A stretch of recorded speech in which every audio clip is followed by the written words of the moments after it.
Og, are you there?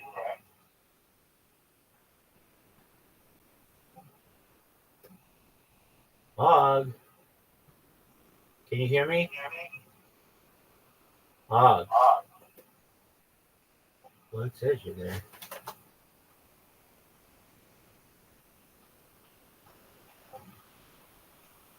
Whether that's true or not. Og,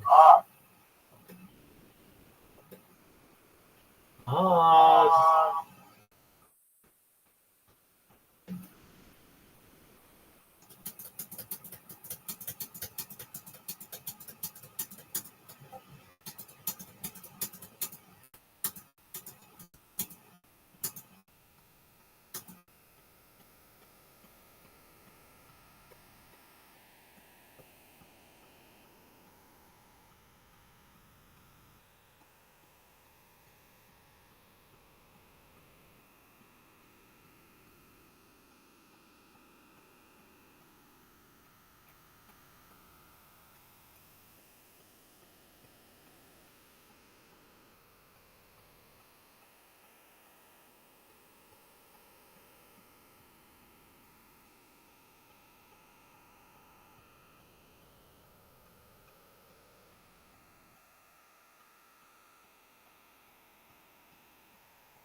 Yo, Don.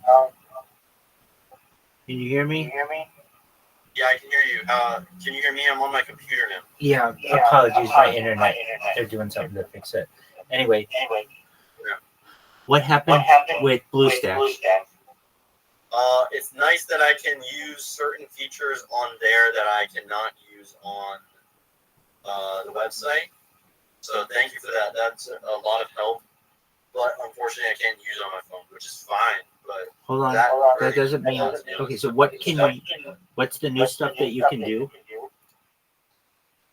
Like going live and just certain like DM features. It's like a bunch of little things. It's not some stuff like super essential. Or also I can post from my computer to my story, but on the computer normally I cannot post the story. Okay. So we just got to get it so that you can log in. Okay, there's another way that BlueStacks has. I want you to install Instagram the other way. What, the other thing they have? Yeah. Can I ask you first? Sure. How do I connect the Kick to Rumble? Oh yeah. Okay. So you've got Streamlabs. I'm on the Rumble Studio, I'm on Rumble Studio right now. Excellent. Do you have Streamlabs? I do have Streamlabs. Like I have the Streamlabs web, or not the web thing, the actual software. What's the one you were using? Restream is the one Yeah, that I that one. Go to Restream. Yeah. Okay, give me 1 sec.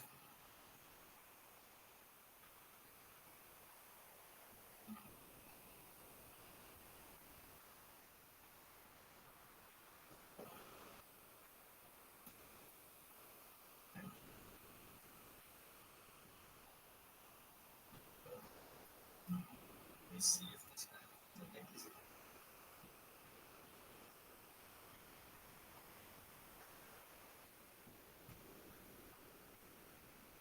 Okay, yeah. Wait, so where do I do one on Restream? So on Restream, you should see something that's like, what is the word? Is there like a stream key for Restream? Yeah. Let me look. Stream setup. Okay, yeah, I found it. Excellent. You put that one in Rumble. Into Rumble? Yep. Got it. That's the hardest part. It says I have a secondary. It says I have a Twitch one. And I had that just directly through Rumble Studio. Should I remove it from the Restream, or do you think it's going to make a difference? It might duplicate it. I would only run one just to be safe. Okay, I'll just do it through Restream because I know that one works. No, do it through Rumble. Oh, do the Rumble one and take the other one off the Restream? Right. Rumble has a native way. It's really nice. And then you can see how many people are watching you on Twitch. Okay, cool. Then I'll just leave it at the Kick one. Okay, it's just the Kick one.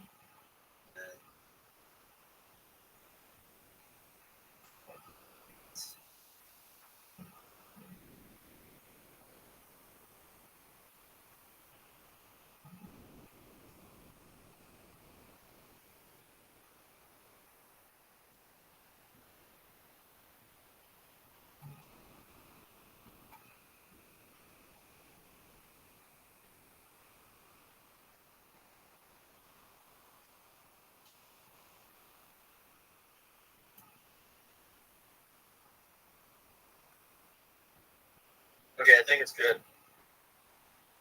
Okay. Let me see. Yes, it is good. Excellent. Wait, I need to plug my computer. Sorry.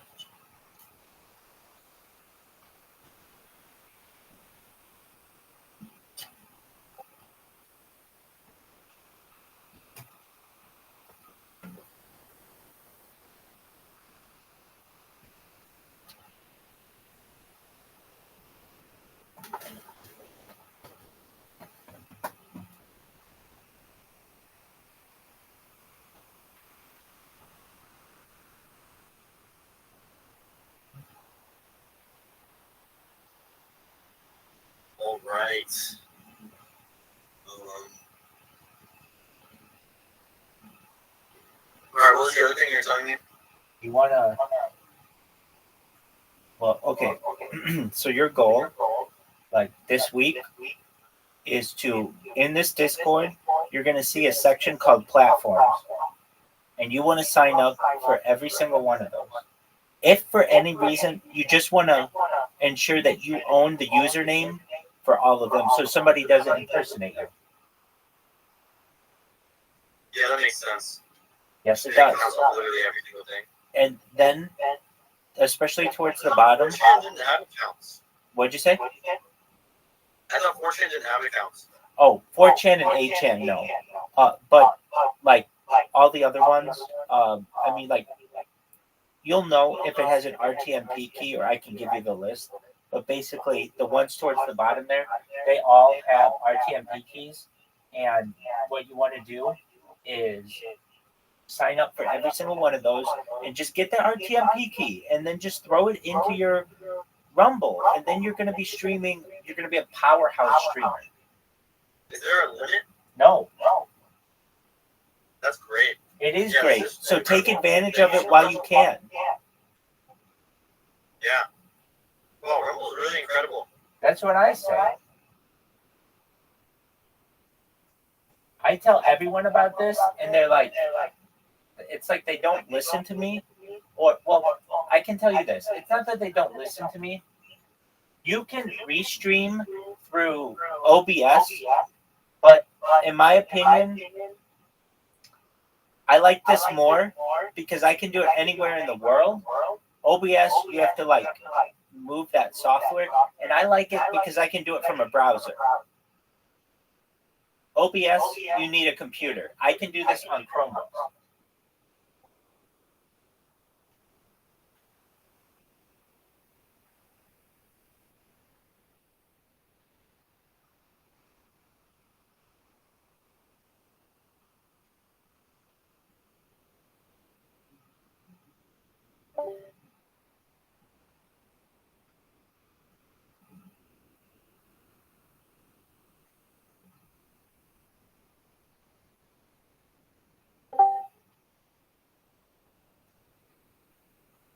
Yo, dog.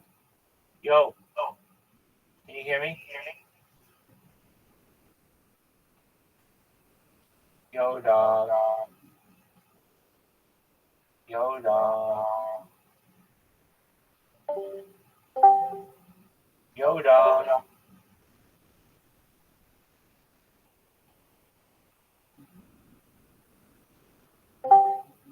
Yo, dog. Yo, dog. Yo, dog. Yo, dog. Dog. Yo, dog. Yo, dog.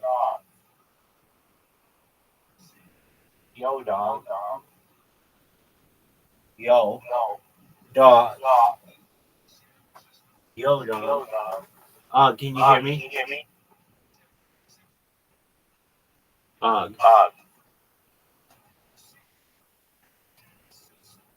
Big dog. Can you hear me?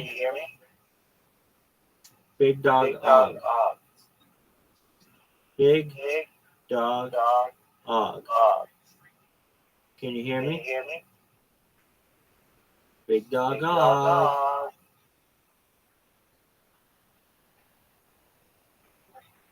Big dog.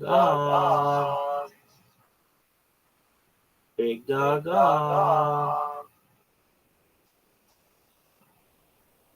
Big dog. Big dog. Big dog.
World, the time has come to push the button.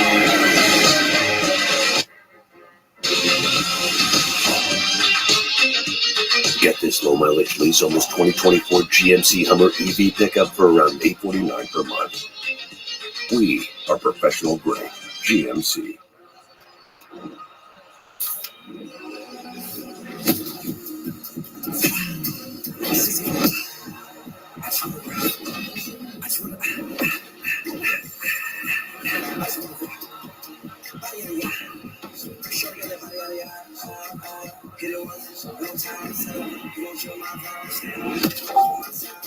Yo, dog. Okay, my computer died, so it like wouldn't detect my microphone at all. It was being really weird. That's okay. All What right. are we talking about? So you want to go to BlueStacks? Oh yeah, BlueStacks stuff. Okay, yeah, let me get back on there. BlueStacks.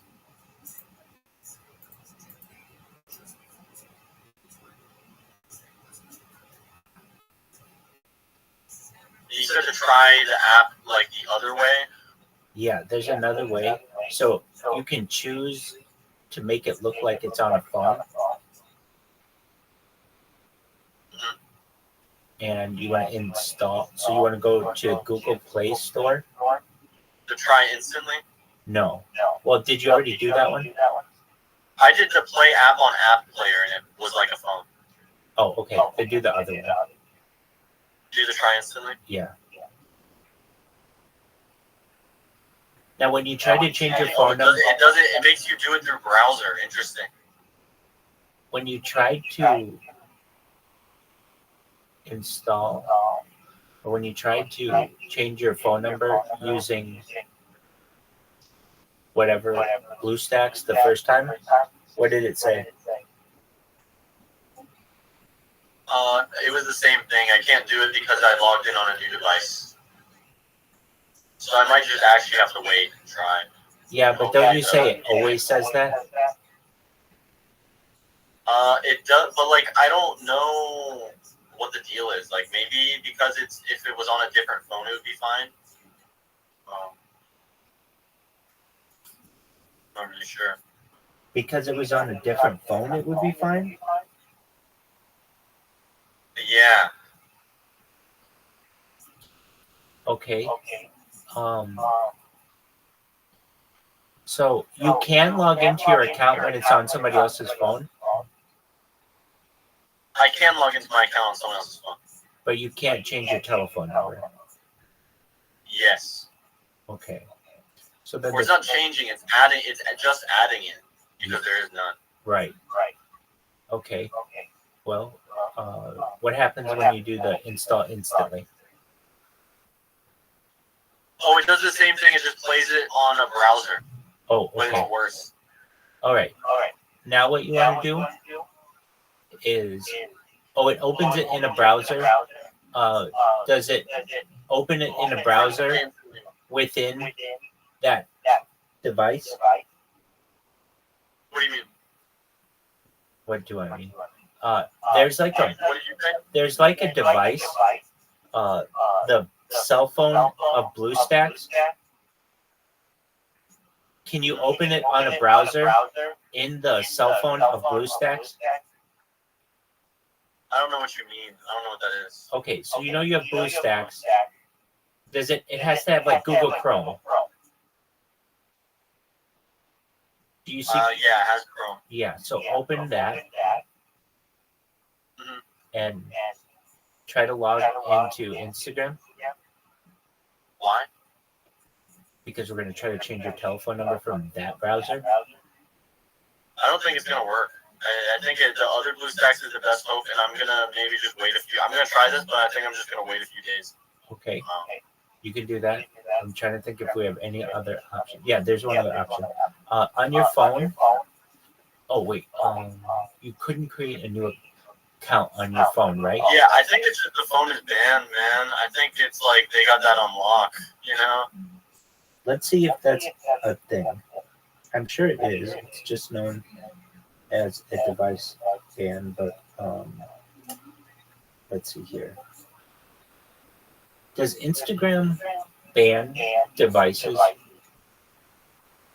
Are you googling that, or are you asking me? I'm googling it. If you're unable to access various accounts from the same network or device, it might be because of an Instagram IP ban. That's what I thought.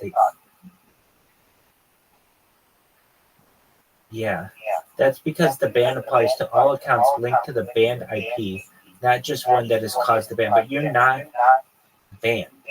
Okay, does Instagram I've had other account ban. That's fine. Does Instagram do device bans? An Instagram IP ban? Yeah, it doesn't. That's what I'm saying. They don't normally do that. Okay, so now what can we do? Go to Instagram on your phone. You said it would not let you create a new account on your phone, right? Yes. Will it let you create a new account on a browser? Maybe. Okay, so what we want to do is we're going to create a new account on a browser. You're going to log that browser account in on your phone, and you're going to link the browser account with your phone number. And I tried that. I had my friend make an account and try logging into it on the app, and it didn't work. It was like a fresh account. Okay. So I'm not quite sure. I think I might just have to wait and maybe just get a burner phone or something. Well, you could do that.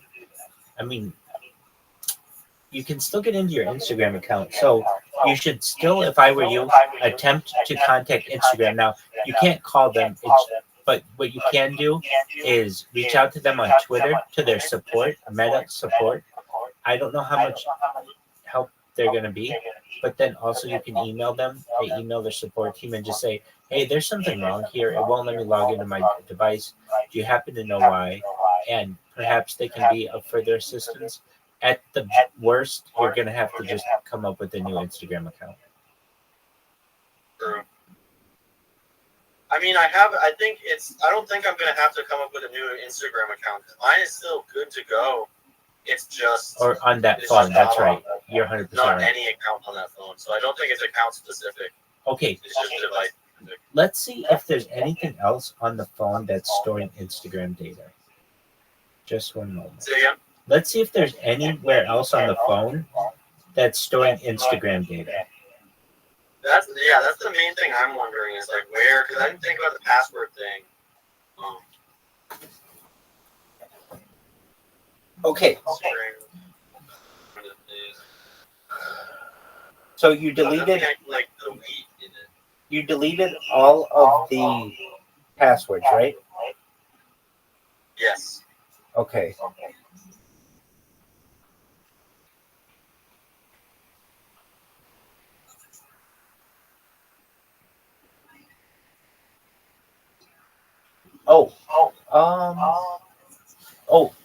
You were able. Let's see. You were able to log in with your phone on BlueStacks, right? On BlueStacks, yes. Okay. It just won't let you change your telephone number. Okay. So go to. I don't know if that's because it's a new device thing. Right. I know.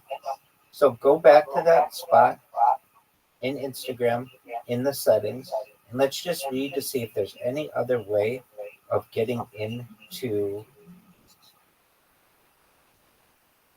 I mean, how is that going to help on the phone, though, is the main thing I'm wondering. Because I've done the same thing. I've changed the password. It did let me change the password a while ago. this was like a while ago, but I was still already banned from the app, and they still let me do it, but it just won't let me get in. Okay. Have you been able to change your password? I have. Today, right? No, not today. Try to change it today. It won't let me. I was trying. Okay, and it says that thing, what? You're trying this too often or something?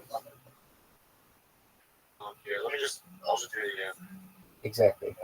Now, what I also want you to do, go to Instagram in your settings. We're going to go through some areas where there could be some stuff. All right, give me 1 second. Okay, setting. All right, go to account center first. Try changing the password. Okay, so are you in? Do you think that's gonna help, or do you think I should do other stuff first? No, change the password, because honestly, I think you could have accidentally mistyped it into Instagram or somewhere else. No, that wouldn't make sense because you couldn't log into the other place. Because I just logged in, I used the same password. Right, I know that doesn't make sense what I just said because you were able to just log in. So, no, you don't have to change the password right now. Let's just go to the settings of Instagram. There's your information and permissions. Maybe I want you to go to your account settings in manage cookies. in BlueStack. Manage cookies. Delete your cookies. I don't think I have any of them on. No, you don't. Okay, go to BlueStacks and go to your settings for your account in BlueStacks. Yeah, I'm doing that right now. Okay, and what you want to do, I want you to look at your account status. Just make sure your account has all the features. The accounts part? It's called account status. It's under, at least on iOS. Oh, yeah, I see the account status thing. Yeah, it says nothing is wrong with my account. It's ridiculous. Okay, good. Then what we want to do is go to, I'm just looking to see if there's any other way to log in. Yeah, there should be. You should be able to log in. It literally says nothing, there's no features I can't use. Good. There are 3 ways to log in, as I know, into Instagram. I could be wrong. But you can log in with email, with phone, and with username. Try username. That's what I was doing before. Then try email. I tried all 3. Oh, damn. Okay, you tried all 3 with... Are you sure of your password? Have I what? Are you sure of your password? Am I sure I want my password? Are you sure of your password? Yes, 100%. Okay. So if I look for iPhone storing Instagram data, where? Okay, how to clear Instagram cache on iPhone. All right. Reinstall Instagram.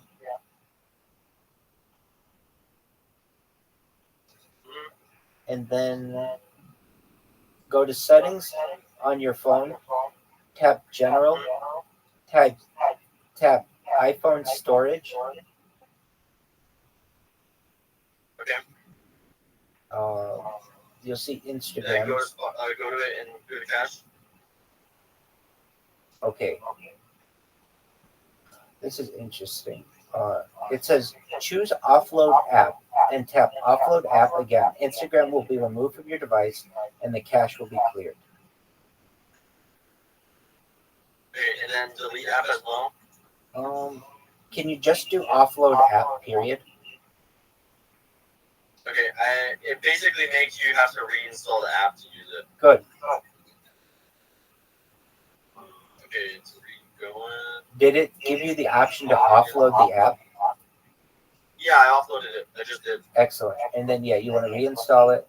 And then once Instagram has been reinstalled, you can log into your account. What does cleaning Instagram cache do? When Instagram cache, I would get too excited about this because it seems like that's just what happens when you uninstall the app.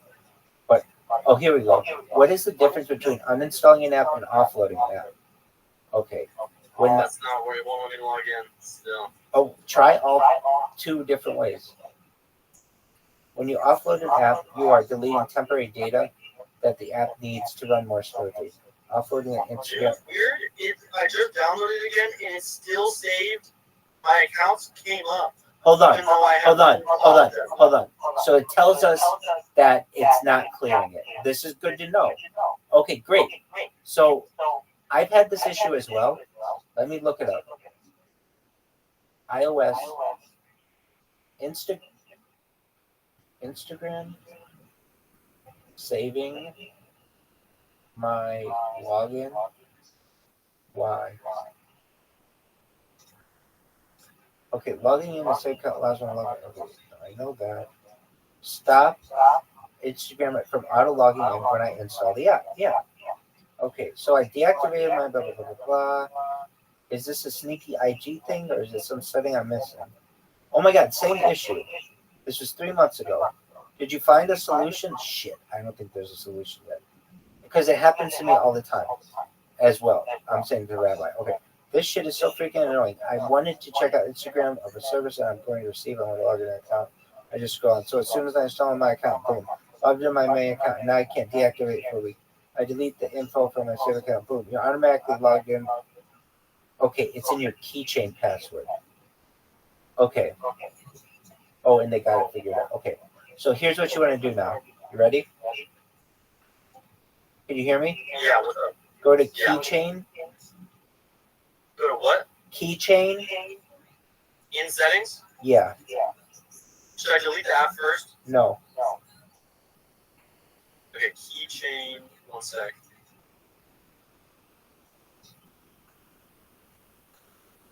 Passwords in keychain? Yeah, but there should be one that just says keychain. I'm not seeing any that just say keychain. Okay, so yours only says.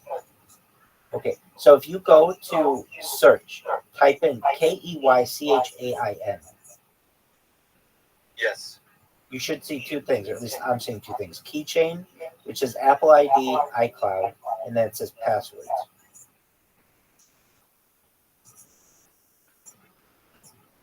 Yeah, for me it doesn't have it. Top one is passwords and keychain, then passwords, then for ChatGPT as simple keychain.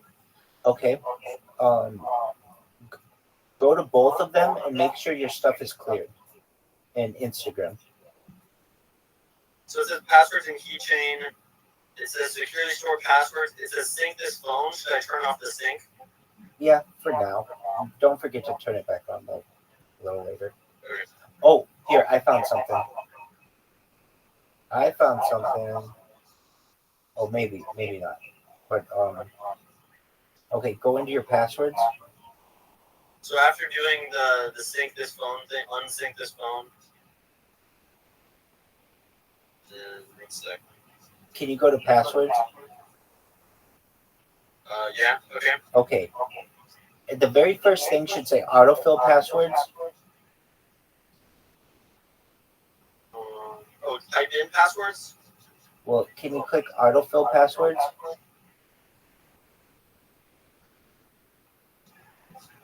There's not one that says oh yeah, autofill passwords. Okay. And then I would turn that off.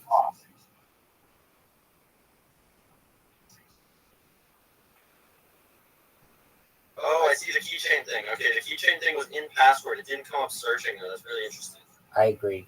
So to turn off the keychain and turn off autofill passwords and passkeys. Yeah, just for now. Okay. And then delete the app and re-download. Yeah. All right, let's see how this works.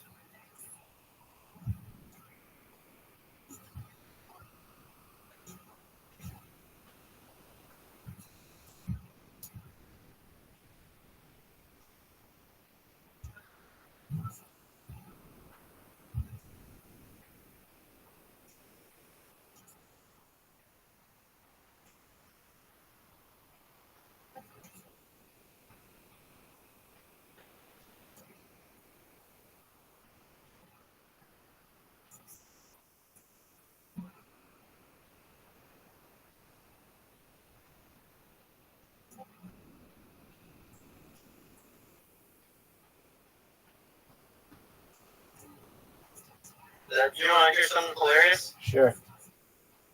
Yes. Hello? Yes. Can you hear me? Yes. You want to hear something really funny? I do. Yes. So I had cleared all the accounts.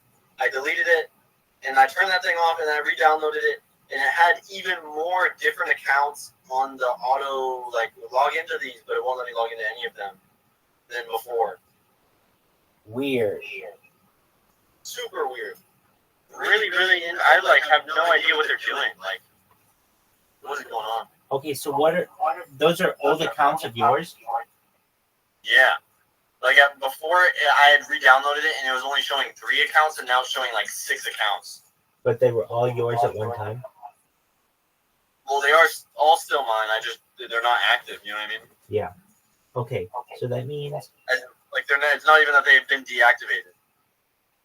I gotcha. But none of them work. Can't get into any. Okay. Weird. That means your phone's still storing it in a weird place. Yeah, I know. Very weird, man. Okay, we're gonna find where else it could be. Okay, hey, sorry I haven't logged on the site in a while. In short, it has to do with removing your account from the app before deleting or right after you deactivate. Make sure the icon represents save account removed, which I believe can be accessed via the dot menu. I know it's double though as I did it. Sorry for not bringing more help. I had to remove it from my Apple keychain or whatever. Even when I did everything else, it kept automatically filling because it was saved there. So on top of all of this stuff, it has to be deleted from the keychain. These makes me wonder if I still save somewhere to me too. Okay, so let's go back to that keychain. The keychain thing? Yeah. Alright, give me 1 sec.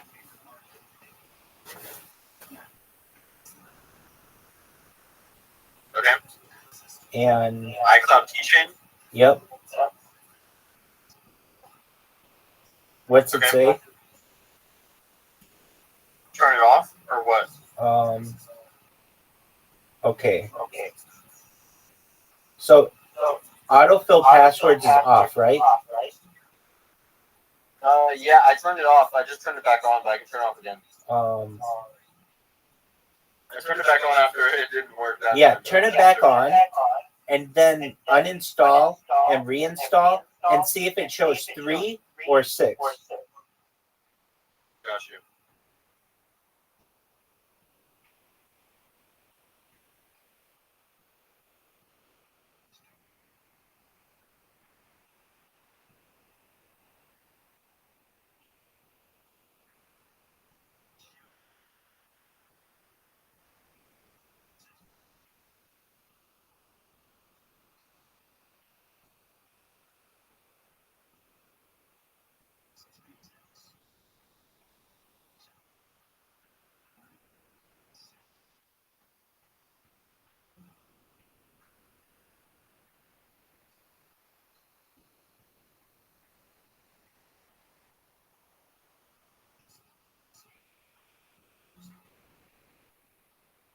So you're downloading Instagram right now, correct?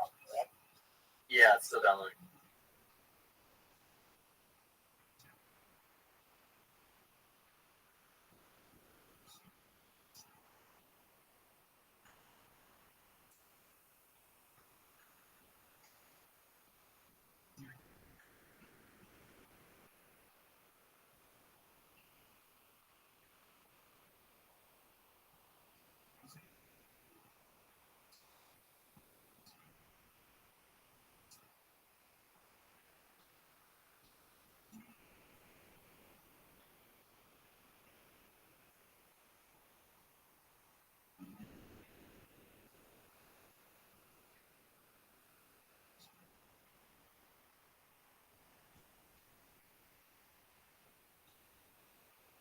It's showing the 6 accounts again.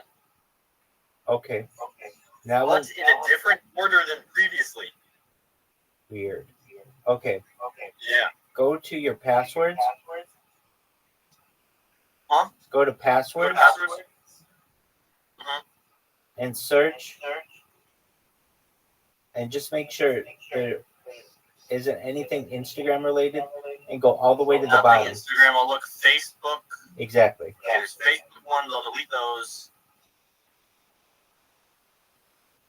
Maybe that's what's doing it. Hold on a And then I'll second. just look Meta. Hold on a second. Do you have your And then there anything else Instagram I do? account linked to your Facebook? Huh? Do you have your Instagram account linked to your Facebook? Maybe. I Okay. think so. You do think so? I believe so. Yes. Okay. But I think the Facebook was made only so I could just do the business feature on Instagram. You know what I'm talking about? Not really. It's like to say you're a business on Instagram, you have to have a Facebook account. Okay. Okay. Hold on one second. Oh, your mic is so much better. Okay, I was just gonna ask. Is it better now? Is it better now? Yeah, it's so much cleaner now. Okay. Okay. Great. Great. So what you want to do? What did you do? I use a different device. Oh, gotcha. It's a lot better. A lot better. Yes, much better. Excellent. Very clean audio now. Okay. Before it sounded like you were a bit far from the mic. Yeah, no, I definitely was. Okay. So then what you want to do? Let's see if this works. Can you see me? I'm not checking right now. Give me 1 second. That's okay. Yeah, I can see you. Yeah, I can see you. Tight. I can see 2 angles. Excellent. Oh, only two? Well, you should be able to see two. There's a third one, but it's like loading, so I don't know. Yeah, if okay. it's actually playing. Good to know. Okay. So now, search through your passwords. Oh, Facebook. That's how we're going to do it. So, Yeah, I just deleted the Facebook ones. that's okay. What one was connected to your Instagram account? What do you mean? Which Facebook? Yeah. I can log into it. Yeah, do that.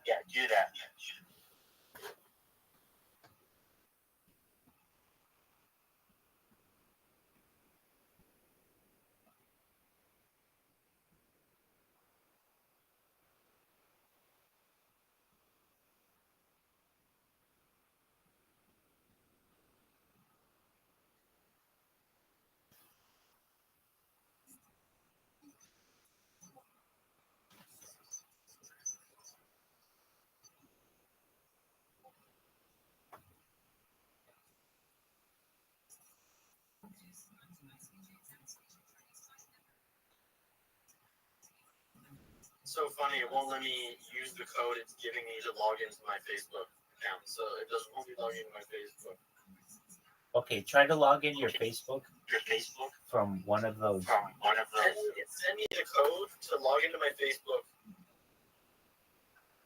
And then now, okay, wait, maybe, no, that's a different thing. Okay, never mind.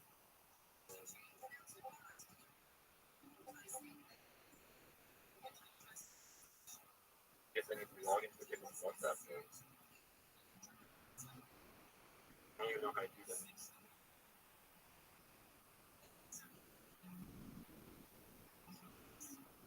I don't think I have a WhatsApp with that number, but Try it. Download WhatsApp. I have it downloaded. It's just a different number on it.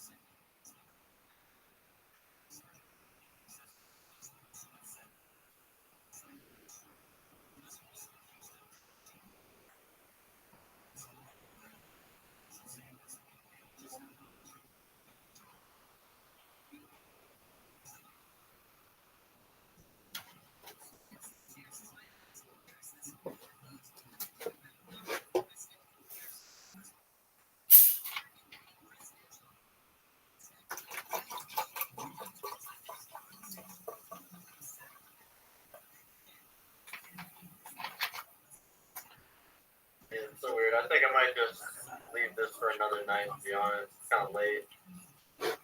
Fuck that, man. We're going to get it. Give it. Wait. Don't give up yet. Hold on. We can give up soon, but not yet. So what you want to do is What's left? You want to log in log in to Facebook. to Facebook. I can't really log into Facebook because it requires my U.S. number, and I can't use that SIM right now. Okay, I understand that. Okay, I understand.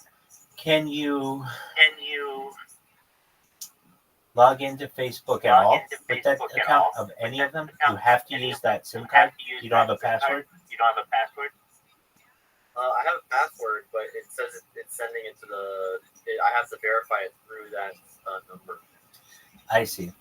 I see. So it's forcing you to do an It's forcing OTP. you to do. Let me see. Yeah, I can only confirm it with my U.S. number. Okay. Just okay. a moment. Let me see if there's. Just a moment. Let me see if there's. Hold on. Hold on. We have to think about We this. have to think about this. Instagram is saving the Instagram data is on your saving phone the somewhere. data on your phone somewhere. So what we have to do. I know, that's what I'm saying. Is like, I have like no idea where it could be. So that's what I'm saying. Go to your That's what I'm password. saying. Go to your password. I went to it. Okay. Okay. And it can't be And in it any can't of the be ones in that any are of the ones currently that saved, are right? currently saved, right? Not that I can find. I don't know what other password they would be getting it from other than Instagram or Facebook. That's okay. Now what you want to do Now what you want to do is go to Safari. is go to Safari. The way that you're going to do The that way that you're going to do that is is go to the search go to button the search button on on the. Oh, look up Safari in settings? Yeah. Yeah. And we're going to look at the Safari settings. Safari settings. Actually, Actually, yeah, we're going to look at the Safari settings. Safari settings. All right. The Safari iPod part? The Safari Safari iPod. iPod? Or no, there's an iCloud thing in Safari, but that's not what I was thinking. Wait, Safari? Yeah. Okay, I'm in it. Okay, so let's look Okay, at so some let's look things. at something. Look at your autofill. Your autofill. It just says use my contact info, which is just like my name. Go to my info. Go to my info.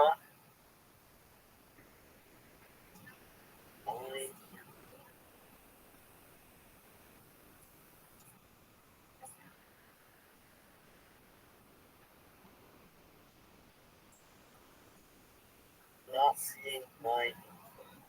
Okay, that's right. Yeah, that's right. Go to. Go to.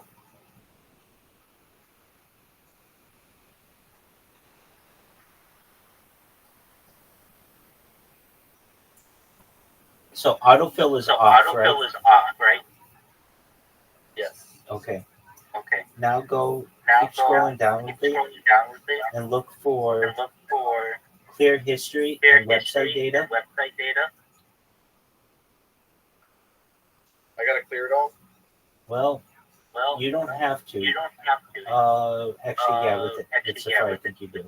Hold on. Before you do that, Before you go do to that, advanced go to advanced and go to website and go to data, website data, and I think you can and I think you can change it. change it. Okay, website data. Show all sites. Right. And now you want to look up. Now you want to There's a search bar. Look up Instagram. search bar. Look up Instagram. Is there anything in there? Is there anything in there? Yeah, Instagram it says 1.5 megabytes. Okay, that's probably something. Probably something. So what you want to do is So go what to you want to edit do is go to edit. and then see if you can delete that For data. edit, there's like nothing I can do. It says remove all website data, and then when I press edit, there's like nothing to be done. Yeah, you can. Okay, Yeah, press you can. edit, Okay, and press then edit, next to it there should be a red circle. Nothing. It just makes it like I still can't click any of it. It's weird. What do you mean? Should I just clear remove all website data? Yeah. Yeah. Weird. There's one that's cdninstagram.com. I don't know what that is, but that one has more data than any other website on my phone. It's 246 megabytes. What is cdninstagram.com? That's pretty big. That's pretty big. Yeah. What is CDN? It's associated with Instagram application. That's where it's being stored. Okay. What? This will be fucking genius if we found it, because who the fuck We even found it. knows? That's what it is. Well, let's see. I'm moving it right now, but I'm like almost completely sure that's what it is, and I'm deleting the app now. You know what to do. And I think we just solved it. We're not there yet. Okay, wait. I'm re-downloading the app now because that had a lot of data on it. I think it's actually going to be like fine.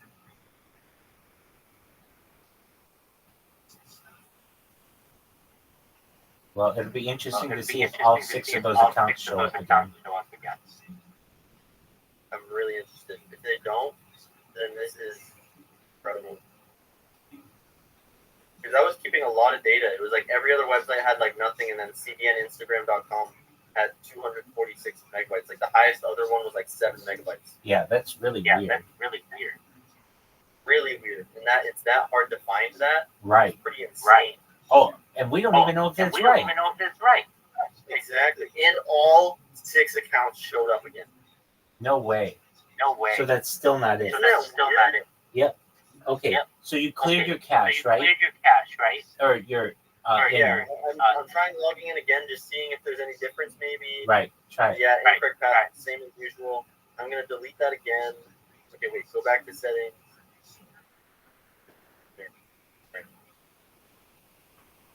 Website data.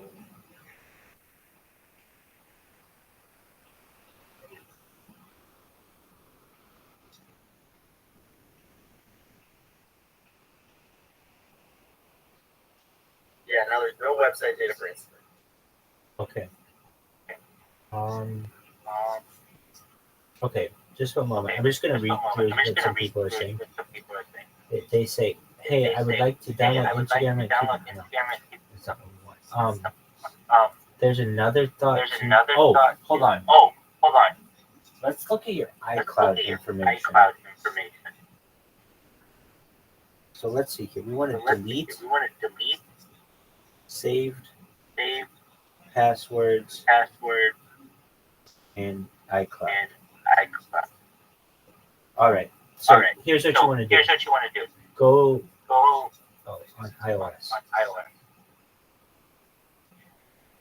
Okay, go to settings, passwords, face ID password.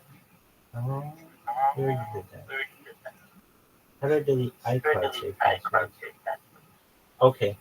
Do you have an iCloud, it says Instagram is using iCloud. I'm going to turn off iCloud for Instagram. There you go. That's exactly what we're doing. Maybe this will do something. Okay, deleting it again. iCloud's turned off. I'm going to re-download it. Well, we really just wanted to not have anything in there. That's really suspicious. Yeah, it's extremely suspicious how and where is it keeping this data? Right. If we crack this, I want to make a video on this, because I know there's other people who have this problem. It's just like a unspoken thing. Right. I mean, I'm sure it's not that many people, but I'm sure it's a lot more than. Okay, so it's downloading. Yes. Okay. Now opening it up. Let's see if it shows all 6 accounts again. Okay. So what you want to do is go to our iOS password set iCloud. iCloud keychain, keep your password, passkeys. Do you have a?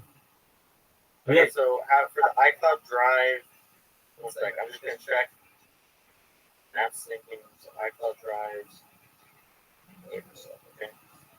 Then Go to iCloud Drive. Turn it off for Instagram. Can you clear Instagram? There's not an option really for that. Okay, so what you want to do? You have a Mac, don't you? No, I have a PC. Okay. Just one moment.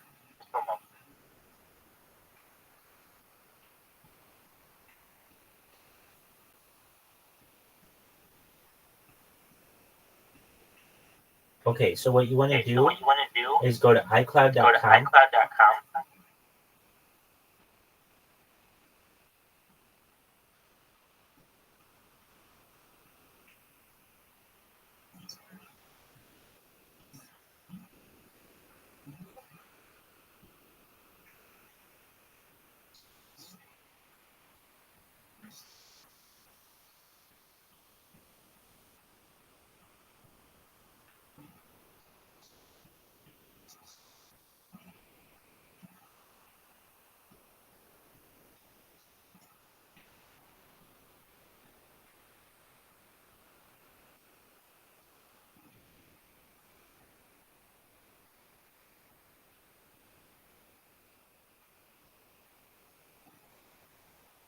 Are you able to go to iCloud.com? Yeah, I'm just logging in right now. Sure thing.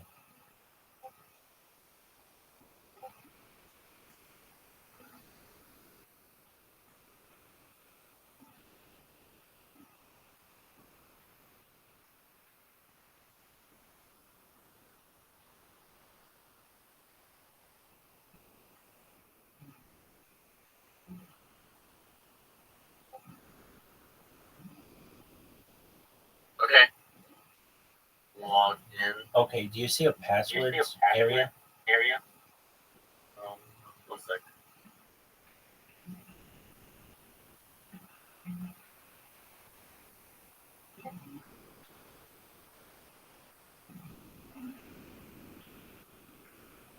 Passwords area.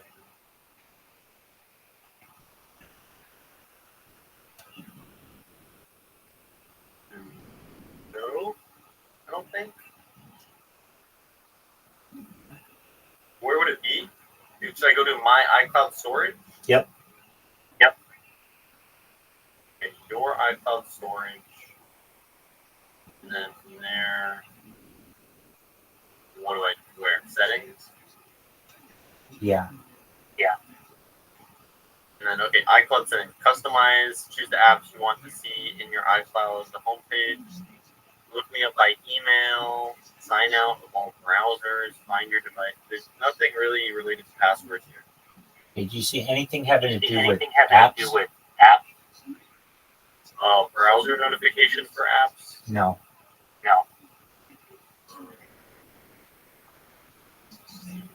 iCloud storage. How to manage iCloud storage. Just one moment. Let's see where else. I'm going to ask Google something. Where? Actually, I'm going to ask ChatGPT.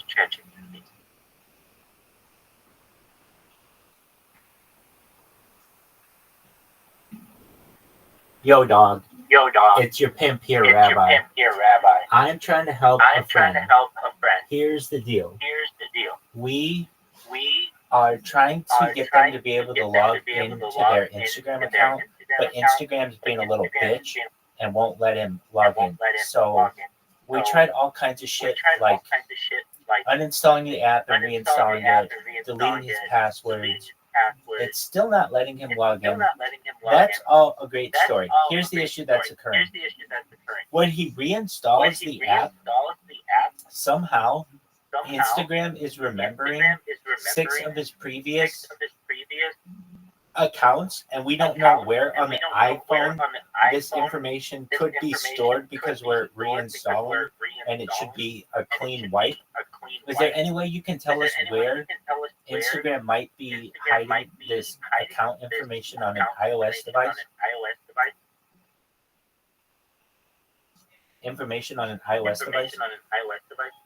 Now, just a moment, because it always fucks up. So I make sure to copy it, just in case it goes. Okay, here we go. Clear Safari data. Instagram sometimes stores login data in Safari's cache. Go to Settings, Safari, Clear History, and Website Data. You did that, right? Let me do it again. Okay, Settings, Safari. What is it again? It's Settings, Safari. Advanced? No. Clear History. Clear History and Website Data. Clear history and website data. Like clear. Oh, here, clear history and website data. Okay. From all time. Yep.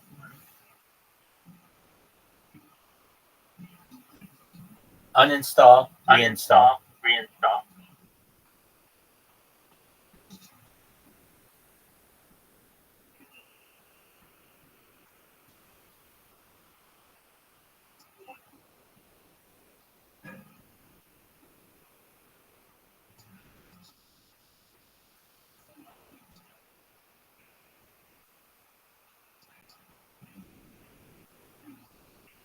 Okay. Clear all history. Stay. That's so sad. But hopefully this helps. Alright, I think it's clear. It doesn't show up anymore? Yeah, I think, yes, the website history is clear. No. Now uninstall and reinstall and see if those 6 things show up. The 6 accounts. All right, cool. While you do that, be right back. I'm going to use the restroom.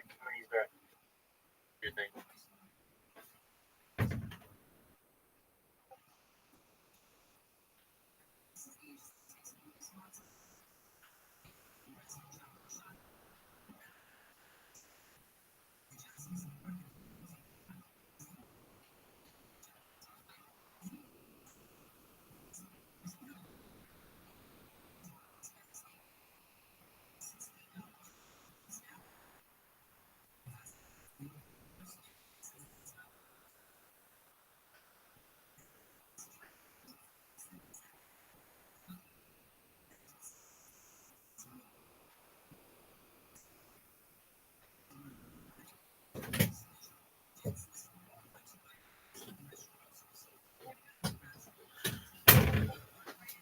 Okay.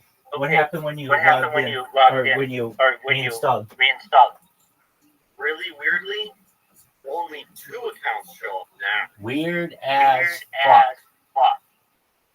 Super weird. Like, what is going on? Will either of them log in? Nope. Okay. And there's no way to like delete those accounts when you look up the. I mean, there's like remove profiles from this device. Yeah, that's And what you want every to do. time I do it, when I reinstall, they all show up again. Sometimes even more. Like, Okay, you know what I mean? do it again. Remove profiles from this device. Okay, removed it from the device. Going off. I'm gonna go back into settings and try to clear website history again. Right?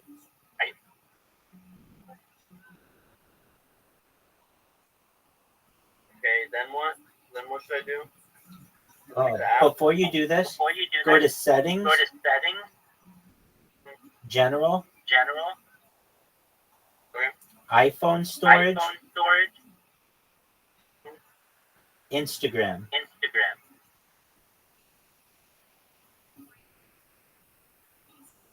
Okay. What do you see? So there's Instagram app size and then documents and data. Should I offload it first? Yeah. Offload first. Now it just says documents and data is everything. But the app is installed. Can you delete that? No. I mean, I can delete the app, but it doesn't delete the documents and data. Okay. That's what's storing it, in my opinion. So just one moment. I think so as well. I just like it's weird. I know. Why? I know. So reinstall it. Wait, I want to see if Facebook or something. Okay, when we take the step that says delete app data, we are able to delete the app and we don't get the option to delete the documents and data. What should we do? Question mark. What is the thing? It's not documents and data. What's it called? What are you talking about? There's something that says underneath Instagram, it says like documents. It was like documents and data, and then like app data or something. Or no, it was documents and data, and then it was like the actual app installed. And then I think it just combined it all into one when I offloaded it. It put it all into documents and data, and then deleting it says it deletes it all, but it doesn't. Background app refresh, and then turn it off. Okay. Okay. This is another thing. Go to settings. Whatever your account is, and then under iCloud, Okay. go to manage storage. Manage account storage. Yeah. Yeah. And then backup. And check and see if Instagram is included in the backup.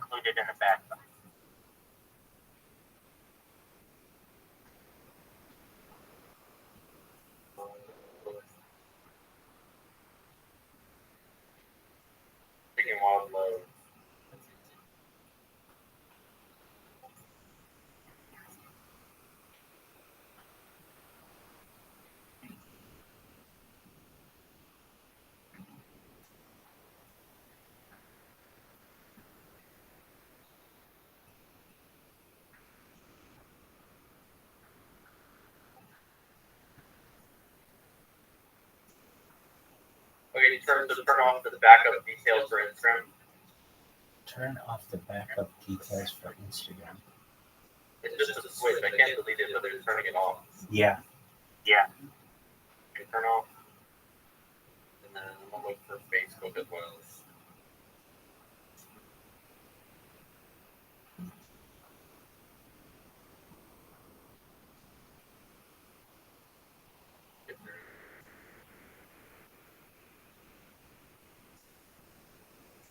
Yeah. Okay. Okay. Now you can reset your app settings if you want to. So, what you can do is go settings, general, reset all, settings. Now this will reset your system settings, but won't delete personal data. Okay, wait. Reset. Wait, reset the whole phone? No. Reset all settings. Reset all settings. Okay. If you want. Now you might have to reset your. You might have to reset like your time zone and like your language, but your personal data will all be saved. Okay, yeah. Try it. Set all settings. And it might reset your phone. If it does, I'll be here. So just come right back. Set all settings. This will reset.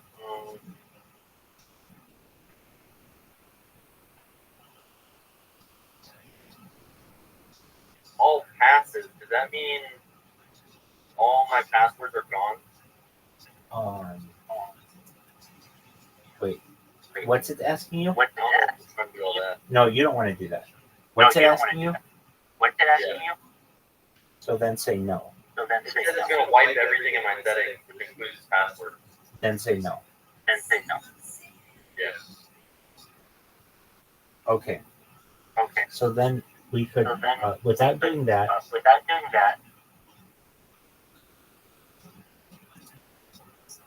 okay. What is administrating? I'm really Here. This might be it too.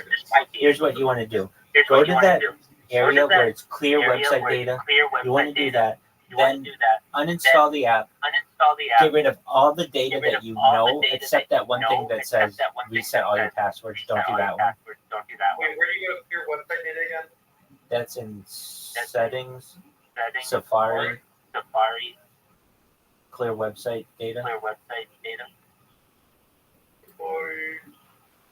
View history of website data again. Okay. Once that's all done, you want to restart your phone, come back in here, install Instagram, and let's see if it shows 6, 3, or 2. All right, resetting my phone right now. I'm talking to you on my computer right now. Oh, okay. So then you don't have to go anywhere.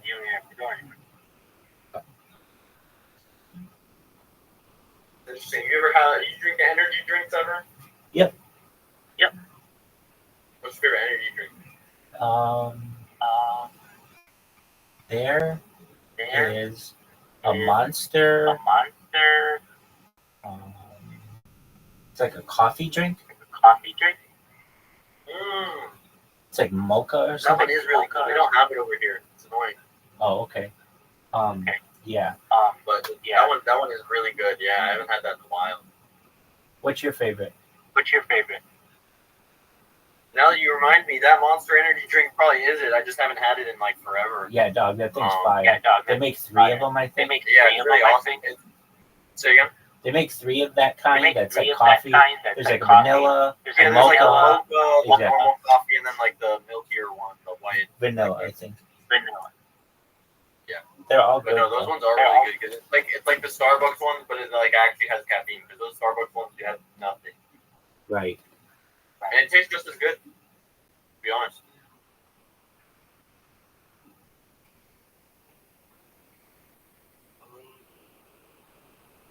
All right, we're going to reset.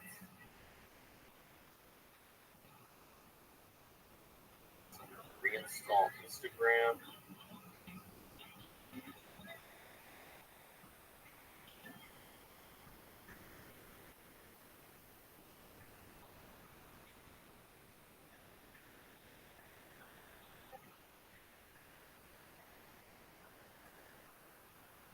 I'm gonna go to the bathroom real quick. I'm just gonna mute. I'll be right back. Absolutely.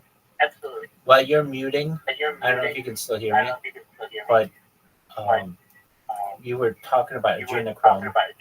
Did you know that adrenaline? Here, wait. Tell me in a bit. I won't be able to hear you in for a second. Can you just wait a minute? Yeah, sure. All right. Thank you. You're welcome.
All right, I'm back. You smoking? Not right now. Huh? Not right now. Oh, it's a flashlight. I thought you were lighting up. No. You smoke in your room? Not smoke. No, I'll vape. You're just crazy, dude. I did all that, and now it's 6 accounts again. No shit. How weird Really? is that? Right? How weird is that? Like, what? I'm wondering what the deciding factor, because now it should have less data than it did before. Right. It should have the least amount. You should have had only 2. Okay. I know. It's just very, very odd. Okay, so here's what you want to do. You know where it says, like, the thing about manage your profiles? You want to go to that page on another device. Do you have the ability to do that? Do what? Go to the page on another device. Yeah. Yeah. Okay. I can remove all of them, and it does nothing. You can Or at remove. least until once I re-download it, it does nothing. No, I know. Go to that page on another device. I don't think it'll give me that page on another device. Hold on. We have to get you there. And you can, I think, through the account center. So go to the Instagram account center now. On what? Okay, so go to log into Instagram on a browser. Okay. And what you want to do is go to Instagram. The account center. Yeah. Meta account center. Exactly. And what do you see there? There's profiles, which is only 2 accounts, one of which does not show up on the out of the 6. Weird. So you have like a 7th account, right? Yeah, you have a 7th account that does not show up. A man after my own heart. Okay. So can you delete those from the account center or no? Unless I'm deactivating it, no. No, don't do that. Okay. So is your good account in there? Or okay, so I can. Oh wait, so I can remove accounts from this account in the account center. So I guess I can remove my Instagram, but I'm worried about getting like locked out of it or something if I do that. Yeah, you don't want to do that yet. Okay, so is that your good account in that account center? A good account and a not good account. Okay, so that one that's a not good account, let's remove that one.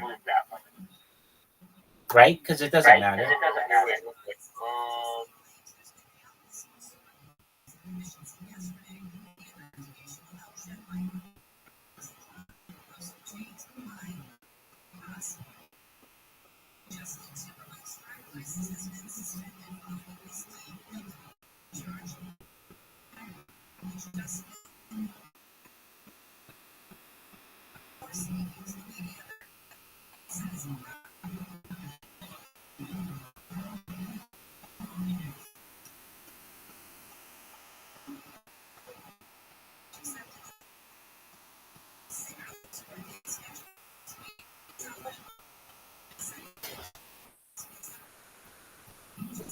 Okay, the other account removed.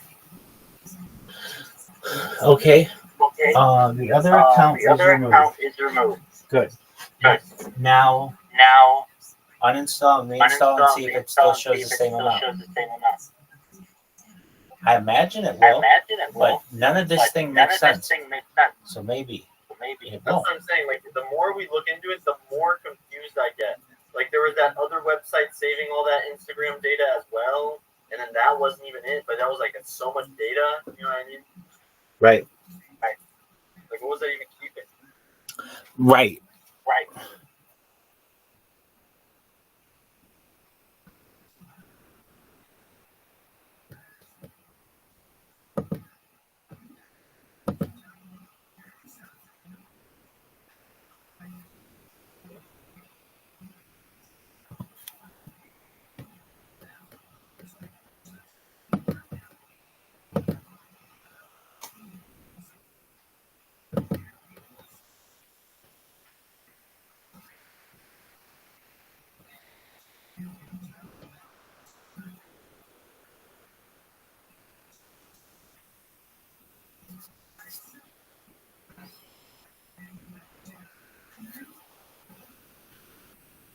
So it's reinstalling. Yeah, I'm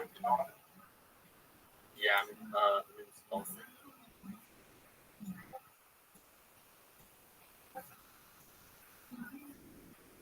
it. Hey, I know where it's storing stuff.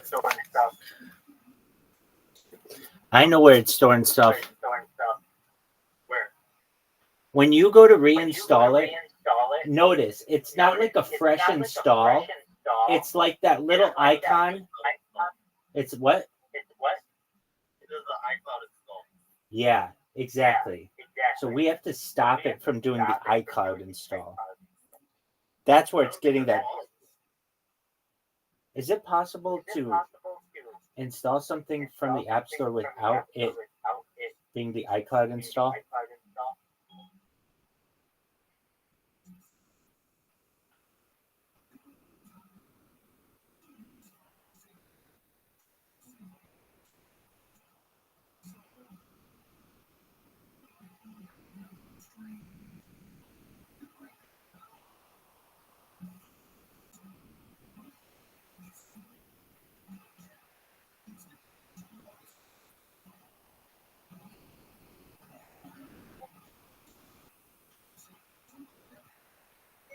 When you install an app from the App Store on an iOS it device. has 6 accounts now. Yeah, it's the same. Okay. It's getting that. Okay. So notice. I don't know. Go to what's an app that you don't have?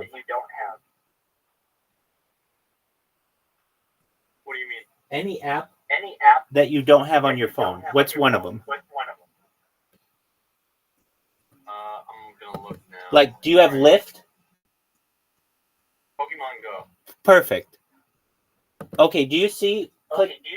Type Pokemon Go. Do you see? It has the iCloud. Wait. Oh, because you've downloaded it in the past. Yes. Go to an app you've never downloaded before.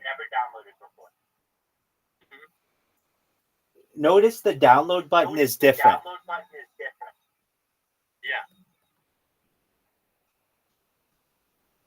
Yeah, that's what I was thinking was the problem. It's just like there's no way you can even get rid of that iCloud data, you know? Right, so that's what we need to ask it.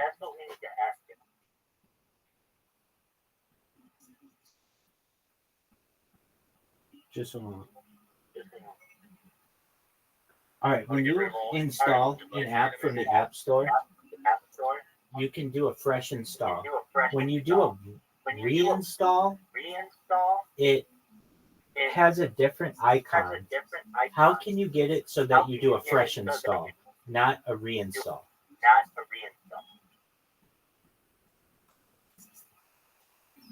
Okay.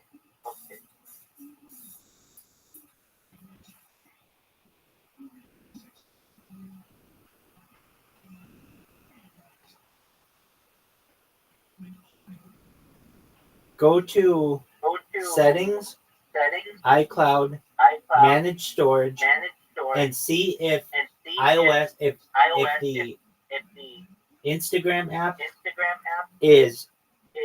has anything under managed storage.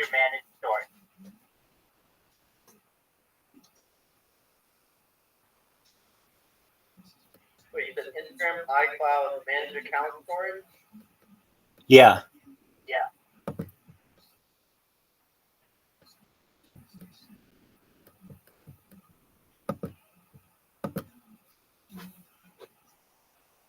And then what did you say to look for?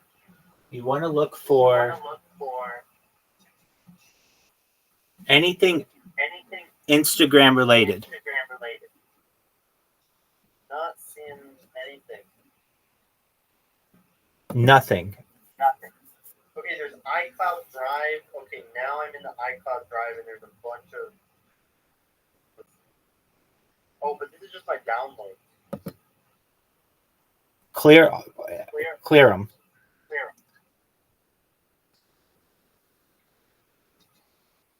None of it's like Instagram. It's like boarding passes for planes and stuff. Okay. So your iCloud, you want to go to settings, iCloud, manage storage, and check if the app is listed under backups.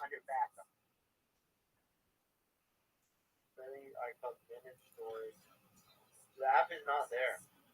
Okay, is the app installed on your computer or on your device? It is. Isn't that weird? Wasn't it there before? Didn't we have that data there before?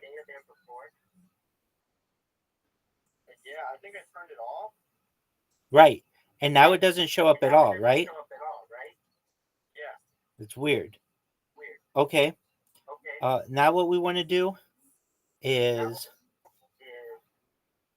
go to, let me see if I can find this. Okay, just one moment. What is that thing called? The profile screen? You know how it says, oh, here we go. How do I clear profiles from Instagram using a desktop browser?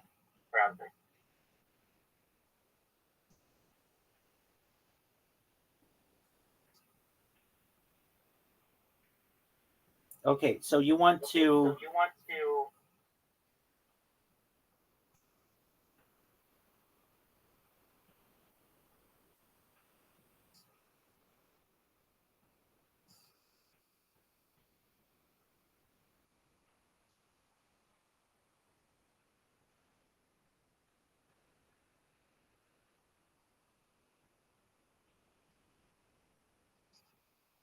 Okay.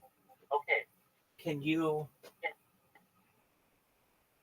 go to your Instagram settings in a desktop browser and look at the settings? I know that it says log in with a phone, log in with email. Do you see the two-factor authentication? The account center? Can you just look in the regular settings where like two-factor authentication would be? Say again? Look in the settings where the two-factor authentication would be. Okay, yeah. Password security. Yeah. And you can't change anything in there, right? For two-factor authentication, I mean, I can change my password or set up two-factor authentication. No. What happens if you say change my password?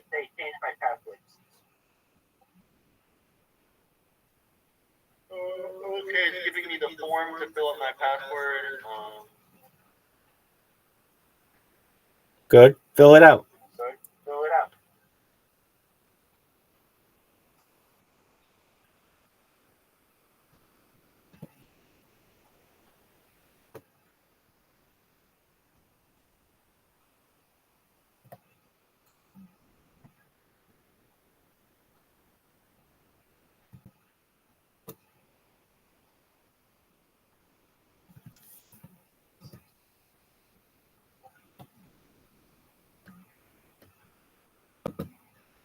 changed my password. I just changed my password.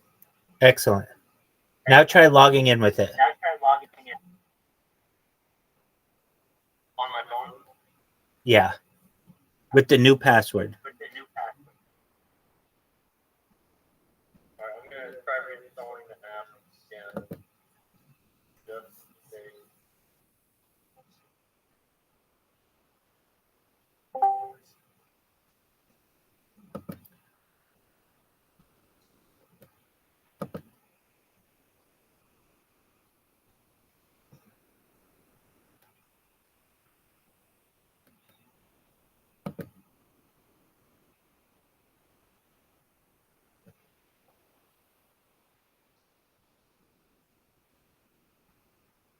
I just reinstalled and only 2 accounts showing up now. Weird. Okay. Try to log in. Enter the password.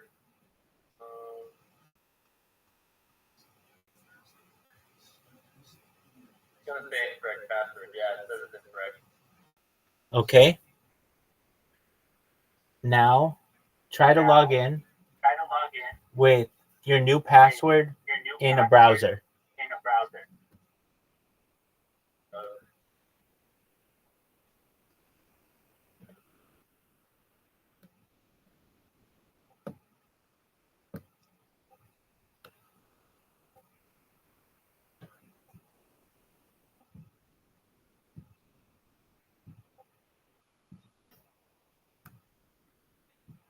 Okay, yeah, I logged in on the browser just fine with the new password. Okay. And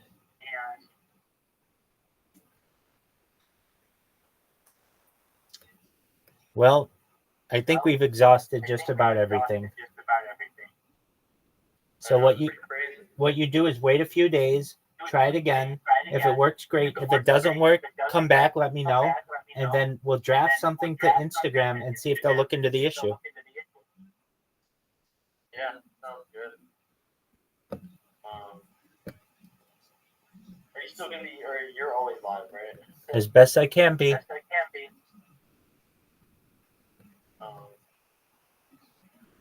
might go for a minute, and then I think I'll be back. All right, man. Well, we'll see you when you return. All right, cool. Take care, man.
Rabbi. Yo, dog. Oh, dog.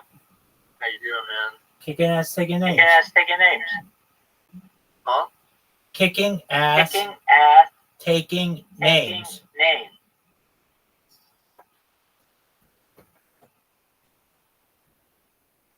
Can I ask for some feedback? Sure. Go to the Instagram IXXI dot. Sure. Have you ever heard of Myro? No. You've not heard of it? No, I have no idea what you're referencing. No, I have no idea what you're referencing. MIRO. So I'm going to Instagram. IXXXI. IXXXI. 2 X's. So it's like a mirror. IXXI IXXI live. dot. Okay, following. I really like this stuff already. Looking at it, it's very nicely displayed page. I don't even know whose this is. It needs a biography, but it's really nicely displayed. Thank you. You're welcome. That's all you wanted? Wait. Your mic is weird again. Oh, okay. Just one farther.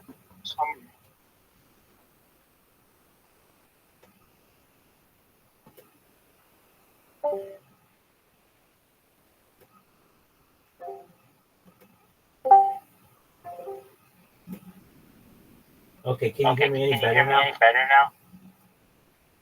Yeah. Okay. So I think it's really nice. I think that it's displayed very nicely. So can you successfully convey what it is?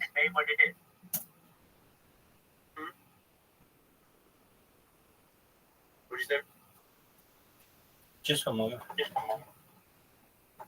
Okay. Can you hear me? Yes. Okay, so I think it's a nice Instagram page. It's short, small. It needs a biography. It needs some featured links. It needs to be a business page if it's not already. And it needs what else does it need? It's a good start. Thank you for the suggestion. I didn't even think about the business page part because I haven't been on the app, so I don't think that like pops up automatically. It pops up. They try to push you to do it in the app, but it doesn't seem so much. Yeah, it's in I think like the account center or in the settings somewhere. So yeah, make it a business. Got it. Any thoughts or ideas for how to successfully market products? Yes. So I see what you're trying to do with a grid. Or not necessarily market the product, but also just market the page itself. Yeah, no, I get it. I see what you're doing with the grid. I get that. There are ways to plan your posts so that you get that grid style, and it's much easier. There are also apps that allow you. Let's say you want your grid to be like a 9x9 or 3x3, so like 9 total Instagram things. They will just automatically do that for you. So I would recommend that you check that out. Good to know. What else? You know, that honestly is kind of an outdated way to display something for Instagram, but I personally like it, so I don't care that it's outdated.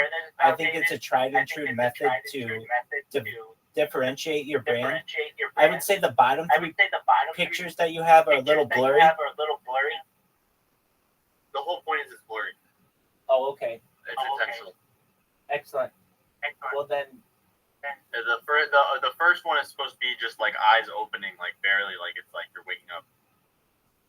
well then you successfully convey that. Or, well, you convey that it's blurry. I don't know if the whole eyes open, if that's as much. But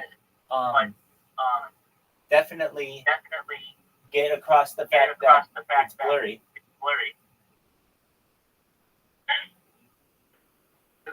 Got you. I would say another thing that you could perhaps do. I think we'll probably do just for market, like it'll just be separate. It'll just because I want the main posts just to be just products or concepts. But for the reels, I think I'll just make edits.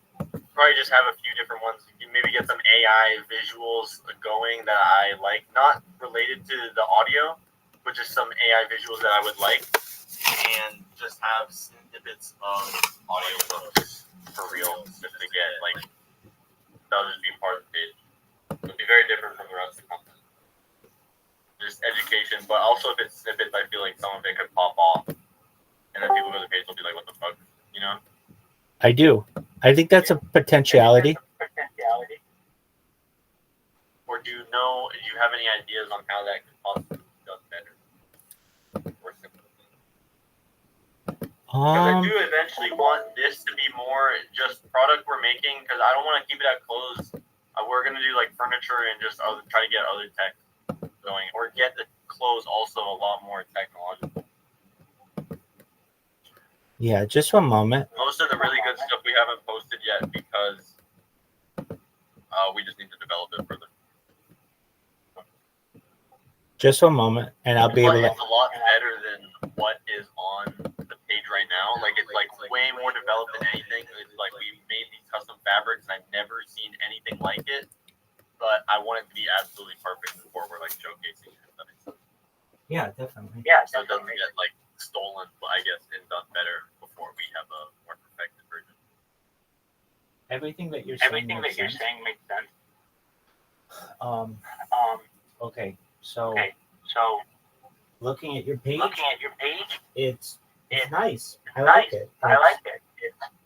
I get that I get now that it's like now eyes that it's opening. like eye opening. That's not going to be That's not conveyed going to be exactly conveyed though, because you have to scroll all the way to the bottom to see that. But I get it. Okay. Okay. So how would I improve this? How would I improve this? I would. Okay. I would. So to be honest with So you, to be honest with you, I don't know what IXX. I don't know What is that? what is that. How do you say it? How do you It's say like it? a Kabbalah thing. How do you say I it? mean, it's How do you say it? 9/11, but it's also a Kabbalah thing. How do you say it? How do you say it? Well, it kind of is just 9/11. That's the easiest way to say it. Okay. No one's gonna say it No one's 9/11. gonna say it They're 9/11. gonna say They're gonna say IXXI. IXXI. Yeah, I know. It's mainly just for the symbol. That's okay. Like, it's not That's really okay. made to be like a name brand, I guess. Because I always think it's weird how so much of clothes is like you're wearing like someone else's name. And I'm not even really gonna be putting the logos too much on stuff. Hey, pardon me. Like really at all and stuff. So it's just more to like just there. I gotcha. I got you. Do you have a Shopify? Do you have a Shopify? No, we're setting it up right now. Okay. Okay. So I guess we do, but it's not finalized. Sure. Well, it looks good to me. Well, look, there's a team. I don't know what more I you don't want. know what more you want? I mean, you're a fashion brand. You're a fashion I would brand. make it I would make it a public page public where page where people can people can view view the public page public page as a business. as a business. Is it not public right now? It's public. I meant to It's say public. just as I a meant to business. say just as a business. Oh, gotcha. Yeah, I need to find how to do that on here.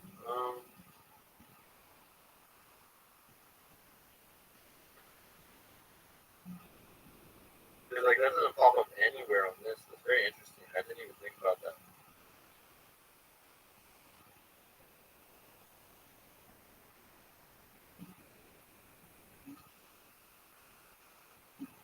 Switch to professional. That's what I meant. Also, yeah, it was found.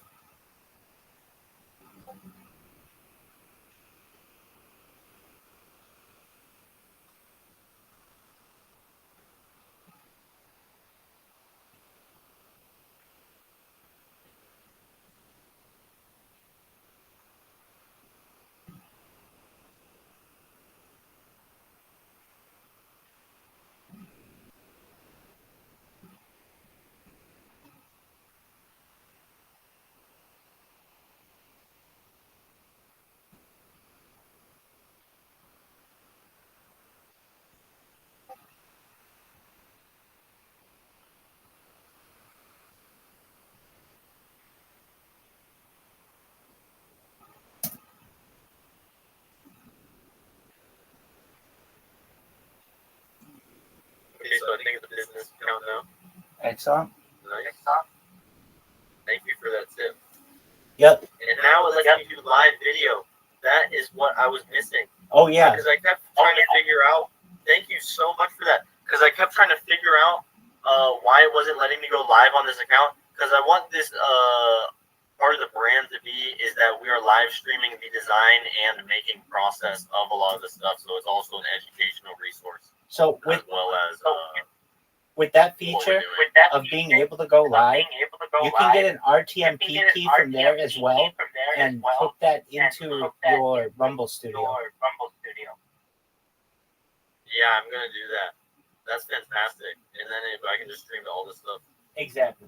But it's kind of a pain in the ass because you have to do a new RTMP code every single time with Rumble with Instagram, and you don't for the other ones. What do you mean? Like you have to every time before you go live? Yeah. If you want it to show up on Instagram, you have to get a new key. The other ones you don't have to. Oh, that makes sense. It's a pain in the ass. The stream key are both keys different? Stream key and RTMP key are the same. Gotcha. No, they're different ones. There's different links. Oh, apologies. Wait. There's stream key. The RTMP thing, I think, is like the website one. It's probably the stream key that changes. Whatever it is. Yeah, that could be. Because I think the RTMP is just per website, and then the stream key is per you. Which for IG, it makes sense that it would change. Oh, that's so nice, though. Thank you. Absolutely. I'm so happy I figured that out. Because that's why we have the live in the name as well. Right, let me know what you think when you take that Kabbalah course. I'm excited to have that conversation in a few years from now. Because I've been reading a lot of books about it. Same I haven't here. read the Zohar. It's really confusing. Well, I do my best to absolutely stay away from all of this information as best as I can till I'm 40, and then I hope that it'll be a really nice surprise. I think it'll be a really nice surprise to me.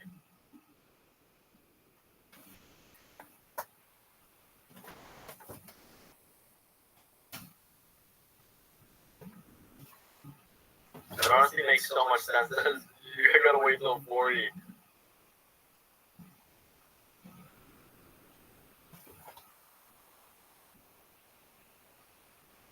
So do you know do you talk with other rabbis often? Yep. Do you know people who are like well versed in this? Yeah. Do most people, or do most rabbis who after the age of 40 get knowledgeable in it? No, because most rabbis, it's arguable that they don't practice Orthodox Judaism. So, if you want to say, do most Orthodox rabbis study Kabbalah after age 40? I'd say 50%. Or there's not very many people. Well, hold on. That's just rabbis. There are other. Outside of. That's just rabbis. There are other people who are very dedicated, who are studying with the rabbis. So, if there's one rabbi teaching a class, there might be 10 students. Gotcha. But yeah, I mean, it's still relatively small. In most counties in the United States don't offer any kind of really any kind of Jewish mysticism class, and those that do are going to be in major cities in the United States.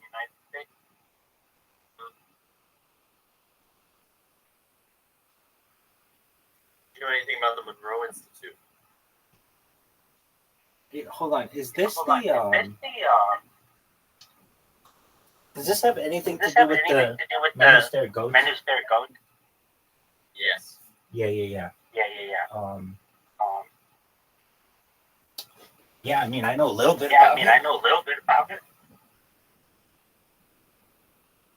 Dude, I'm saying the Gateway experience. Do you know what that is? I'm familiar with some aspects of it, but enlighten me. It's I don't know how much to talk about it with you because it kind of is like Kabbalah related. All right, well then. It's like a CIA thing. It's like an astral projection CIA audio tape thing, and they have it's like they call it the Monroe Institute. It's just a place. I guess it's a place in Southern Virginia where they study. It's a lot like hypnotism, Right. like binaural hypnotism.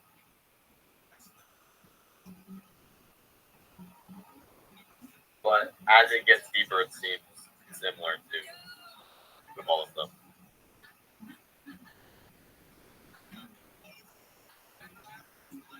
But that seems to be the gateway process has become very popular, I think, as of recent. I'm surprised. I found it kind of like organically on archive.org, just like clicking through links, and then I just stumbled across it. And then Archive.org is amazing. So many people finding out about it. Hey, can I give you some advice? What? Like, if I ever had to give you any advice, perhaps for knowledge of the future, donate donate $1 a dollar or whatever you or can whatever you can per month per month to Wikipedia. to Wikipedia. Here's why. Here's why. In the future, In the future, there's some plan there's to plans make to make Wikipedia Wikipedia paid, and the people who have been people who have been generously donating all these generously years to donating Jimmy all these years Wales, to and Jimmy whenever Wales, he's asking for that whenever money, he's asking for that money, they'll be grandfathered they'll be in, grandfathered but in. the other people will have but to the other pay people maybe will have to thousands pay of dollars a thousands year of dollars to have a year access to to have Wikipedia. access to So Wikipedia. there will be those So there in will be society those with in access to society with Wikipedia and access those to who Wikipedia don't and have those it. who don't. And that'll change society That'll greatly. change You actually think that's going to happen? I absolutely do. That's why I, That's why in addition in addition to really appreciating everything really that appreciating Wikipedia everything does, that Wikipedia does, I do my That's best. kind of genius, to be honest, because like actually that makes sense. But what about all the archives? You think you're gonna like somehow find a way Everything's to get going to be those gone. deleted? Everything's going to be gone. everything's It'll gonna be like the early It'll be days like of the the early internet days of where, the internet where like, you don't remember, but like you if you don't would go to remember, but, like, if you AOL, would go to there were only AOL, like 8 there were sites only, you like, could go 8 sites to, you and could go they to, were all and like they were all very very massively massively censored. censored. Like you could get to Like, other you could get websites, to other websites, but people but didn't even know what a people didn't search even know what engine a was search back engine then. was back Like then. you were just Like, you were basically, just basically like there were no like, videos there were on no the videos internet. on the internet. It was just basically It was just text. basically You might text. be able to You see a might be able picture to or see a two, picture but I or mean, two, it was but very, I mean, very it was primitive. very, very primitive. So, in the future, that's in just the what it's future, going to that's be just again. what it's going to be again. If you want to know what the If you wanna internet's know going to what look the like in the internet's gonna future, look like in the future, you really want to know? you really want to know? Go to. Go Have you to. ever? Have Do you you know ever? who Warren Buffett You know is? who Warren Buffett is? Yeah. Okay, You showed me his website. perfect. That's what it's going to be. That's what it's What is it called again? Berkshire Hathaway. Berkshire Hathaway. Right.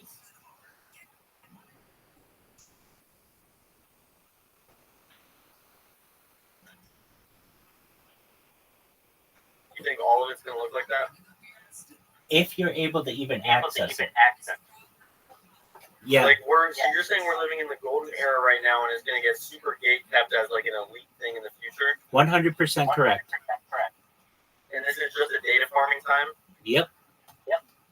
And then they're gonna take it away from everyone. Yep. So basically, So Like the basically, internet itself or all the websites. um, So what is protocol against it to keep yourself as safe or having as much access to information as possible? look, there are going to be two there are kinds gonna of people in this kinds world: of people in this world. the haves and the The have-nots. haves and the have-nots. And as soon as this becomes As soon as viral, it becomes viral, I talk about it I openly talk that about it there is a openly, race that to the there is a top, race to the top, and this will and continue. this will So what is continue. it? So Basically, what is it? everyone is Basically, racing to be everyone part of the is top racing to be part 1%. of the top 1%. And And so, what does this mean for so you? what does this mean for you? Well, essentially, Well, essentially, what is going to happen in the what is going future to happen is in the global future is socialism. global socialism. So you'll have everybody So who you'll has have like everybody who has, seemingly the same seemingly the same rights, equality, rights, but they won't be rights. but They'll they just won't be be considered rights, they'll just be privileges, considered and those privileges, privileges can and be those removed at privileges any can be time. removed at any time. And if you don't And act if the you way don't that you're supposed to the way act, that you're you'll have to supposed go to a act, you'll have to re-education go to a camp. re-education camp. And And additionally, you you won't know it, but you there'll won't be know an it, but elite there'll be an 1% elite that rules 1% over that rules everything, over everything. and those people are And the those people people who are the will people have who will access have to Wikipedia. access to Wikipedia. There will be There will be around the Wikipedia, or Wikipedia is just like a thing. Wikipedia is just one part of it. It's just Like one part of it. Netflix would be a Like part of it, Netflix would be but a part of Netflix it. will be much But bigger. Netflix It would will be be like much have bigger. It would access be to like every have piece of access media to that you'd every ever piece of want. media that you'd ever want. Got you. So Only only 1%. You have all the media, you have none of it. Yeah, exactly. Yeah. Um, okay, so then what? Damn, that's a scary idea. Wow. That's how it works, man. And I can tell you And I this. can tell you this. So there's But the, it doesn't sound far fetched. no. I mean, No, it's very close to what we very have close to now. what we have Like now. if you said Like if you said instead of it being Wikipedia, and we said and we private said private planes, planes, you would be like, oh, that's you how would it be is like, right oh, now. that's how it is right Only now. this like Only really this, small like, group of really people small get to group use of people private get to planes. use private Well, planes. in the same Well, in way, the same it'll way, be like that like with that Wikipedia. with Wikipedia. Interesting. I think Definitely. I might donate today. Well, so what I Well, so recommend what I is just recommend is like like $1 $1 per month. So it's per month. $12 a year, $12 a year, which is like which a is pretty like small amount. pretty It's like a small couple amount, cups of like a coffee, couple cups of coffee. but But it's like you it's like you double downing on just making sure that you still have access to it. And I mean, I'll tell you what, it's a fucking like cool thing to say when people are like, "Oh, I'll Wikipedia that." You just ask them like, "Hey, have you ever given to Wikipedia?" And they're like, "No, who gives to Wikipedia?" I'm like, "I do." And they're like, "What? You're like the one motherfucker we've ever met who's ever given to Wikipedia. Why do you give to Wikipedia?" And I explained to them, it's a wonderful resource that uses server space and all kinds of other things. But in addition, I've heard that there's a plan to privatize it so that it is only accessible through a paywall. I think I read it on a forum that it was like, don't think that Wikipedia is what you think it is. And I've actually learned a lot about Wikipedia since. So what have I done? So I have a Wikipedia account, but I don't use it. And I've been advised, don't use it. Because the people who are really editing Wikipedia, a lot of them are CIA assets or just government contractors. There's a reason why, like, when a celebrity dies, you can look at their Wikipedia page and see it was edited like seconds ago. It's like, how the fuck did this person know all this information about him? Well, it's because they have ties to the deep state. What you don't ever want to do is create a Wikipedia page for something that about which you care. That's not what you want to do. So, like, let's say you start a business. You've got this fashion business, and you might be like, well, we're getting pretty big. Let's create a Wikipedia page. Because Wikipedia is one of the strongest websites that you can have on the internet. Don't do that. Why? Because they will say that this reads more like an advertisement than it does a description of the business. No matter how you write it, even if you write it perfectly, it will still look like an advertisement because you're a small company. So what you want to do if you want a Wikipedia page is there are some avenues that you can go through.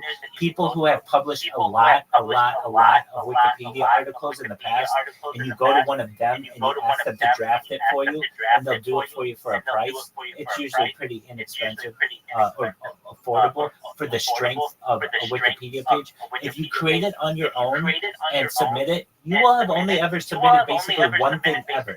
You have no trust on the website. So anything that you say is going to go into the like purged area, and basically then you're going to resubmit it, and then you're going to get flagged for being like someone who basically resubmits things that have been purged. So I recommend, this is what had been recommended to me, because you have one made? So it was actually, this is a kind of a crazy story, but all right, I'll tell it. I needed a job, and I was on Indeed, and I saw that a place was hiring in LA County, and I went to the job interview, and it was a really interesting, weird job interview. When I got there, there were a lot of cameras in the place, and it was for so I went and I sat down where you would interview, and I was waiting for the person who was going to interview me, to the point where I was going to leave. I was living in a different part of Los Angeles at the time, and it was like, look, this is going to be a hell of a commute for me anyway. Like, my time is valuable. What is up with this person? Why don't they essentially come to the interview? So they finally came. I get to meet them. This interview lasts like 2 hours, but feels like 4 hours. And at the end, the person was like, all right, when do you want to start? And so I was able to start the next day. I'm getting to the story. Okay. So one of the things that I asked in the interview was, hey, you guys don't have a Wikipedia page. Why not? And they're like, well, to be honest with you, we're a small business. We just started. We have a lot of opportunity to make this a really big company, but we're just not big enough. So I said, okay, that's fine.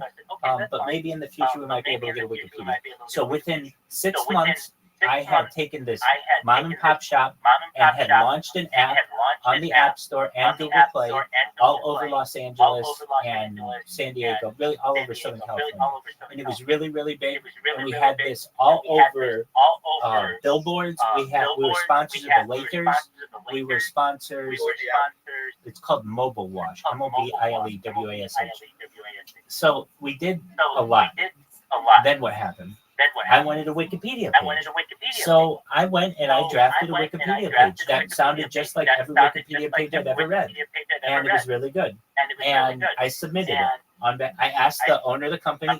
I told him this is something that I even said to you I wanted in my interview. Now we've launched the app, and because of that, I want to get a Wikipedia page. And he was like, "Go for it." So They just closed or something. they did just close, and I'll explain why.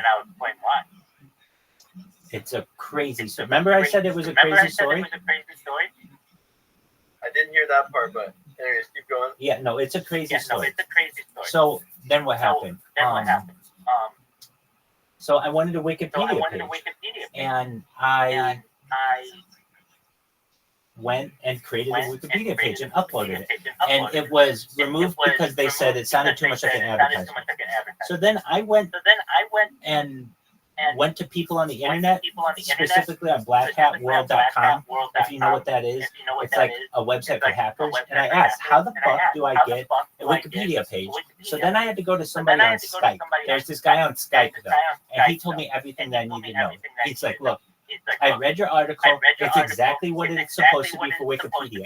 But you have to understand that small companies are going to sound like an advertisement, as do large companies, but they don't care with large companies. Those companies are already established. But small companies, they don't want to necessarily sound like an advertisement.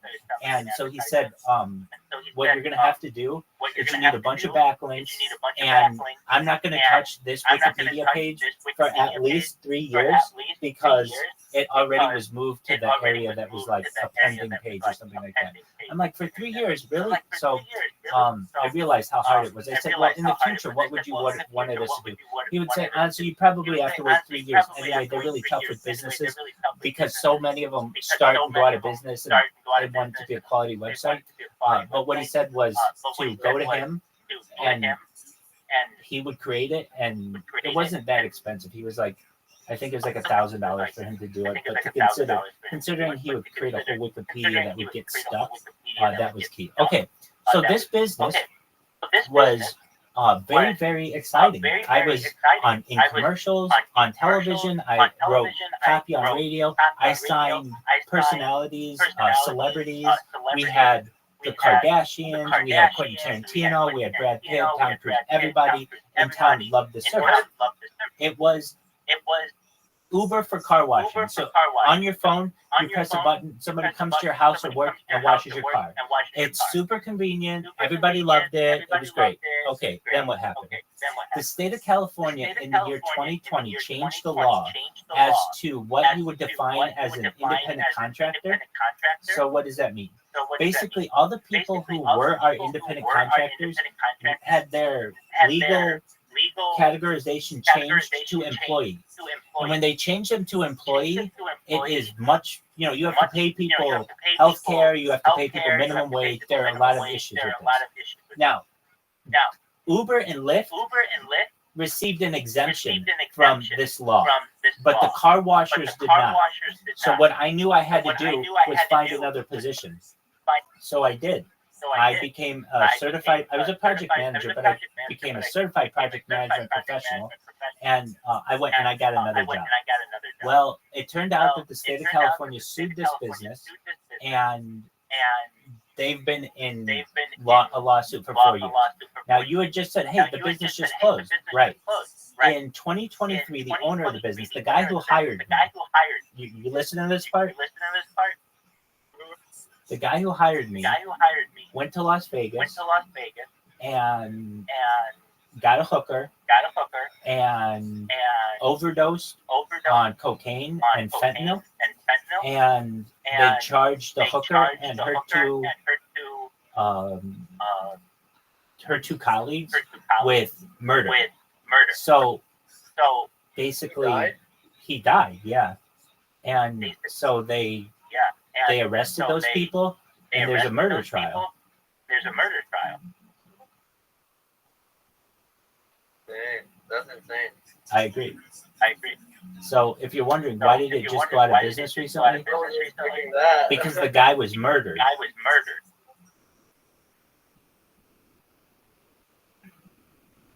And they were like they were gonna rob him and some other things too. So yeah, it caught me by surprise totally. I mean, this is a guy who hired me. Oh, I know him very, very well. In fact, I was this guy's right-hand man. Right-hand man. I was his closer. I I was his rainmaker. I was his everything for this business. I took a business that he had been working 3 years to try to launch an app and still hadn't been able to do it, and I did it within 6 months.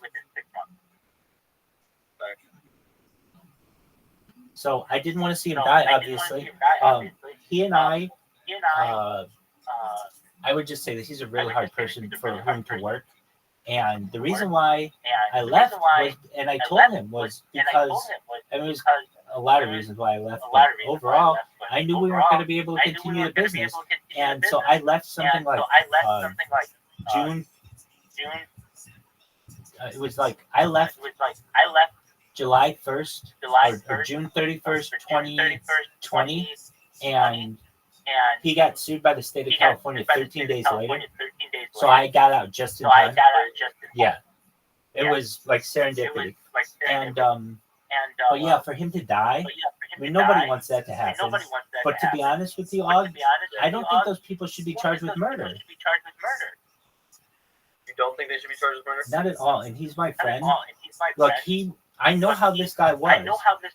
He, I mean, did they force him to take the drugs? Like, no, this is what he did. I can tell you exactly what he did.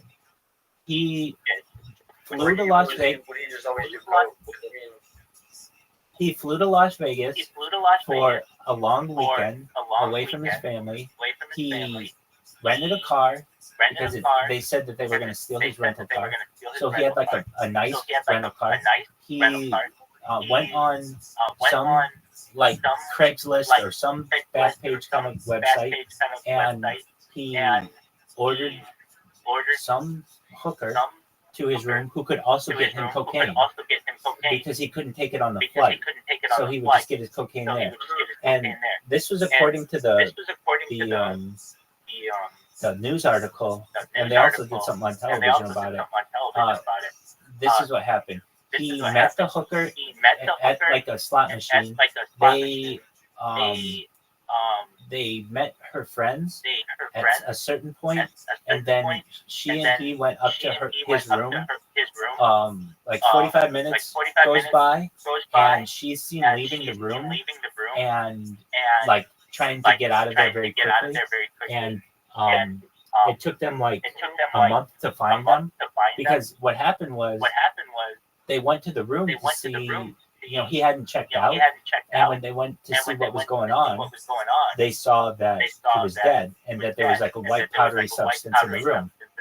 So they checked the cameras and saw this woman running out of his hotel room, and then they were able to chase her to a prostitution ad, and then they were able to like check her Facebook messages to the two colleagues, and the Facebook messages were like, "Yeah, this guy has a lot of money. Let's steal his." It was something like this. Like, let's look. Take anything though? Well, that's hard to say because who's going to be the witness? He was dead, and so but I'm thinking probably, to be honest with you, and it just like no one would know. And the things that I think that were stolen, because I knew him so well. His Rolex was probably stolen, and probably about $5,000 in cash. And they were going to steal his rental car, but they did not. And I think the reason why they should be tried with. What if the fentanyl was intentional? Well, so that's the thing. My friend wanted cocaine, and when you're playing that dangerous game, you got to know that not everything's going to be as pure as possible, especially perhaps if you're getting it from a hooker in Las Vegas. And this was so weird. This was the cherry on top of the You don't think people who sell fentanyl should be tried with murder? Nope. Like a drug dealer? Nope. Why don't we throw bartenders in jail for selling alcohol when the driver kills somebody in a car, or people who own a liquor store? Why don't we charge them with murder if they are selling a product that goes and somebody kills somebody with it? Why don't we arrest gun store owners? Not a direct overdose. That is a behavior whilst on the drug, which is different than just straight overdose. No, it's exactly the same. If you have a bartender who, it's not exactly the same, but I mean, it's a very, very similar analogy. You have a drug dealer who's giving someone a drug that they may or may not know is going to kill them or not, or kill anyone else, and you have a bartender who's giving a patron a drink that may be too much, but they do know that this person may be driving home as well. They're basically empowering the drug dealer and the bartender are both empowering the patron or the drug user to But when it's fentanyl be that's inebriated. disguised as cocaine, there's an attempt to deceive. Well, that's not what it was, though. It was mostly cocaine. Allegedly, there was mostly cocaine with a little bit of fentanyl in it. So it could have been even the people who were selling the cocaine thought it was pure cocaine and didn't realize there was a little bit of fentanyl in it. That's what I'm saying. No, I'm not saying that's not the case. That's what I'm saying is like, do they know if it was intentional that she was like trying to give him fentanyl? No, there was no evidence of that. The evidence that they had, according to the Facebook messages, was this. Hey, I have somebody who wants some cocaine. And so that was one set of messages to the hooker. And then this guy had other sets of messages to other people that were like, I want to buy fentanyl or something like that. So they weren't related. It's not like she said, look, I see a really rich person and let's kill him for his stuff. No, it was more like they were just going to rob him. And then he just died. And then he just died, yeah. True. And I'm still in shock that this happened because I was so close to the guy. I mean, I saw him every single day for years. We were really close. We had really great highs. We had lows. I can just tell you that this is kind of the icing on top. It's not icing on top, but it's kind of like you get what is coming to you. So this guy had, I think, a somewhat attractive wife.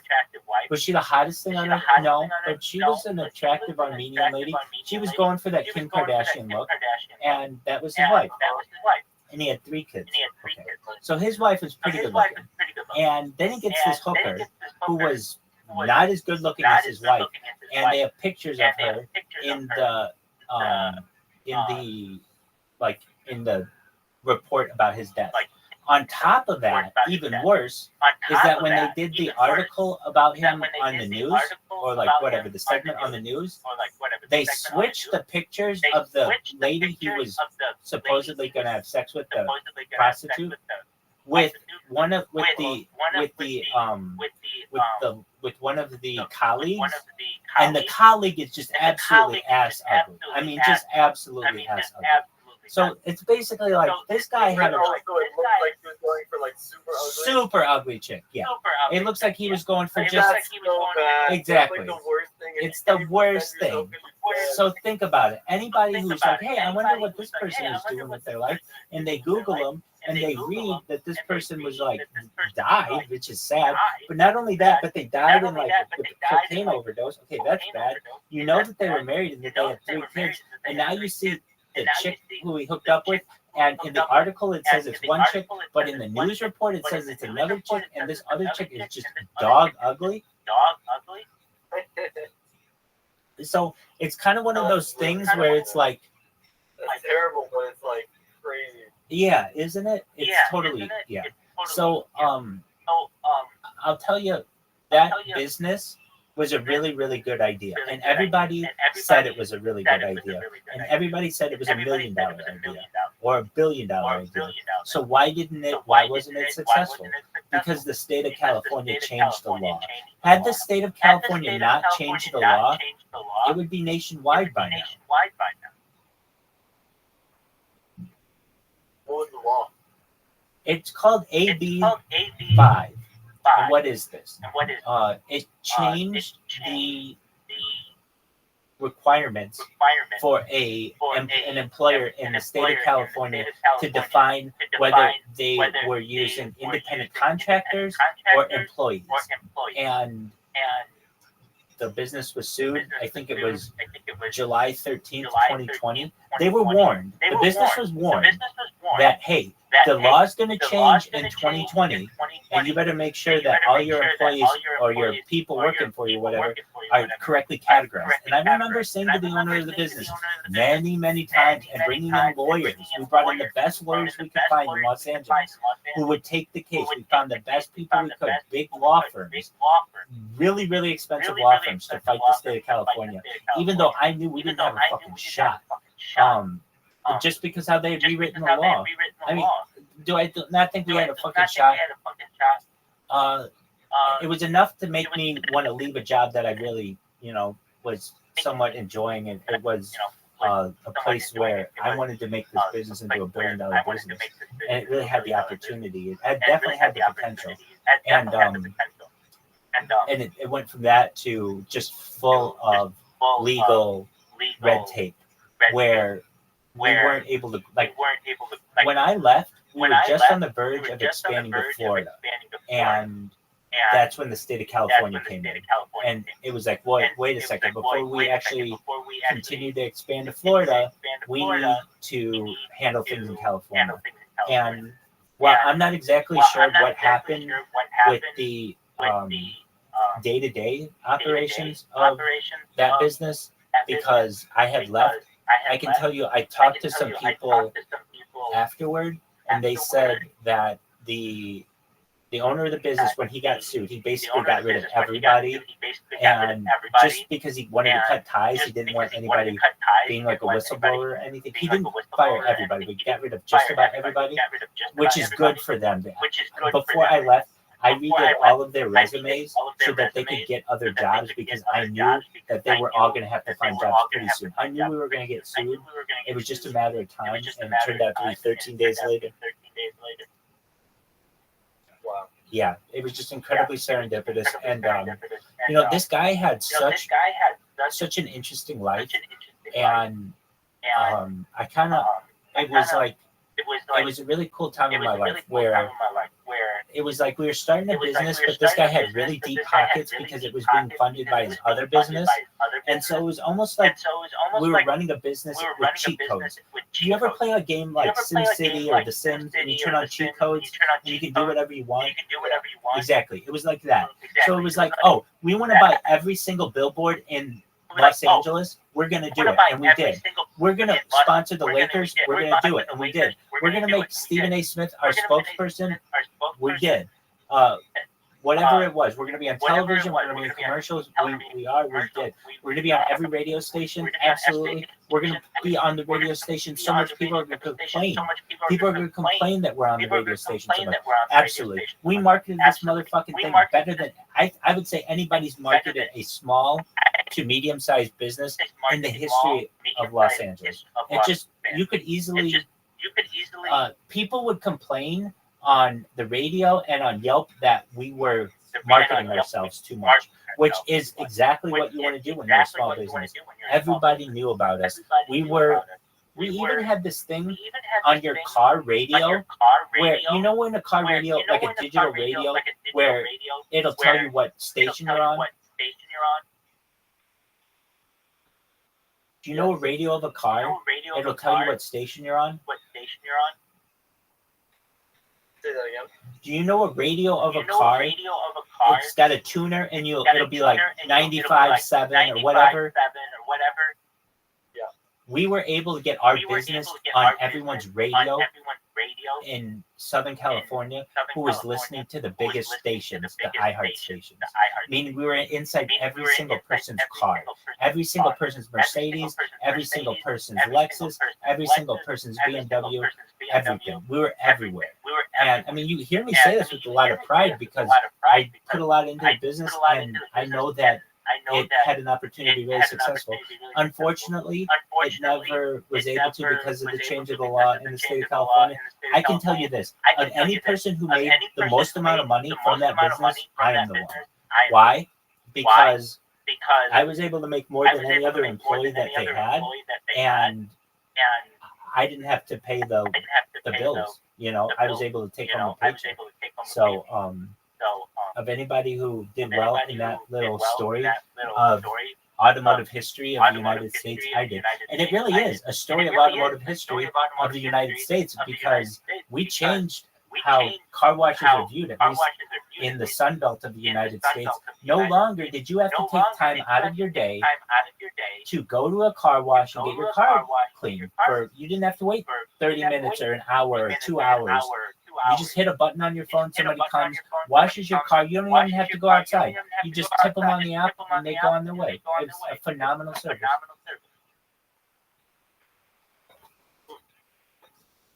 Yeah, that's pretty great. Right. Do you So, think it can be done in another state? yeah, it's currently done in some other states, but here's the thing. It doesn't make that much money. That's the sad part about it. Yeah, here's why. Oh, is it just because of Cali, it being Cali? No, it's a game of quantity. And so let's say you had, I don't know, at the most we were doing a day. I think we were like maxed out. And the reason why we couldn't do more business is we didn't have enough washers. That's a good problem to have. When your business has too much business, like very rarely does that ever happen in society. But I'm telling you, we had too much business. We always had to turn down people because it was such a high demand. If you know Southern California, you know the car culture. Everybody wants to have a clean car all the time. And this was a service that allowed people to do this. So to have your car, I didn't know that was a thing. huge, absolutely huge. It's almost like your clothing. Because people are in their cars so much, they're in their car 2-3 hours a day. They want to make sure that their car looks good, especially if they have to have customers in their car or something like that. And people spend so much on their cars that they want their cars to look nice all the time. So, because I was the same way. I was like, really? You think that people are going to, when we were talking about the idea for it, like, your average person, I don't know if they care that much about it. That's not for who this was. It was for wealthier people, but there are so many wealthy people in Los Angeles that it eventually became something that everybody wanted. It started as a luxury, and then it became something commonplace.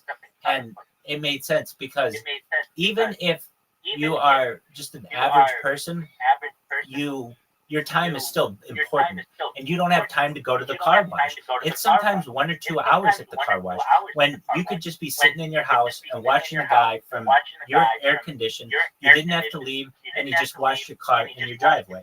It's a really great service. The ability for this service to operate in other states can happen. Florida, it does happen, but there are some issues with it. Okay, so what are the issues? You press a button on your phone and somebody comes to wash your car. Great. But that person is not an employee of the company. Remember, we had this whole thing about who was an employee and who wasn't? Does that make sense? So maybe you don't understand. You press a button on the phone and somebody comes out to wash your car. But they're not an employee of the technology company. They're an independent contractor, just like with Uber or Lyft. When somebody comes out for Uber or Lyft, they aren't employed by Uber or Lyft. Do you understand this? Yeah. Excellent. So what happens when something would go wrong with your car wash? Well, the people on the car wash app were insured, and we would be essentially a middleman between any kind of insurance claim and the person, but that could get messy. Another thing that would happen is this. Let's say somebody comes to wash your car. What's stopping you from just saying, hey, I don't want to use the app next time. Just give me your telephone number. Do you get that? Yeah. So there were some things that I did specifically to combat this. There was an alarm that I created. Basically, if you had the app on your phone and it went back into a zone where you had done a wash for us, it would send off a little alarm to us so that we would know you were basically taking customers. But there were a lot of ways around it, and what would end up happening is for a car wash that costs like, let's say, $30, the company would make like at the end of the day, without taking into account any of the technical costs or anything, it was only bringing in like $3 per wash, like 10% or something. Okay, so they're bringing in $3 a wash. Okay, so let's say we did 1,000 washes a day. Well, that's still only $3,000. That's not a lot for a company. Do you understand what I'm saying? Yes. So what Yeah, that isn't very much. it isn't. And if you raise the amount that you take from that $30, then the washers won't do the washes. So and I'll just say the guy who started the business, he was the guy who was murdered, he was an automotive person. He had a talent that I've never seen to this day. And this is how he made his money. He was basically the fastest person at bidding on cars in the United States. What do I mean by that? Somebody would be driving on the freeway in a Lamborghini or a Maserati or a Ferrari, and they would get into an accident, they total their car. What this guy would do is bid on that car once it's salvaged at the auction. He would put a little bit of work into it and sell it overseas where they don't care if it's salvaged or not, and he would make a lot of money on that car. Does that make sense? Yeah, that's a good idea. Oh, it's a fabulous idea. So he was able to make millions of dollars a year doing that, and he didn't have anything to do with the money. He bought real estate, he bought gold, he bought property, but he wanted something to take him from being a millionaire to a billionaire. So he thought, I'm going to start a technology company. But he didn't know anything about technology, absolutely nothing. And so he brought in some people who knew a little bit about it. Then he brought me in, who recognized that we needed a lot of hard work and a lot of testing. And over the course of 6 months, we were able to launch it. And I was the person who led it. I was the managing director of the company, which is essentially the CEO. And then we were able to really expand to different counties and expand our washers. And so do I think that it could work in another state? Florida, a little bit it works, but like a state like a poor state, it's not going to work as well. So that's why you kind of had to stay in some of the wealthier areas. Also, it runs into some issues like New York City. It doesn't work because you don't have anywhere to wash the cars. Chicago is too cold generally, unless it's the summer. So LA was really the perfect place for it, but because they took away most of the business and you're only making like $3 per wash, it's just it wasn't that profitable. At the end of the day, the company was not. We made millions of dollars in our first year, which is great, but we still weren't profitable, and that was okay. The goal I was never told was this thing has to be profitable because of our advertising budget. Our advertising budget was like 10 times what any other similar sized company had as an advertising budget, maybe 50 times. It was huge. When I say we were on every billboard in Los Angeles, I mean we were on every fucking billboard in this fucking county in over the course of like 3 years. We're everywhere. So if it's going to work anywhere, it had to be California. I think the one thing that could happen that would perhaps change things in the future, remember I said that they made an exception for car drivers for Uber and Lyft? If they made the same exception for car washers, then it would work again and it could go nationwide.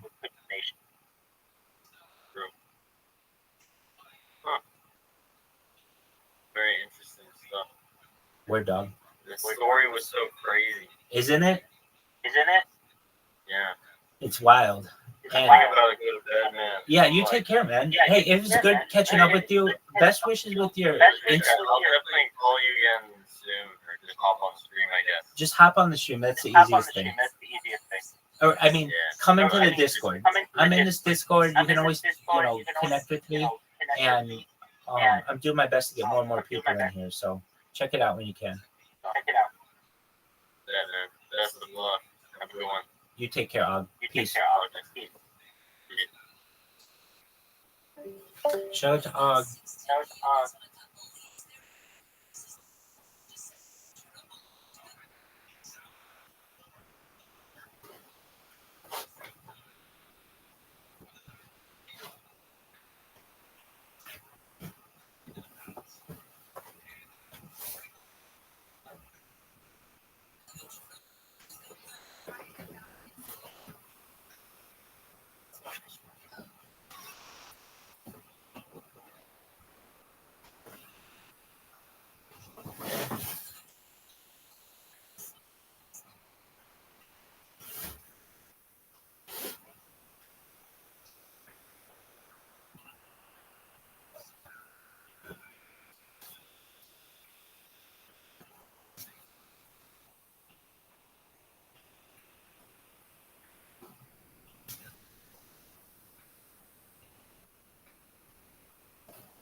Fucking semen all over the house, dude. I work in restaurants, so they make you go through like training for that stuff. Yeah. If I'm ever somewhere and you need to get a soda lid, I never grab the one on top. I always go in. I never grab the first straw. Like I hate like places. There's places that have just loose straws, not even with plastic around them. I won't go there. That's why I like to read tea. They get the paper old school. Yeah, you need the something. fucking paper in the air. Yeah, I don't like that, but I remember I was talking about this earlier. The can't like when Halloween when I was young, Came on the weekend. we didn't have. Me and Ghetto Boys that trick or treat and robbing little kids for bags. Dude, we had. They didn't even have the individually wrapped candies. I remember this one house we went to, and their grandfather had died. Their grandfather died on Halloween. They left him out on the porch for the night, bro. How fucking awesome is that, right? Knowing that he's dead anyway, right? But sometimes these houses would have. People think he was a decoration or something. People thought he was just being scared and resting. But this is when he died. And that's when he left the earth. It was on Halloween, right? But this is a time when you would get, I remember this one house, the candy was all junked in the bowl. Like they weren't all individually wrapped candies. You know what I'm saying? I remember going to a place they just put the whole mints in there and they would all, in one person would just get the whole fucking rock of mint, you know? So you're running around with like 300 mints on each one chunk, you know? She came home with some candy. We did 2 or 3 things. She came home with some candy. I'll tell you something. Like 3 or 4 people gave her little bottles of water. I can't wait till she gets older so she throws them back at the fucking people. You'll get your life together. Give us a cup of water. Water to a She child. wanted sugar. And I raided that thing the first night, Friday night when I got home. I got stoned by mistake. And I started eating my little licorices and shit like 3 of them. I ate them. The next day she was pissed. Well, I mean, She knew, huh? like, did you look through it? Like, when I was growing Yeah, up, no. my mom would look through into Well, any no, when we loose. didn't go to houses. First off, we went to the church and we went to the school. And they have a thing called trunk or treat. And people pull their cars in back there. People that are involved with the school, parents. So kids can't even go to the houses anymore? No, we're going to do that on Tuesday. Yeah, this is for little kids and whatever. What's going to happen is we hide her. Tuesday, she's got like fucking swim. And when she don't get out of there until 5:30, we're going to bring her home. By the time we get home, in fact, I'm going They'll be running late. yeah, we'll be running late because we're gonna fucking bring her home for to eat, and somebody will ring the doorbell once the kids come. Last year she just called. She goes, "Mommy, Daddy, bye." We had to run that after her last year. Wow. Because she just took off with the other fucking kids. Like she was like, "See you later, Mom. What the fuck are you doing?" There's candy out there to get. So we walked till it got dark. And she's like, Mom, Dad, let's get the fuck out of here. Last night she told my wife, let's get out of here. They went to trunk or treat at the church.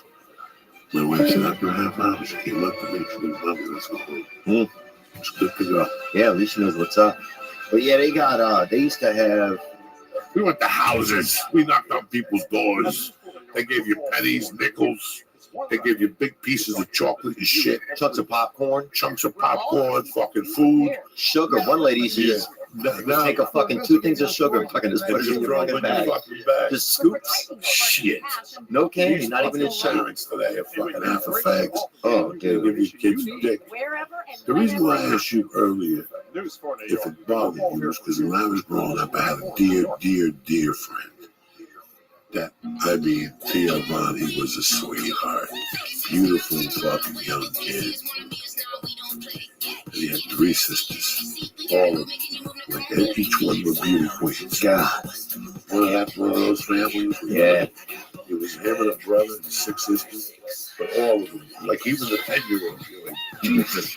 You fucked the whole family. Your parents do. Yeah. Every one of these girls, like the second oldest one, went to dance, but this was the fucked up thing. She danced 2 blocks from the house. But the Guinness was out. And you'd be at the fucking liquor store with him waiting for somebody to buy you booze. And somebody would come up to you, what are you guys doing tonight? No, let's go down there. Tina's dancing. Tina was his fucking sister. Yeah. I would feel like my heart would fucking stop. And there were nights that I heard that he actually went down there and pulled her out of there by her fucking hair and shit. Yeah. There were a couple incidents with him. He was a good kid. I mean, look, I don't think I was stoked about it, for sure. Right, you were jumping up and down. But look, I know the childhood that we had, and I know I got very little connection, like, with any, I didn't have any guidance or connection, so I know she got even less than that. She was, the youngest kid in our family, so, and I didn't feel like I knew her well enough or had enough, emotional connection with her to, she wasn't going to listen to me, So, and what am I going to, so all I could do was just be supportive. Tell her to make sure she wore a seatbelt when she drove, make sure she was, walking with people in and out of these clubs. And also my sister was she wasn't a fucking putz, She was a smart girl. She still is a smart girl. I wonder what you could make as a fucking... She bought a house. I mean, she bought a beautiful house out in Arizona. That's it. That's the proof of the pudding. Because if you're fucking smart, and then they get to be fucking slick. Like when I lived in Seattle, my girlfriend was a fucking half a stripper. She had the mind of, she's as dumb as a box of rocks. Yeah. She's a millionaire today. Yeah. She ends up marrying a Hindu that was 80. He died, the whole fucking deal. The fucking nice guy. Hindu trick. Nice guy.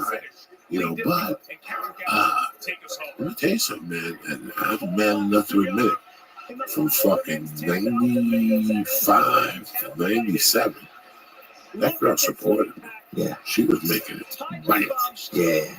And I couldn't go up to her and go, hey, how'd you make this extra 200? It's none of my fucking business. Yeah. It's none of my fucking business. But a lot of people make jokes about strippers, including me.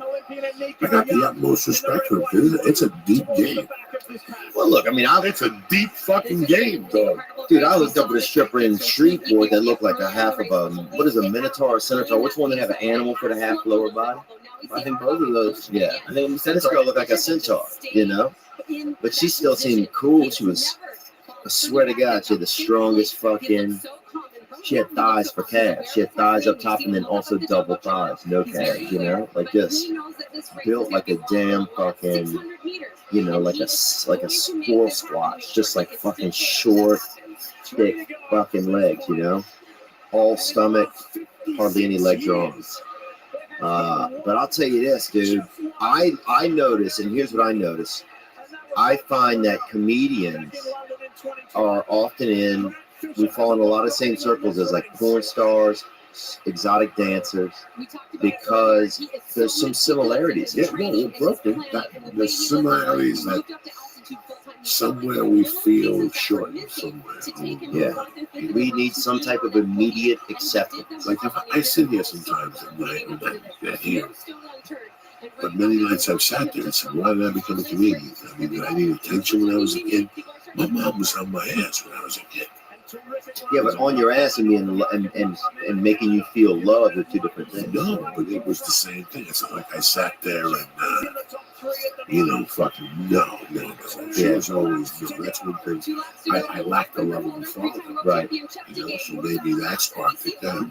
But I mean, do you think that maybe she was loving for the first, I think, what, you were 13, 15? 15, 16. So maybe if she had lived, you wouldn't have been a comedian. So maybe from the love that you lost. I always loved performing. When I was a kid, I was kind of a musician. Mm-hmm. And then as I got older, I did karate. But my specialty was the forms. And I was really good at doing forms and putting together stupid moves and shit. And then I heard stand-up comedy, and I just thought it was fucking superb. And I then I became whatever the fuck I ended up becoming. Yeah. And now we're here. So some of that, I took different elements of that childhood, mm-hmm. and I became a stand-up comic. Do I drive a fancy car? Do I fucking jump up and down and jiggle for love at this point in my life? You know me a long time, bro. I got my own views. I live my own fucking life. I don't give a fuck about what, directors and producers think. Before you came here, you're a fucking man. And you gotta leave here a fucking man. Yeah. If you become what they want you to become, those are the fucking people that they should have never came here. They never should have came here. Yeah, those stories I told last night at the Ice House on stage, they're true stories. I told the guy to go fuck himself on the set of this fucking Highline commercial. Mm-hmm. Like I shot this Arby's. What is it? Are you sure you want me to say it? No, what's the name of the company? Hardee's. Hardee's. I love Hardee's, bro. That's the name of the cousin to Hardee's. Carl Jr. Carl Jr. So years ago, bro, I shot 3 national commercials, 3 weeks in a row. Like in my 20 years here, that's huge. I booked like 10 commercials. But in 2009 or 2000, one of those years, I booked a fucking 3 national Sprint. Wow, something else, and this Arby's, which was fucking money. Yeah, because they pay you from both companies, then they put the ads together. You have no fucking deal. Dude, I did a shitty internet commercial one time, made $25,000 over 3 years. No, crazy. How many people stand in front of a cup of 7-Eleven? $25,000 over 3 years is a gift. Oh, it was. I couldn't imagine. I thought I was gonna make $600. I could never imagine that when I made that much money over that time. Oh yeah, they give you. I told Lee for a year now. Lee, stop this shit. Go get your headshots. Go give that guy $4. Go to Aqua, tell him you want to go out for commercials. Jesus Christ, right. I would put you in some shit. Hershey Kisses, snacks, or something. Anything that people eating, jumping up and down, games with a jersey on. You want to do, you're a Zombo-looking motherfucker. You understand? Yeah, you could be the friend that's sitting on them kind of chips, bro. You're right. The dip guard. Fucking dog. Guarding the condiments, dude, or fucking sitting there with some pussy on your leg. I love that. That sounds great. Somebody told me, somebody said to me that they stopped going out for theatrical when they just focus on commercial. I was like, you know what?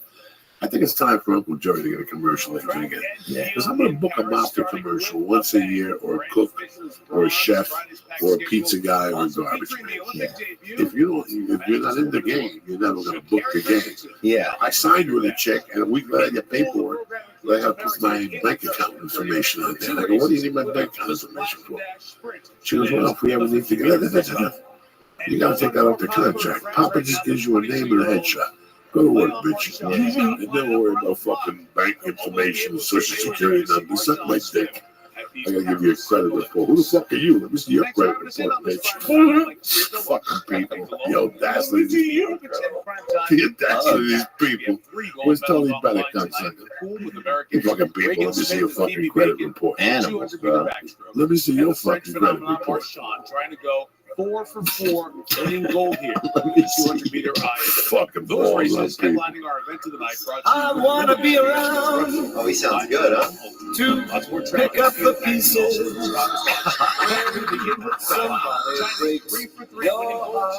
I don't know why every time I fight with that candle to save you. You use it like a shield of death. That candle gonna lock the waste out of my asshole. It's like It'll be like 15 candles. My asshole would sink the whole candle factory. This is chicken Florentine that my wife made for lunch. This song? Oh, that food. Yeah, man, I've been eating some plants recently, so I haven't even been having any gas, man. What? I farted the other day and forgot I hadn't farted in a long time. Dude, that's the number one thing I think I'm gonna miss when I die, bro. Farting, probably, and looking at horses. I thought that just made you fart all the time. Not me, man. You're clean, you're sober, you look good. You're gonna shoot a special. What do you want to do?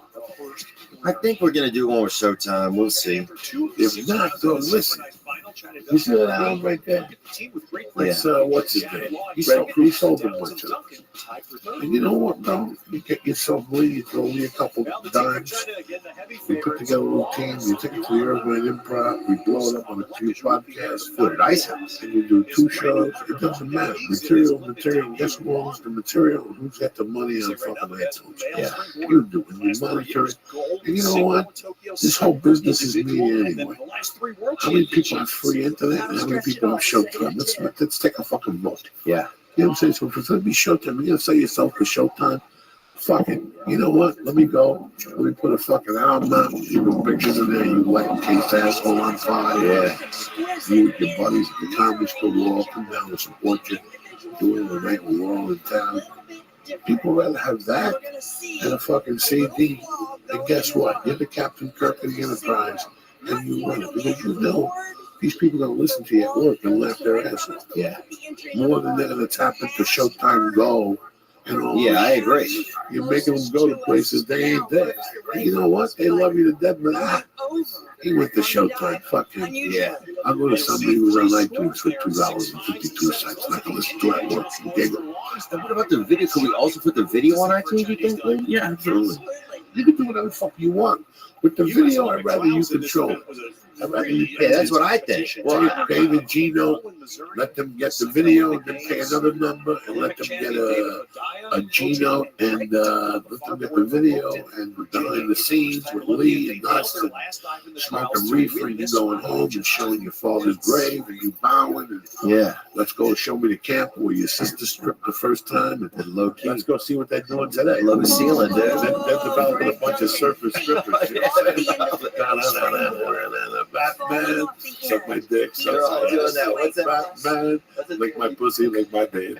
Batman. What were some of your Halloween costumes when you were young, dude? What the fuck is this, Jeopardy? No, what do you know, man? One of them was probably Batman. You couldn't even have a Boy Scout couldn't even be next to me because in those days you were flammable as fuck. When I was a kid, people used to light on fire on Halloween all the time for no fucking reason, though. You go to school on a Tuesday, the next day they come in with bandages and a jar full of Vaseline and no eyebrows. What happened to you? Were you lighting people on fire? No. Just a wild night, dude. Listen, if a car was driving, okay? People don't spontaneously combust. Oh, yes, they did. By those suits, they were made by some material. Kerosene. Dogs, this shit was blowing up. So let's say you were walking with me, you, Theo. We got a couple idiots with 10. We're walking across the street with our little fucking. There's people who make costumes. Yeah. But then there were parents who bought them. They came in a box. And they came with a mask up on top of the fucking The mask thing. would cut your fucking skin. Yeah, the mask would cut your skin. It was like razor blades. It was for tough kids. Yeah. And then the suit you were going to live. When your mom gave you that suit, she signed up for that Liberty National Insurance. Because, let me put it this way. Lee. You're crossing the street, you got the hand that goes like this, right? But at that first light, there's a car. And by mistake, it's like a 1966 Chevelle. If it backfires, you're going up in flames, you know what I'm saying? Dude, they had some textiles going around our area that had kerosene. And I wish, Lee, I was lying. Kerosene in the cloth. Yeah, you burn It will burn up every Christmas. You see a group of kids One of them with like a flash suit, a Batman. You're like, that kid's not going to school tomorrow. Yep. Somewhere along the line, those poor bastards will fucking combust. Chevy Blazers would always do a fire off too at the end, you know. My uncle used to get out and run back to the back of the car, and he would go off and he would act like it shot him, you know, when he'd fall on the ground. There's a lot of those cars would backfire. And we had a lot of clothing back in our area. Somebody was making bad clothing and kerosene in it. The kids were fucking getting adults too. A lot of adult males with smokers were getting bunked up. Hilarious. I forgot all about those fucking. Those are the boxes. I forgot about the You boxes. forgot about the box. They had all different sizes, all different colors, and they were called "Take Your Chance Halloween." Make it a real Halloween. Mickey Rooney. It's like I told Lee the other day. People want to get scared. Like, you want to be Halloween? Shove a dick in your ass and get a mirror in front of your face and look at your reflection of your mouth open. You'll be scared. All right? How is this company around more than 1 year? Like, if you said They went to states where they endorsed fucking. They endorsed fucking. What do you call those people? They endorsed flammable people. Yeah. They endorsed Jugglers with it. like you took your. Dude, they had a girl in our neighborhood, dude.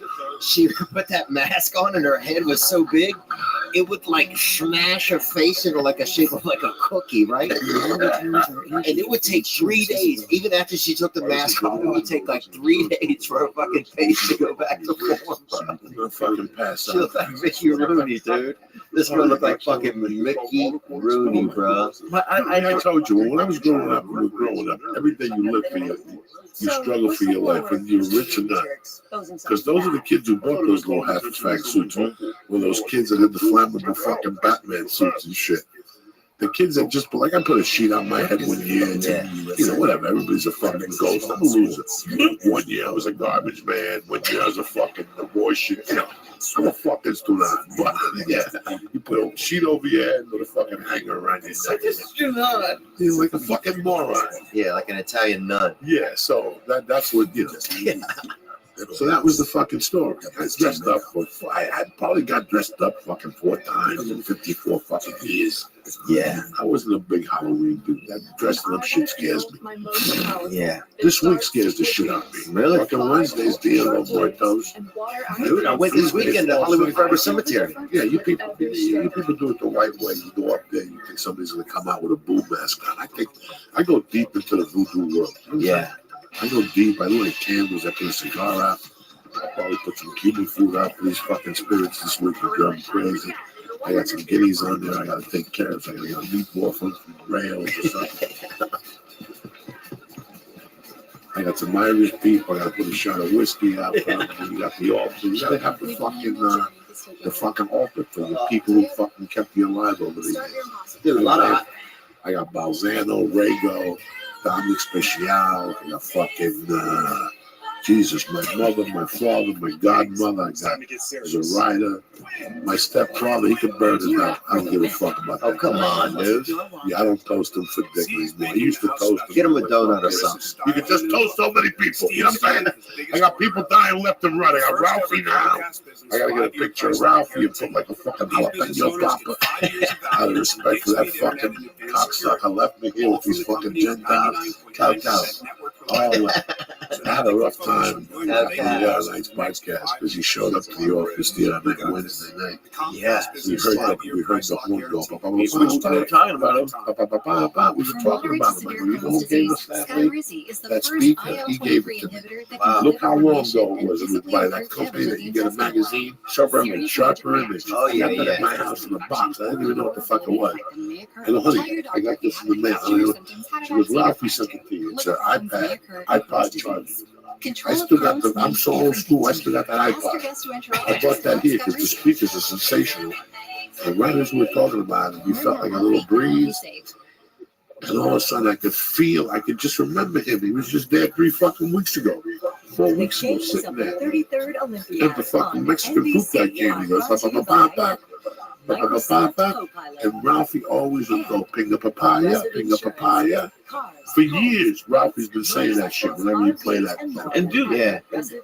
first of all, everything he said is exactly how it went down. But also, We're here every night.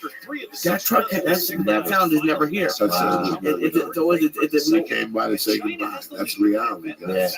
They stick around for 30 days. They just don't go into fucking the next image. They want to see your friend one last time and touch you. And listen, but I had a friend, Jimmy Burkle, that I love. And I getting a call from him on that Friday. He was in the hospital already. And he's like, Coach, what's happening? I could tell his voice, he was done. He was wrestling with cancer for years. I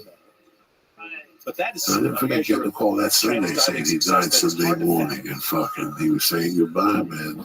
When Carmine Balzano died, I missed his call. And I called him back, he was back.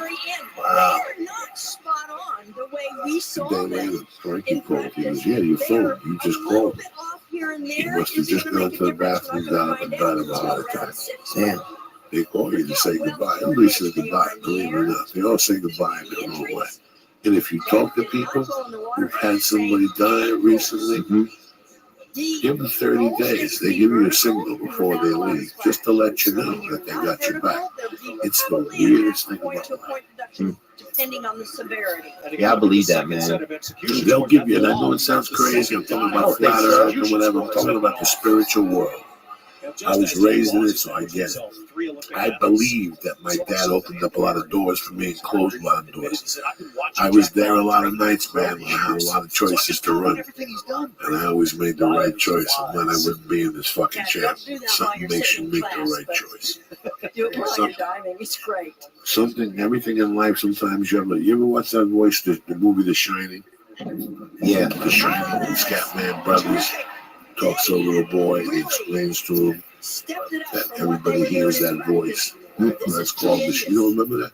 I don't remember that part. I gotta go watch it again. I only seen it one time because I saved a lot of But on movies. The Shining, Scatman Crothers talks to a little boy. Yeah. And you'll see you have 15 minutes. We gotta get you out of here. So why did you with me? You traveling?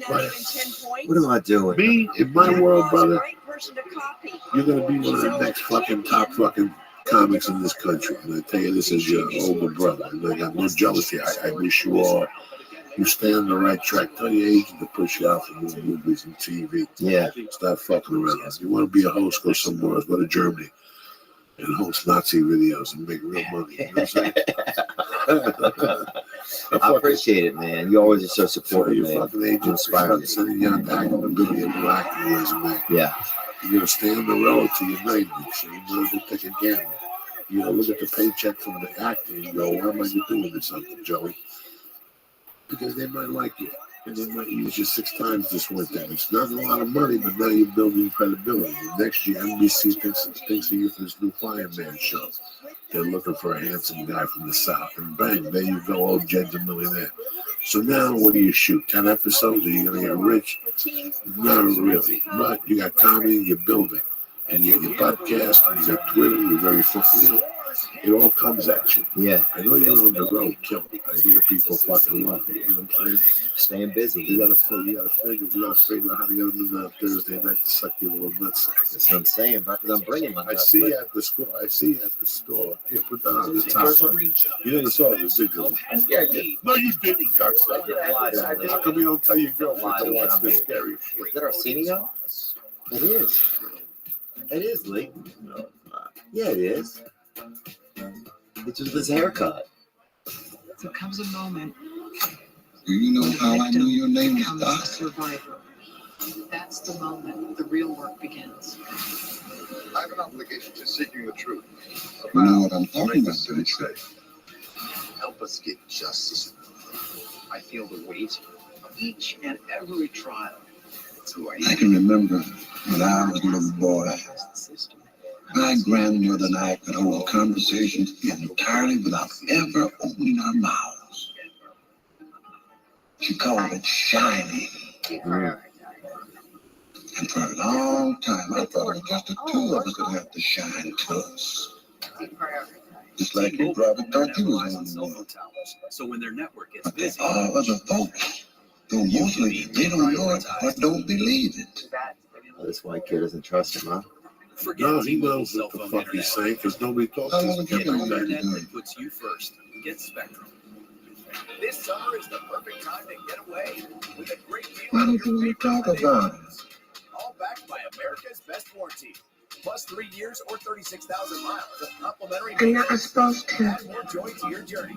Hurry into the Who says you're supposed to? But act fast. The hottest deals of the summer won't last. Get in and get Tony. away now. Lease a all-wheel drive Tucson for $229 a month. Who's Get Tony? 1.99% APR or up to $1,250 bonus cash. Hurry in to the Tony Hyundai is a Getaway little sales boy event. that loves my mom. This year has us all asking Damn. questions. Nope. Who could offer me Is Tony the one that Damn. tells you things? stands with I. Yes. this year? The choice is clear. So does he tell you things? We'll ask the important questions. You want another round? It's like I go to Decide sleep what the party looks like. and he shows me Leave with things. one choice that But when I never wake gets old. up, Book I can't Boston remember 24. things. Get the vacation you deserve. What's the matter? We turn it off. We just get nervous. This when you're a kid, everybody has an imaginary friend. That friend is an ancestor talking to you, talking to the ancestor. You don't even know. Yeah. You don't even need to go on Ancestry.com. Yeah, the shit. And as you grow up, you build that's your confidence, man. Yeah. It's kind of weird. It's a weird fucking thing because I see it now with Mercy when I talk to her. She's 4 fucking, she's gonna be 5 in 2 months. And you see the whole thing. You know what I'm saying? What's the matter? You don't like those type of movies? No, I don't like those type of It movies. makes you nervous. Yeah, but they play that fucking music to make you nervous, Yeah. and then it's talking about fucking craziness. Yeah, I don't know. But even back then, race relations wasn't that good. Even if you watch that fucking video, you know what I'm That's a saying? great fucking movie. And that movie, that's a real movie because it scares the fuck out of you without scaring the fuck out of you. Yeah. That's a real director right there. That's a film that, you know, they'll watch generations in film school and go, how did he scare you without scaring you? He doesn't fuck with you until the end. Who's the director? Stephen King. Yeah, he's the master. Stephen King is the Whatever the fuck. You know what I'm saying, cocksucker. Could have been Cooper. I That don't could know. have been one of those crazy motherfuckers. You know what I'm saying? We're going to be New Year's Eve. Me nowhere, man. You still open? I got one set. Yeah, I got one. I'm going to be in Huntsville, Alabama in November 16th, 18th, and 19th. You And fly then into fucking, that's it. you have to fly into Nashville. I don't know yet. You have to fucking look. I think you have to fly into Nashville Connect. Get a rental car. I think, yeah, that's right. You have to get a rental car. I don't know if I'm going to Huntsville. I might just get one out. I got family down there, so Yeah, I don't like driving those fucking distances when I don't know where the fuck I'm going. yeah, it's probably about a 3-hour drive. I'm guessing from one of the big airports. Yeah. Fucked up. They better get So an airport we'll and see. shit.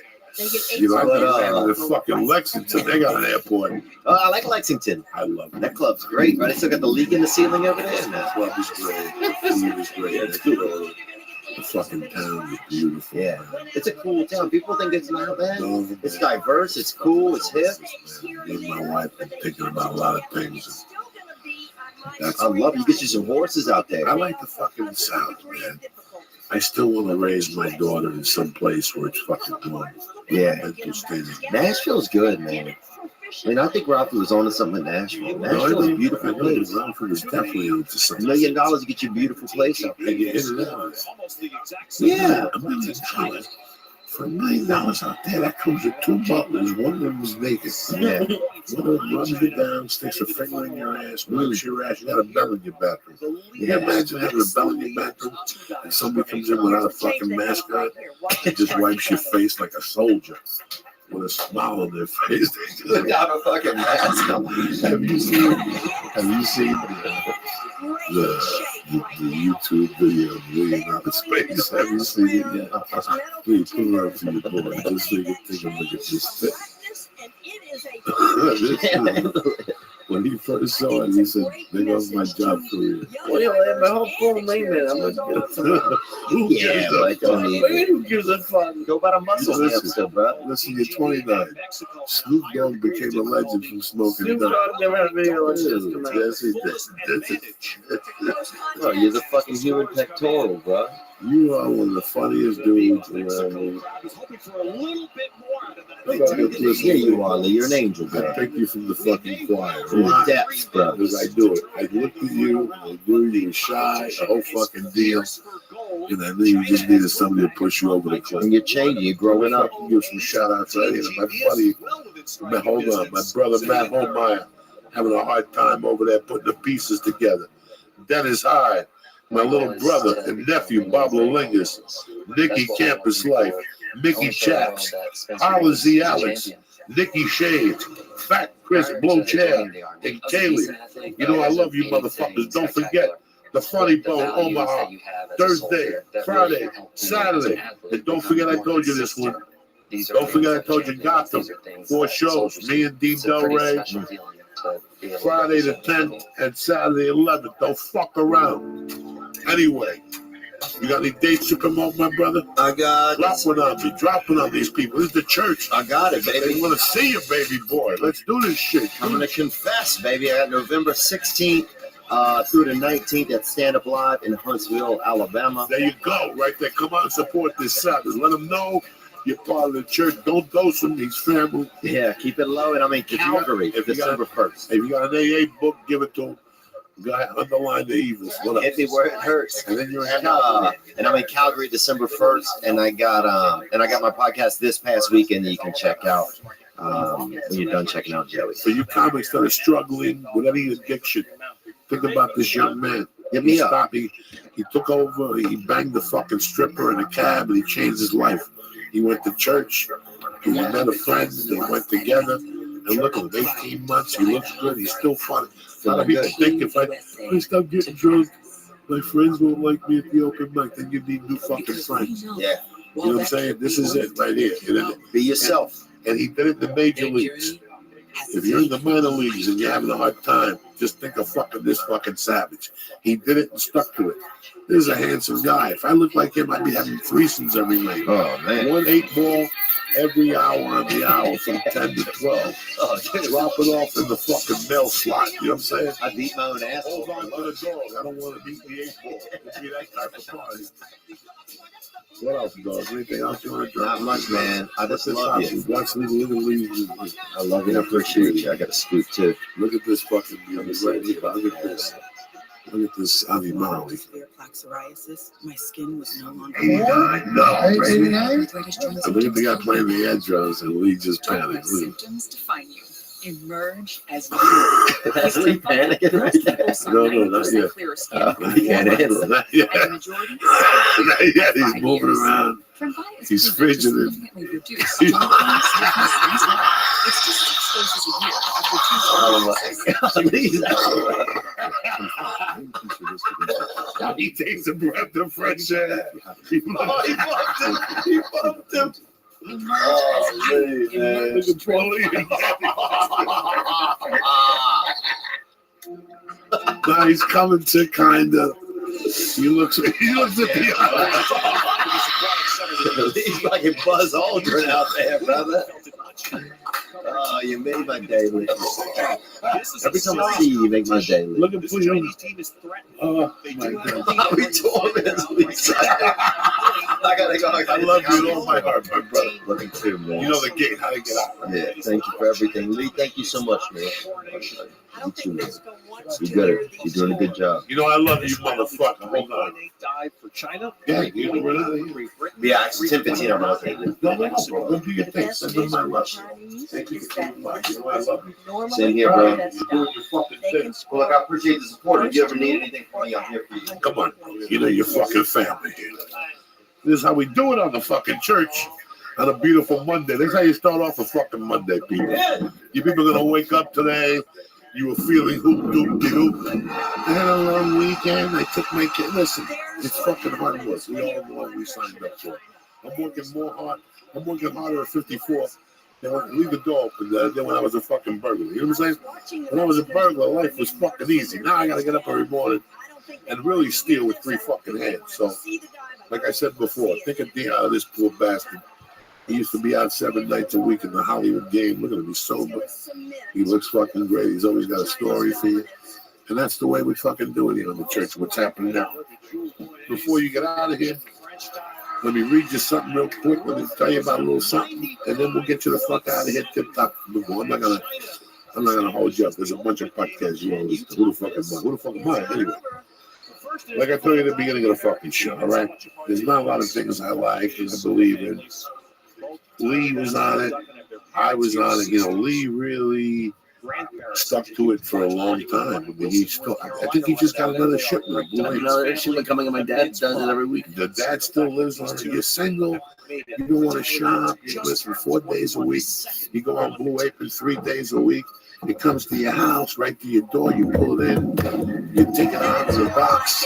And there comes all the stuff you need to make the recipe. They give you a card with how to do it. And each meal, come on, 40 minutes, 50 minutes.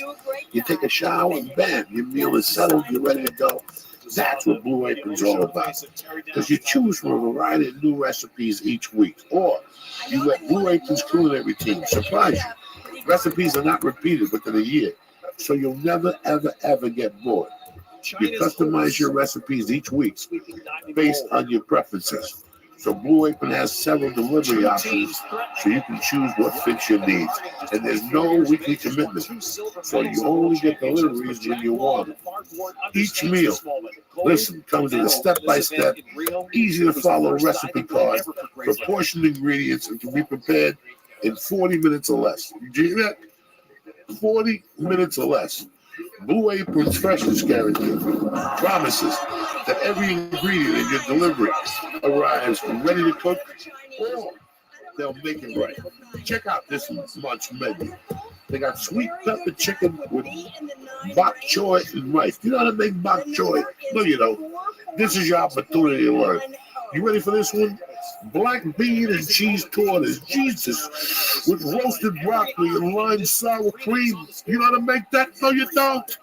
How about listen, shrimp and pesto fettuccine with spinach.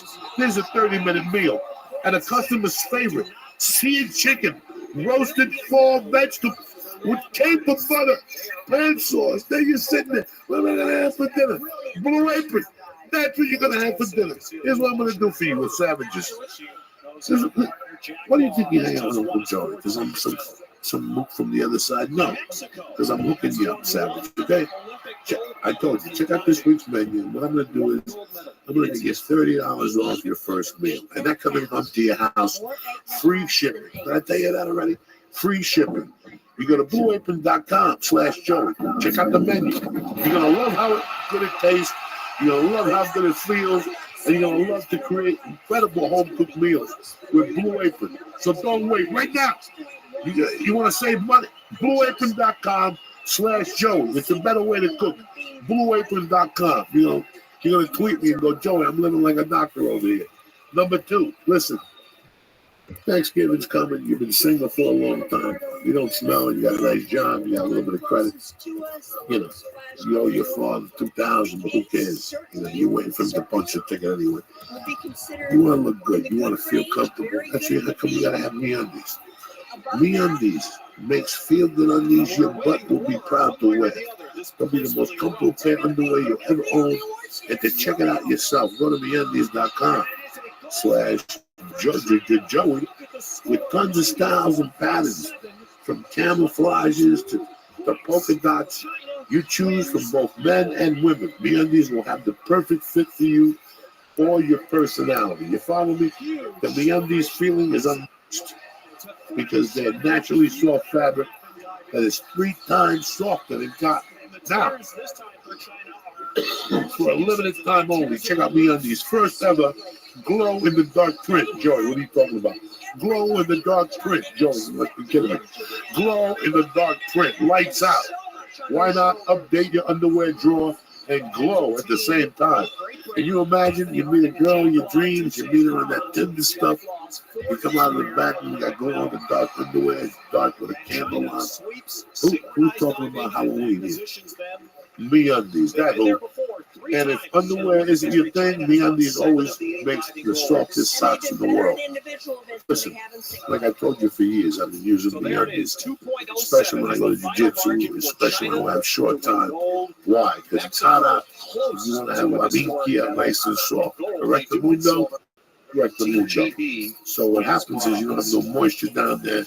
You don't smell like a billy goat. It draws away from everybody. Everybody's happy. Go to MeUndies. Give them a try. What I'm going to do for you is this. I'm going to get you 20% off the best and softest underwear and socks ever owned. Everything is 100% satisfaction guarantee from your Uncle Joey. It's the holidays, bitches. Go to MeUndies.com/Joey right now. That's MeUndies.com. 20% off the best and softest underwear and socks you'll ever own. Free shipping and 100% satisfaction guarantee. MeUndies.com/Joey. Stay black. Cynthia, you a hoe. Thank you very much to my main man Theo Vaughn who let us do a spot at the comedy store. But thank you very much for you, Savage. We'll be back Tuesday or Wednesday. I've made up my mind. But if I don't talk to you, happy Halloween, you bad motherfuckers. And I want to thank my main man, the main Christ killer of life, my little brother Lee Sayat, always showing up and dropping knowledge on his Uncle Joe. And that's it, and that's that. I want to thank Blue Apron one more time. I want to thank MeUndies. I want to thank you motherfuckers for listening. Let's drop a little something on you from Willie Colon, Hector LaValle, off the album, not Cape, whatever. Hit Crime Pays. Blast this motherfucker, Lee. I love you, cocksuckers. See you guys in Omaha, Nebraska for the following week. You got it.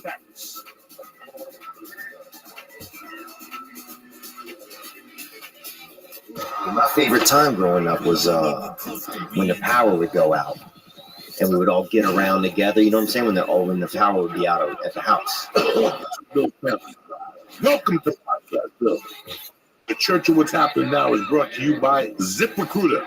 Hiring, every business needs great people, and the better way to find them, something better than posting a job online and just praying for the right people to see it.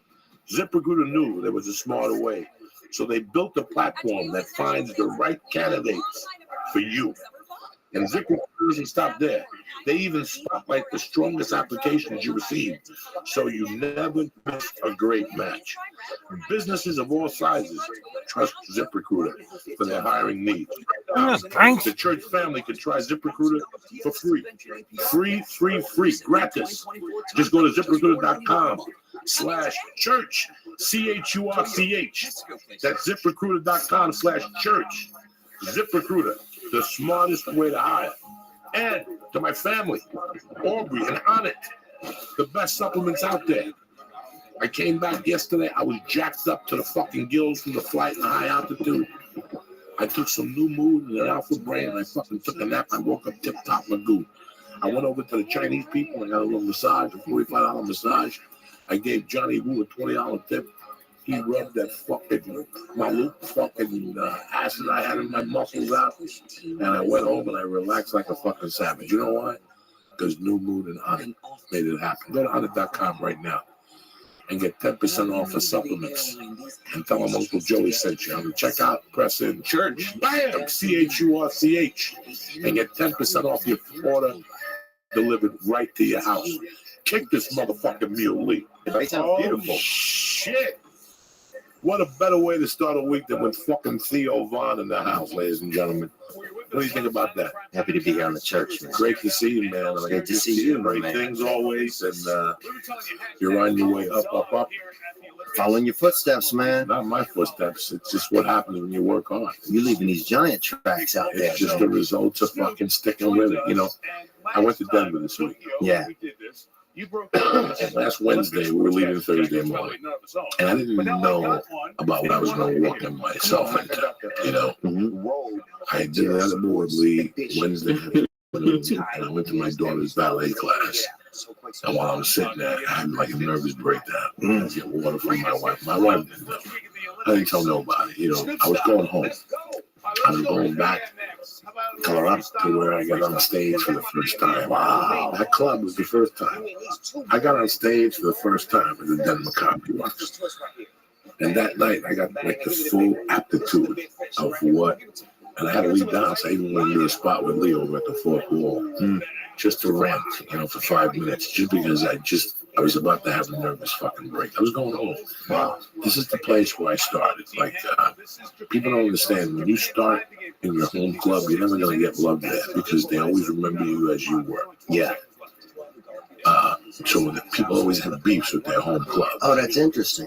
Like if you start in Dallas and the Dallas Improv, as you progress, they won't hire you. They'll hire you as a feature, and then they always remember you that way. So it's kind of weird. to climb up a chain, and I was on my way on the chain at the Comedy Works. Yeah. I was doing guest spots, like 10-minute guest spots. Yeah. And there was this dude that worked there, Tim O'Shea. And me and him were tight, like me and you. We were open mics together. Like, what are you doing Thursday night? I'm going to the Rusty Nail. I'll see you there. Me, him, Jeff Sargent, Jimmy Abeda. You know, it was like 10 open mics and you become friends with them. Yeah. Him and I used to drive together to these gigs. And one night I'm at the Comedy Works. We did like an open mic, we're hanging out, and I'm walking up the stairs, like it used to be a little deeper then. She ran down when she saw me. She was one of those girls, Theo, you know, when they jump on you.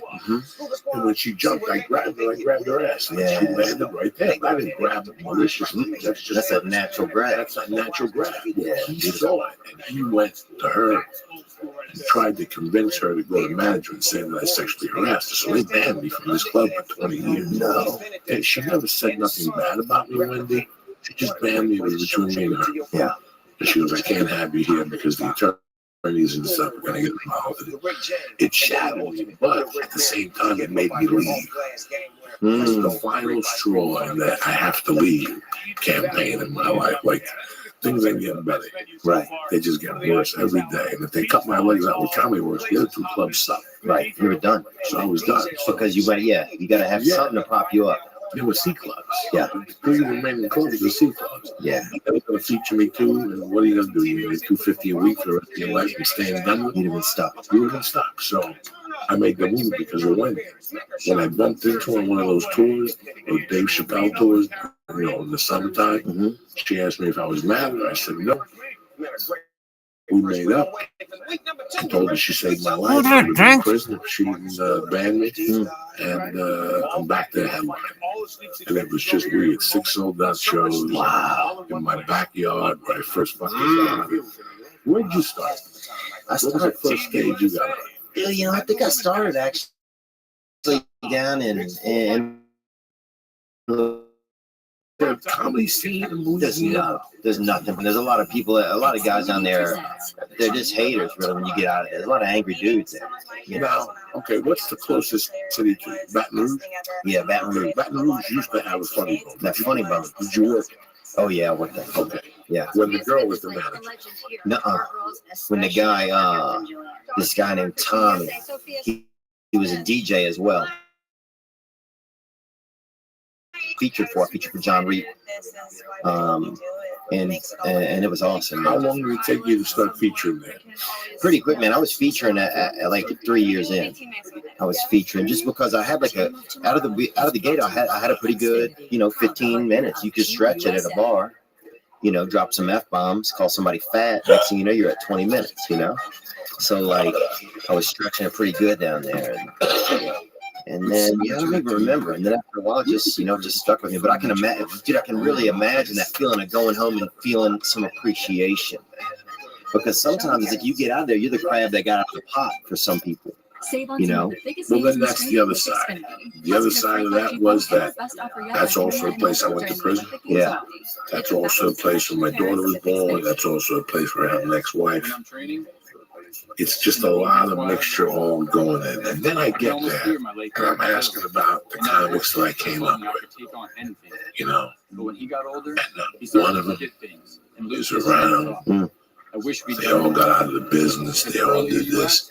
And that gave me a different feeling. It gave me like a little, I don't know, kind of feeling like guilty in a way that I stuck with it. Like I felt guilty that I stuck with it instead of quitting and coming out here. It was just a weird feeling, bro. Why did you feel like, oh, they're gonna look at me like I think I'm special because I'm still doing it? That's what I would think a little bit. It was just weird that. Listen, man, I stuck with comedy because I had no. I mean, this is it. Yeah. I wasn't gonna go back to. I was gonna go back to slinging drugs and robbing people. Yeah. There was no other job. I was not equipped to have a day job anymore. There was one point where I just was not going to have a day job. I never wanted a fucking job. I never wanted a fucking day job. Dude, I don't picture you having that. I picture you doing comedy or fucking stabbing somebody. Honestly, no offense. I swear to God, like I didn't. Yeah. I had tried everything. Cook, you name it. Bricklayer, electrician, carpenter. I was a fucking bar back. You know, I don't know how many marketing jobs I had. I don't know how many factory fucking jobs I had. I can't even imagine how many warehouse jobs I had, pulling like fucking those things and stocking shelves. Yeah. I can't even tell you. You know, if that's what I wanted to do, I would have stuck with it. I can't tell you how many driving jobs I had at a hardware store. I can't begin to fucking tell you guys. And it's your calling, man. That this was it. No, This chooses you after a certain point. Yeah, it just chooses. It really does. You just, like, I had no other options. I was 30. I was 28 years old. I had a felony. Who's gonna fucking hire me in the stock market or to be a lawyer? You know, ain't nobody gonna hire me in the fucking stock market. I was done. I was done. That was it. That was it. So I figured that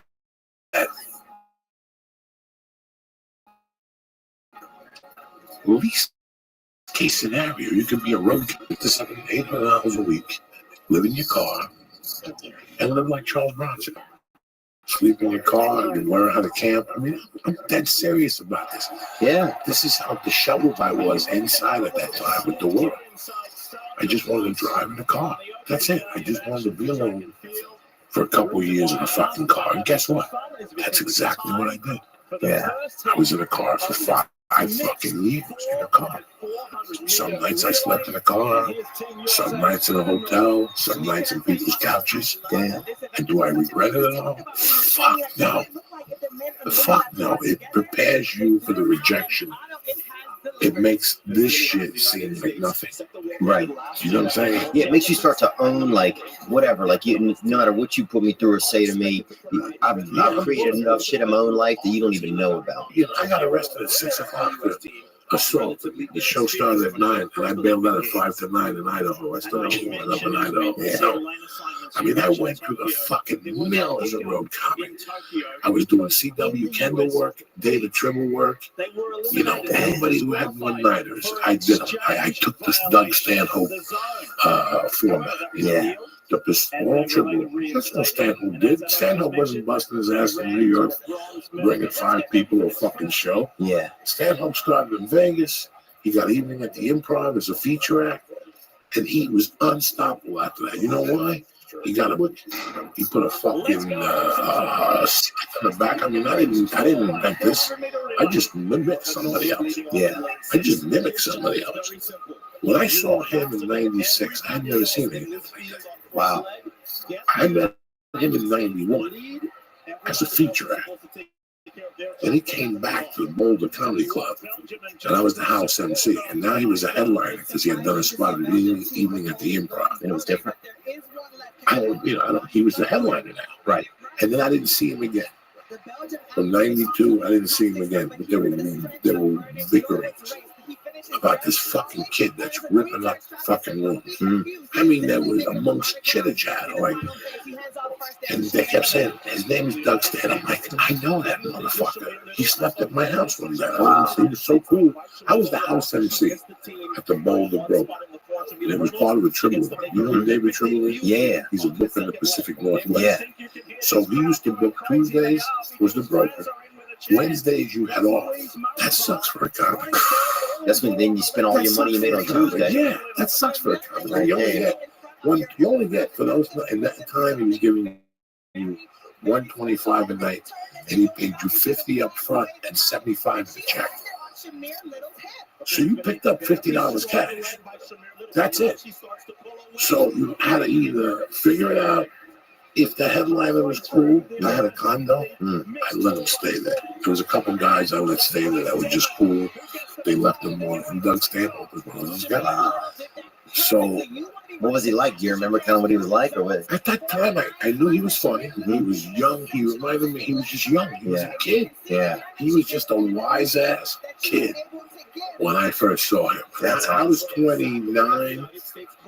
Yeah, maybe 29. Because this is 1991 is when I won the contest. 92 is when I met Doug Stanhope. 92.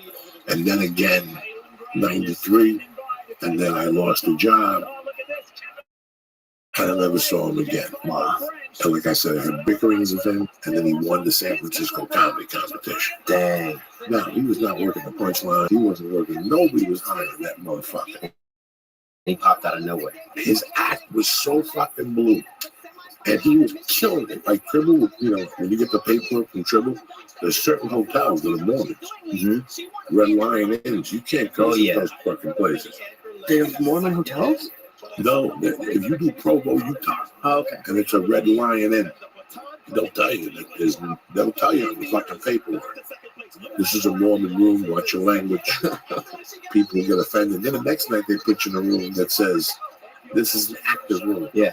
If you get something thrown at you, get off the stage immediately, contact the management or go to the hospital. And you're like, what? What? Do not stop. Do not antagonize. Yeah, no. It's that beating guy. You know, but you know, like I did those in the winter. You know, that's that volatile room. Them all volatile rooms. And then the fucking show's end and they turn it into a disco. And it's just white people, but there's always 3 black guys that suck getting their dick sucked. And there's 2 rednecks and the furious of the black people. You know, I mean, it's fucking crazy. It's an adventure in itself. You know, I went on a Tribble run for probably 8 months. That's all I lived on was Tribble runs. 2 weeks in the shot, stay on the road. No, live off the fat of the land for fucking 2 days in your car. Going to the movies and sneaking into other movies and staying in there all day, living off Subway sandwiches, the veggie and cheese, that type of shit. What do you miss about that? What do I miss about that? I know it's kind of a general question, but the truth, yeah. Not knowing. Not knowing is one of the best places you could ever put yourself in your life. Every time they step on the tracks. Not knowing, because you got the balls of a child. You got the balls of a child. You only ever take a chance. You won't ever. You don't know. You won't know. You don't understand what that's like. You get safer. A lot of time I feel like I get safer as I get older. You know, when you come up to me and your bank account is 12.5 and you tell me that you're broke, that you're living, you know, there's people that think they're cute. They got 13,000 in their bank account and they're like, you know what? I'm living day to day, bitch. Yeah, I'm talking about $50 is what I own. This car is what I own. Yeah. When I wake up in the morning, I don't even know if this car's going to make it to the next game. But guess what? I'm going to try my hardest because I'm fucking professional. Yeah. That is a distinctive level to put yourself in your life. And as a comic, if you're a real comic at one point in your life and you fall in love with this art, one day, Lee, and you tell me, Joe Diaz, I'm not doing this podcast no more. I'm going to live off my fucking savings and live off $50 a fucking night. And you know what? I'm not going to take a day job. I love this so much. I put away savings. My school loans are paid. I don't know nobody money. You don't know what that's like to just disappear. And get in the fucking car with everything you own, give away your bed, your fucking TV, give away everything. That takes a death mental. When I got in that car in June of 1995, that was the best thing I ever did with my life. Like I had been out in the cold before, I had been alone before. That was a completely different feeling. I was living what I loved for the first time in my life. Man, now what I had to do to pay the fucking shitty bills and student loans and to pay for fucking shit that I didn't fucking need, a fucking TV or cable TV. You don't know what it is. Disconnect yourself. For people to have conversations about TV, you don't even fucking know. But you want me to tell you what the best thing is about Lee? You don't give a fuck. You don't give a fuck. Because you're out there getting on stage every fucking night. You don't give a fuck. You think I gave it? Bro, from 95 to 2002, I didn't even know what the fuck TV was. I didn't give a fuck about basketball. I didn't give a fuck about nothing. I gave a fuck about music. Yeah. Because that's all I could do is listening to in the car. Keep it going. You know, there wasn't books on audio yet. There was nothing. It was a cassette deck with 20 fucking cassettes. That's it. Lee, you'll never know what that's like to have no money in the bank, to be in a hotel in Michigan where next door you get people fucking and 2 doors down he would beat me. Yeah. But it doesn't matter because you're going to do so much. That is a fucking feeling that people live all their lives and they never fucking experience of loving something, trying to be that good at something. Not every decision That will be it's as good as getting it's nothing to it. There's no guarantees when you get into this. School to be a doctor. Yeah, you could be a doctor. I could do anything after that. I could be an assistant. You know, be a doctor. But I'll be the highest paid assistant in that fucking office. X-ray.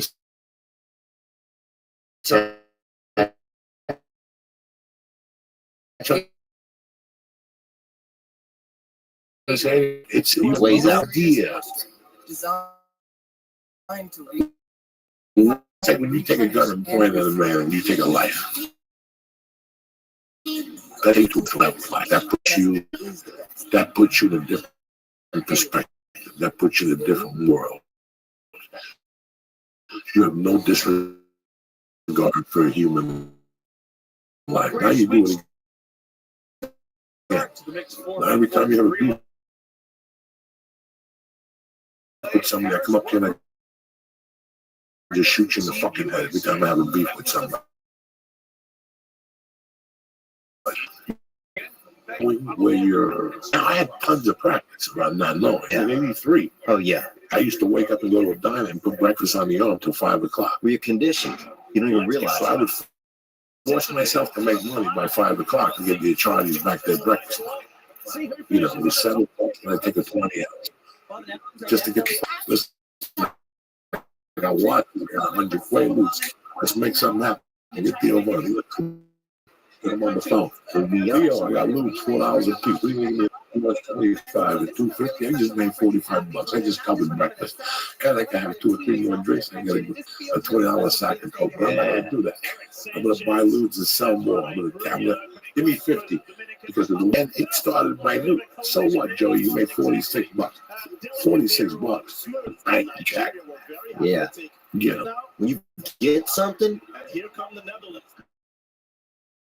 Yeah, you have no idea what I endured from 95 to 2000. People like Josh will tell you I lived in my car in front of his house. Some nights I'm on his couch. Some nights I went to Ralph May's fucking house and slept there. Yeah, I was an addict. I was working every good night at the store following and Paul Mooney, doing 2 Mexican rooms in a car. I had no brakes, no insurance, no registration. You understand me? When I got a ticket, I had 1,000 tickets on that fucking car, and it wasn't even my name. It was the casting director's name.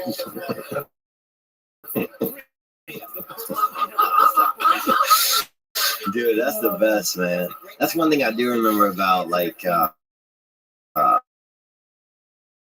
know, just younger and a little more carefree was having shit in other people's names, doing shit, not caring. Not caring. You don't give a fuck. I was just telling these guys I had a car that blew up in New York. I took a loan out on that car. Like I loaned out on the fucking car when I was a kid. I had the car for 10 days. Yeah. And it lit on fire and all of it was they poured coke. No winter. The electrical circuitry. Oh, dude. And I left it there. The next 2-3 days later, I went back and the car was gone. It was just a wish. And no, I took a bank loan out of it, like a $2,000 bank loan, co-signed. And he never said nothing to me about it. I'm like, damn, what is he gonna hate on me? I forgot all about it. We had this guy named Andy. Speaking of fire, he ran into a house fire to get some coke and got all fucking burnt up, and not even a bunch, like a couple grams, dude. And brings it up with him, you know, because it's embarrassing, I guess. And getting us to get a little bit of coke and just got burnt up pretty good. But yeah, Man, I miss being younger, dude. I miss just feeling like more just experience. You know, I just miss that freedom of being like, the next 5 years, anything can happen. Like right now, if I didn't have Mercy and my wife, we would get off the fucking podcast Wednesday afternoon. Me and Lee would be on a plane Wednesday night on the red eye. Land Thursday, sleep all day, do 2 shows Thursday, go on Saturday, come back. I do that 3 times a fucking month. Yeah. And some weeks, ain't even come. No. That's Costa Rica. What I'm saying is, I could see you guys in Costa Rica. You know, I book like Tampa. Yeah. Stay in Miami, eat fucking good food, get some sun, and Wednesday take Lee up to Tampa. Yeah. And you're out of town for 2 weeks, and you come for 2 weeks, and you don't have to come home. We can do the podcast on the road. That would be the ideal life right now. Yeah. I would love to be able to do that. I wouldn't do anything. I mean, I wouldn't give up my family. 3 weeks. Fuck, stay out there. Lee, you're coming for 3 weeks. We're doing podcasts in Miami, Tampa, and Atlanta, Georgia, or fucking DC. And then come home after 3 weeks. Stay out. If you have an audition or something, ain't no reason I really come home and Stay out there and get it done. There really isn't. There really is. There really isn't a reason. I get up every time I get back. I'm like, what am I here for? Just clean clothes. You know, enjoying the atmosphere, man. Yeah, I miss doing good drug. I miss doing some LSD, man. LSD was always. If I could go back in time, that's something I do more of as a child, you know. Dude, I'm doing drugs when you were young, bro. You know what? Year and a half, a little over a year and a half. How you feel? I feel good. You know, I feel better.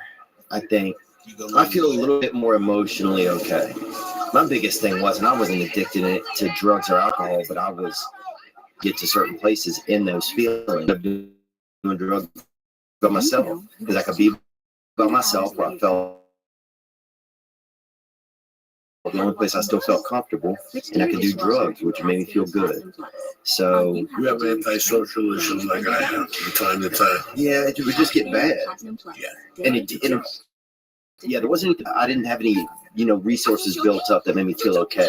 When you go to the comedy store, is there an anchor at the comedy store that soothes you? Yeah, Adam Eggett. Okay. There's always anyone. Oh yeah, I feel you. Yeah. I feel good when I see you. I need to go, and then the halls are empty. You feel, yeah. And you feel like your anchors aren't there. That's when I get anxiety. Oh, that's interesting. That's when I get anxiety. My anchors aren't there when I'm solo, when I'm by myself. Yeah. I know Neil Brennan. I love him to death. Forever. I should get him. Sometimes you go to the store and there's nobody there. Yeah. Like this night, I go to Flappers. Years and 3 years. Sometimes I go to the improv. You bump into people. Like I just bumped into the guy that created marijuana laws. And Doug Benson. Excuse me, he heard that thing. Marijuana. It didn't New York, right? Yeah, marijuana laws. Marijuana laws. I just bumped into that guy. I haven't seen him in 10 years.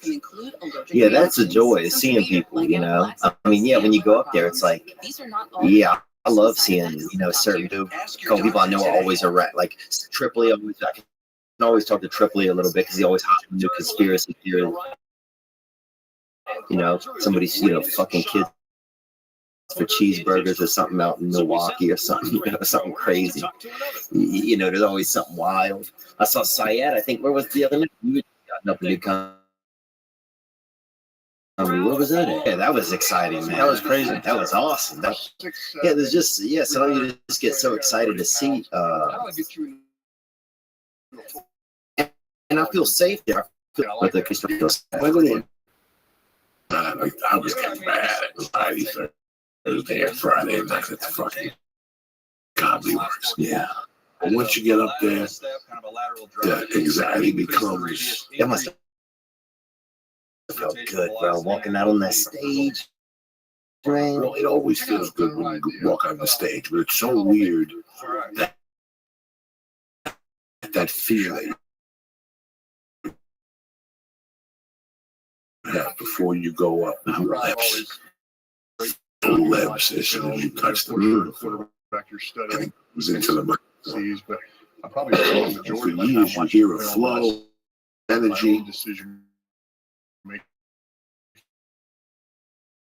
and when you do stand up, you really see it. Yeah. When you really do the energy, this, and I feel in your body. I don't feel dick. Yeah. I feel like I can't breathe. I can't carry myself. I'm 300 fucking pounds. That's what I feel. What I do feel when I'm on stage is the transformation into a little bit of anger, a little bit of rage, and a little bit of funny. Yeah. And that's what I was almost done. Once you stop getting scared, you won't stay no more. That's it. You quit. Anger. It was like, I want to show these people, you know, there was something wrong. It was just anger that was separate in my life. It had nothing to do with the stage. And only recently in the past couple of years has it become more, you know, I feel a responsibility, like I have a gift a little bit from God just to communicate. And I don't know, this may be the facet that's always in. Make other people feel good. So now I feel a little bit more when I get on stage, like I'm here to work with these people. Whereas it used to just be me. It was like I'm here to just show, you know, just knowing like nervous for sure. If I'm trying new bits out or if I'm in a new stage, my feet are touching a new stage for the first time. It's like a baby deer being born. But I do. Okay, this is a team effort. These people, they want to have fun, and I'm here to help them have a good time. We're going to work together. I feel that vibe more now. When you first started, were you frustrated at one point? System, yeah. Yourself. I was frustrated with my life, dude. I was just angry. You know, that kind of like, you know, I think I had a little bit of that poor white. You know, nobody gives a fuck about poor white people in America, it seems like, you know, except for poor white people. So, you know, I had a little bit of that angst. You know, I knew, dude, I mean, you know, I grew up around some fucking real crazy poor white people. You know, the dude, they had a dude in our town, no arms, used to fucking fight everybody. You know that dude. You know what I'm saying? He'd get you in that lurch. He would catch you with his between his chin and his chest. His boy Gert was his name, and he would just get you like that, bro. And he'd choke you down. He had no view with the punch and how many blocks. Oh, bro, he'd spin out of it. He'd spin, he'd duck, he'd dodge. The dude had, I mean, he just. And when he catch your hand with his neck, huh? When he catch you. Oh, he would just lurch at you. Yeah, part of it. The big dude was that church in your neck. He would catch you neck to neck. Gert you, but the whole family was fucking, he could choke you out. Psychos, bro. Brother had sharpened half of his teeth in a wheelchair. Just, they never taught him to walk, I think. I don't even think he was crippled. They just never taught him to walk. And so the other brother would carry him on his back everywhere, like a backpack, dude. Away from society. Not the girl didn't have shirts either. They had one girl in the family. What was her name? Jessica. She was normal. She's tough as, you know, with everything that's going on down there. And they used to put a board over the sink at night, and one of them would sleep over the sinks. They had 11 children. I mean, the house of no joke was two of these studios. You know, and they had 11 kids in there. But yeah, it's like I grew up in that type of environment where it's just like, I don't know, you don't feel like anybody gives a fuck about you. So it took a long time for some of that to get out of my. I still feel it when I go around like really rich people who think that they know everything. Man, that stuff makes me mad. It was funny. I was telling Lee that this morning I woke up I mean, I slept so much, fucking 4:30 in the morning, wide open, ready to fucking on Monday, ready for kickboxing at 9. And I did my usual shit. There she on this. I fucked around. Look at a messenger. Like you ever go on Facebook Messenger? Mm-hmm. Yeah, you get some in there. I got a message this morning. It was like the weirdest thing. It was like for me all weekend. And they go, yeah. I go, yeah. I didn't even answer back. Where it is. Mm-hmm. First. We went to see you Friday night.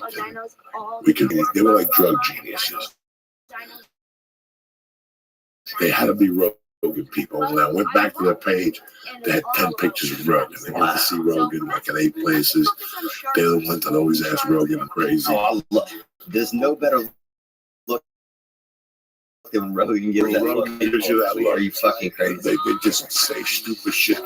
Chit. Let's take some pictures, take a fucking idea. Yeah. So you could tell he's one of those guys that don't see Rogan and right away called me a farce, that I was obviously on cocaine, but there was no way that I was clean, that my energy levels on stage were too high for my age for me to be on cocaine.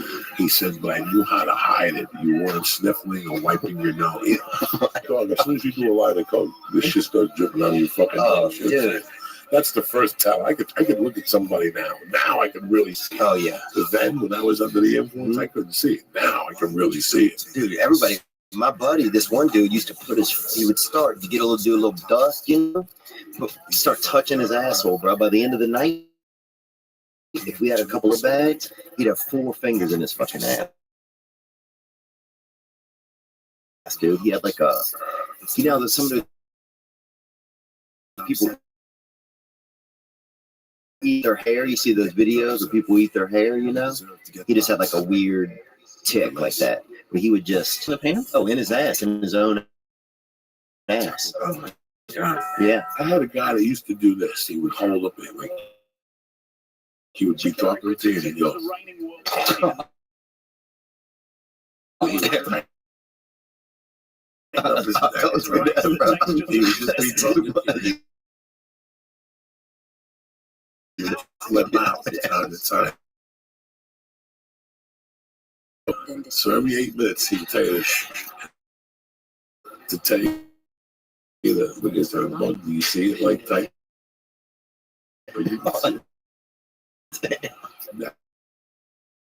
Like he wants you to be an investigator for him? Yeah, like I have anything on my head. Let me know. It's like those people that tell you your nose is clean. I got anything on my nose. He would look at me. He didn't have to say it. He would. Let's say he started snorting at 11 with me. Yeah. By 1:30, that would start. He wouldn't get paranoid. He wouldn't drive me crazy. He wouldn't say a lot of shit. After 2 or 3 hours, he would start smacking his and that's when you would fucking die of laughter. A couple times he asked you, would you just start like looking above his head, just like he stopped for 3 hours. I'm feeling spiders. I've tortured 18 people when they're high. Even when I'm high, I can be fucking stoned. My 55-year existence was to my ex-wife in San Francisco on acid. That was one of the best times I ever had in my life, ever by myself. I kept telling her, get it together, you gotta pick your father up at the airport. And she was like, my father's coming in. I mean, it was fucking crazy. That's a good one, too. I had her looking for her keys. And then I had a Bruce Lee poster, and I would look at it and look at her and go, don't tell me. And she would look at me at the Bruce Lee poster. I was tormenting her one night, that poor girl. You wonder why she hit me with all my fucking heart.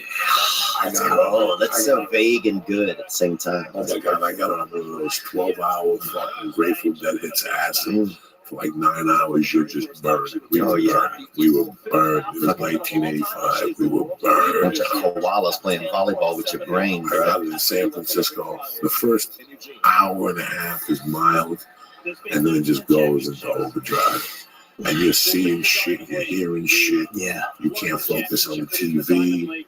Only music can be on. You all right? You feeling good? I'm thinking about how, like when you're on acid, how can you torture somebody?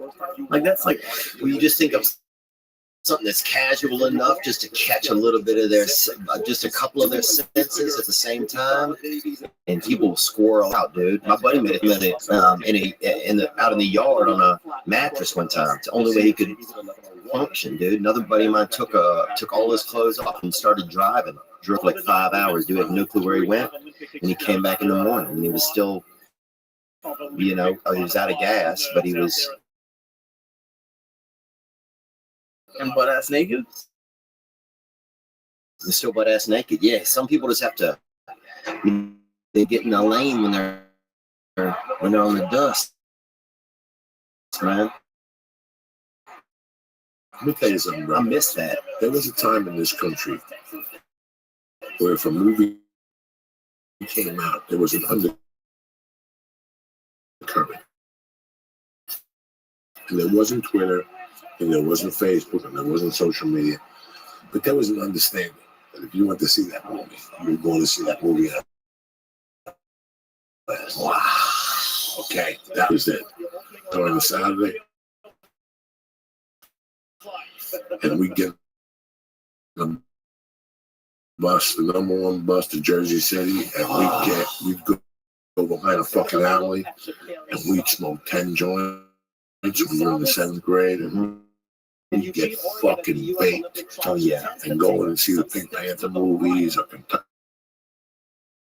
Fried movie. That were just movies that there was an undercurrent that you knew you weren't going to see that movie straight. Like your days are going to see straight movies with your fucking family. I did that later on. Right. Like you went to see all the rock movies. At that time, all the theaters had midnight showings of rock movies. There wasn't a lot. There was 10 of them. Yeah. Neil Young and Crazy Horse. Neil Young. Dog, I'm glad you're here. Oh, dude, that's Alaska. I didn't even have to look at your name. Fuck.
Went into the water when he bent. The street was still wet. The dog when he bent over and splashed blood on his face. That would have been killer right there. I wonder if there's like increase in like mental institution like in that from acid from just Joey. Oh, just like the days ago, yeah. Yeah, I mean, well, acid was like a $6. People were always like, acid was more popular. You know, for $6, you might fucking die, bro. You know what I'm saying? You don't know what's gonna happen with acid. You know That's the beauty of it. Yeah, that was the thing. That's the beauty of it. That's what I loved about it. It was like and people would always complain like this acid's no good. Like it was $6 fucking bucks. You know what I'm saying? It was $3. Yeah, you're lucky you're not dead. You're lucky you're not dead. Dude, we had this boy Barry Shirts, and he would this dude, he took a hit too hard or had a bonus. He might have taken like 10 or 20 hits one time, and he would start to keep an extra shirt with him, right, and change the shirt when he was tripping, and then eventually it was like 2 shirts and in a bag, 2 shirts, 3 shirts. He would just out with them. He'd leave the room and he would come back in a different shirt, and so then if you were on acid with him and you didn't know he did that shit, you didn't know he just had this kind of little psychosis thing. 40 minutes, he'd have on a different colored shirt. So if you were a new person, you didn't know, you'd be like, what the fuck, man? You think you were tripping even harder. Dude, we had and I remember bad acid would come through town, and like everybody would start acting a certain way. People would start, you know, I remember one time people wore like a bunch of like kind of, you know, Grateful Dead type of stuff. People wore vests. They'd have like a bad batch of acid would come through. Next, you know, half the town's wearing fucking vests. You know, women are gelling their hair down. I remember one time. Dude, they had this one dude at this party, and he'd apparently had taken a bunch of acid he put in his mouth, and for, you know, $4, whatever, he would like spit into your mouth like a hit of acid. Why would you do something like that? That's disgusting. But there wasn't anything else to do. So I'm gonna let some fucking stranger spit acid in my mouth. For $4, I can put the acid in my mouth for free. But we didn't have it.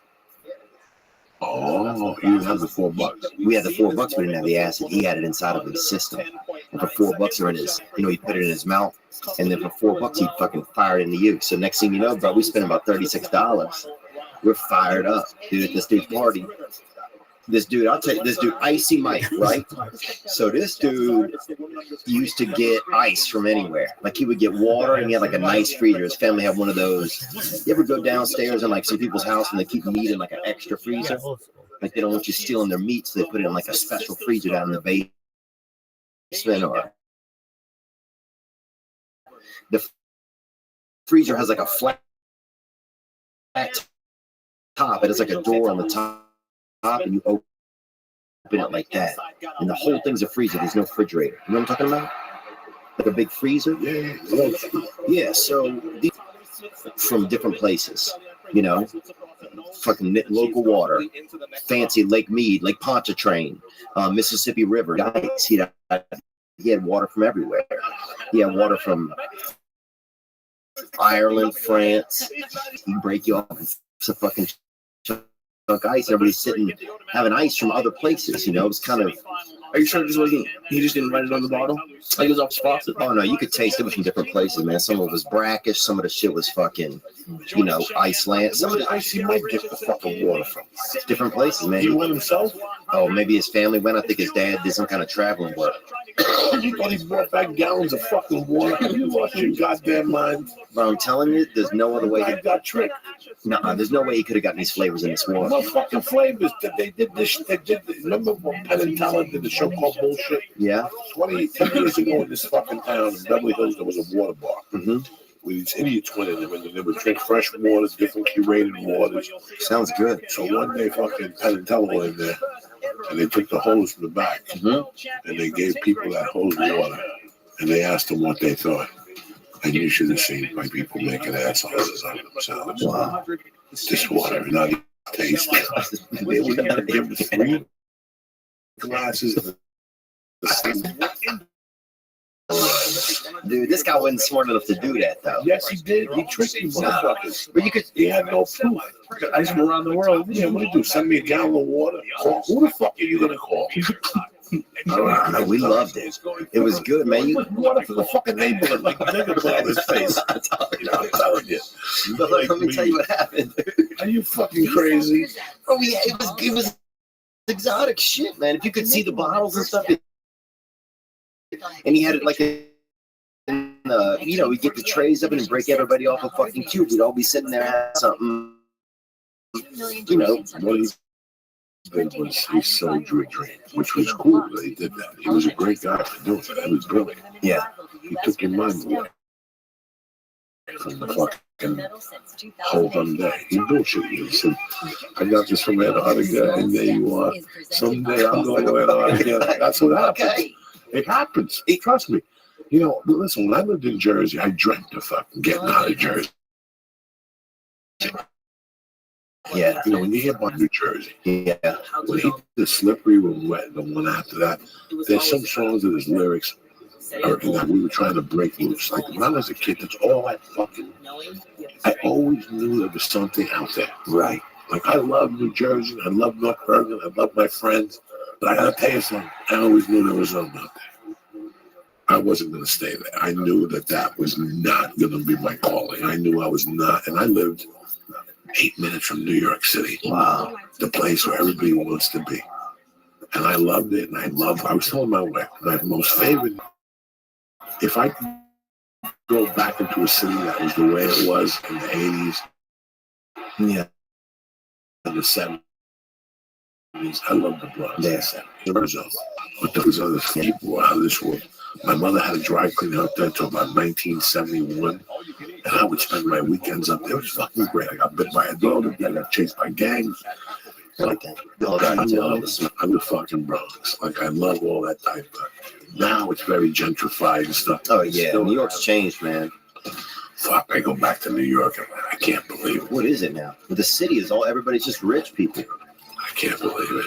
You can't even get mugged in Alphabet City anymore.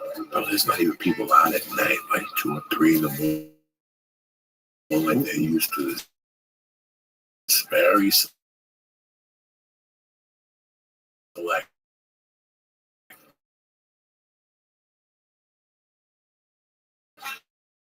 The streets are empty. I remember closing the bar and taking the fucking whatever.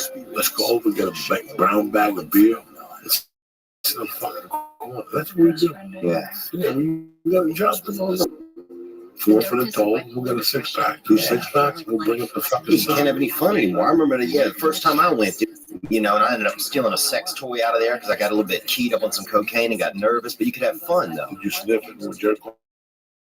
Is that what you said? The sex toy. On the way home, I jerk off in the pens and throw them out of the fucking car like a savage. Okay.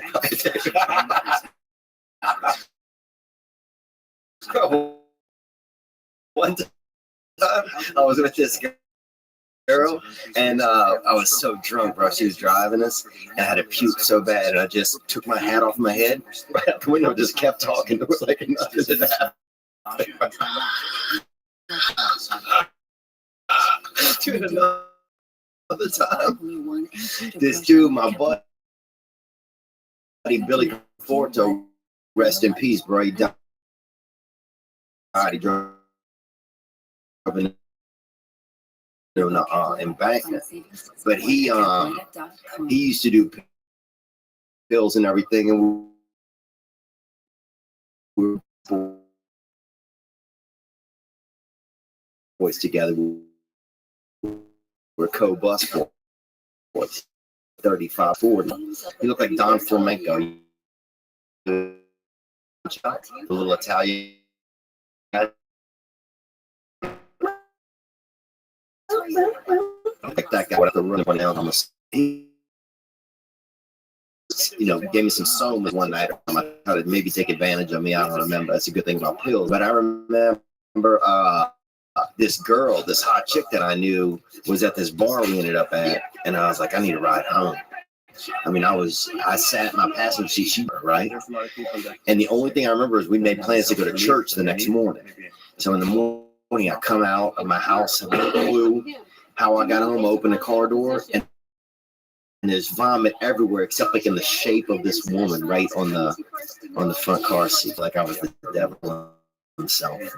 You barked on this poor girl. Yeah. She was a sweet chick. I've seen on Instagram. She has some children.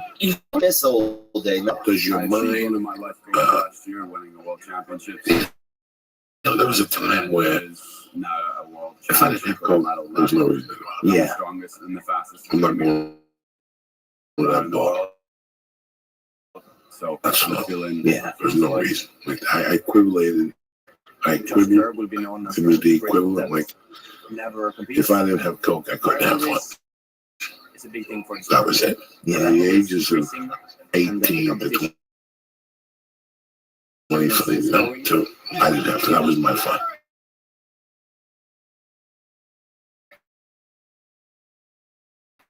I didn't want to go to the movies. Once I stopped smoking coke, that whole world. Yeah, it's a dirty world after a while. It's a dirty world after a while. 5 or 6 years, I started by myself. Yeah. That's how. If you were a girl, I knew you were going to give it up. There was no, before you went up into my cave, your cave, right now, if I give you half this coke, I'm going to eat your asshole later. Yeah. I would let them know. I don't get, that's the only way. And I would, then if they would start irritating me, I'd fucking get pissed. Yeah. It wouldn't be worth the blow job because they would drive me fucking crazy all fucking night. I'd rather hang out by myself because people drove me crazy. Yeah, maybe. Yeah, that's how I think I got, man. That shit. It's like I still have. Right, because you have that thing in you that was never going to change. That was never going to change. The coke was just a side effect of, a progression of that feeling or whatever that was. Cocaine allows you to be by yourself. You're like, it gives your brain a quick reason. Oh, I got to go do this by myself. Anyway, that's what it did for me anyway. Did for me too. Like I just after the coke, to even have. Like when I first got into comedy, it was a new thing for me. Like I fell in love, girl, piece of ass, and I'm leaving in the morning. Oh yeah. And communication is zero. They know we fall in love with you, and I'll leave town. Yeah. Never see each other again. Look at some fat ankles hanging out of a bed sheet. I'm out of town. Anybody at that time. Right. I loved comedy so much. I didn't want anybody. Great time sleeping in that car. I was having a great time some nights sleeping in a Motel 6. And some nights when you got there. This week Lee stayed at the condo in Denver. Yeah. That's his introduction. Like a luxury, bro. And they got sperm on the sheet. Wait till you get out there. That level of your life jump, there's got to be a little suffering. You got to do a little something somewhere along the line. You're gonna have to suffer. That's what takes you to the next level. You being at home comfortable, thinking that your world is never gonna break apart. You never know what it is to fall. It's like a falling love with comedy, where nothing means nothing. Your mother, your father, nothing, bro. Yeah, you don't give a fuck. Computer, your clothes are hanging in the back. Your trunk's got a spare tire, a cum in the trunk, a blanket, a fucking knapsack. You got a stove back there. Mm-hmm. You got a P.O. box. Hey, you got a page. You don't even call me like and just depending on your comedy. No. It's a fucking adventure. And that's what life is. Yeah. You gotta get out there, bro. It sounds like a blast. It sounds like, other than being like completely broke. Like honestly, that's the scary part about this. It's not. I know, like it listen, for years I thought you weren't anything until you have money. It forces you to believe that you're nobody if you don't have all those things. And guess what? When I fell in love with town, I didn't want those things. You got a new currency now. 28 fucking years. All I wanted was to sell drugs and be a kingpin and be that guy that would go to a bar and buy Dom Perignon. And by the age of 31, when I got divorced, I didn't want to make a sound. Yeah. I wanted to live off the fat of the land. I wanted to pay for my sins. Yeah. And that was it. To having none. Yeah. Everything was done by cash. Gilbert Escobar has a good joke about, he does it. Like, you're a Mexican, you cash your check. So, liquor store. Yeah. That was me. I cashed my checks on Liberty in Hollywood. From $15 ones to $60 ones. And they were all special. You know what I'm saying? Yeah. Oh, yeah. You're running that, moment to moment. And that's what happens to people. They come here and there's a little disappointment. I'm going to become a director or a producer. Yeah. But you know what? I'm going to shoot commercials. No, fuck. Go shoot yourself. That's what I say. You never understood. You never forced yourself. Yeah. Into that next level of your life. You never You're not going to force yourself into that. I don't give a fuck. Yeah, I worry now. Sometimes I feel like one of my biggest fears is getting too comfortable. Sometimes one of my biggest fears is getting comfortable. No, you never get comfortable. Like that's what else this whole life taught me. That is 7 days away. I don't know what you're talking about. I don't know what you're talking about. I don't know what you're talking about watching TV. I don't know about you really. I don't know what you're talking about. Right. This was the life that I chose. Yeah. And people still get mad at me. I don't know what you're talking about. Right, this is it. Yeah, this is it. People still, till 27 years later, do not comprehend that I really don't give a fuck. Yeah. That now I give a fuck a little bit more because of my family. But you got that family. I'm not missing nothing. Yeah. It took my brother 10 years to realize I was never going to visit him in Comic-Con. He held on every year. He came out here. Come on down. They're going to love you. Get a booth. He didn't believe it. Wow. He don't come to me. Wow. It took him 10 years. He thought, and I tell you, I don't have to listen. I don't have 4 hours to drive to San Diego. I can have an audition tomorrow, and I'm wasting my time just a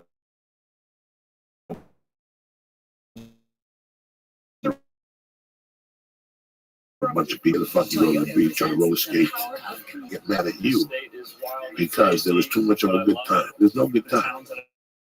Good time. It took me 10 years. It took me from I was 31 to realize there's no good time. Like whatever 1995 was, I was 32. Wow. There's no more good time. Studio 54 closed. Yeah. That was it. Where's Tony back? Yeah, I think about that sometimes. Yeah, I think about that sometimes, man. And then people complain when their life doesn't work out. But they didn't sacrifice. I wanna be around to. Don't worry about it. He took you away for the day like a drug. He made you think you were in Morocco. And you had fucking water from Michigan, that Flint water. Somebody who will man, we had some shit from Lake Powell one time that was fucking as you used to do with me. Pretty hardy. Who'll leave you to I miss those days, man. That Misery loves company. That good acid. LSD. I mean, I wanna be. No, I miss that. I miss it and I don't miss it. I miss it and I don't miss it. I do not ever want to be in that world again, man. Ever. Do you feel like you made the? But you probably have a feeling you feel like you made the most out of that time. So you got the most out of that time. It was. It started when I was 16, and then when I was 40, fucking 4 years old. Yeah. That was it. I had ups and downs. I went to prison. And it was all that drug. Now I see when people have problems, it takes me just a little while now. And you did the right thing. When you look at all the famous comics. And look at the ones that fucked around with drugs. They never good for nobody. Yeah.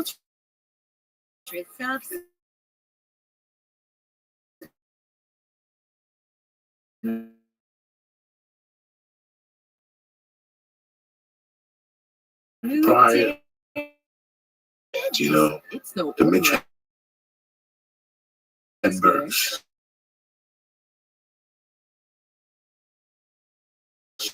Doesn't look good. Mitch Hedberg was on another level, man. Dog, I saw that motherfucker on another level. Really? Dog, I was here with show to show.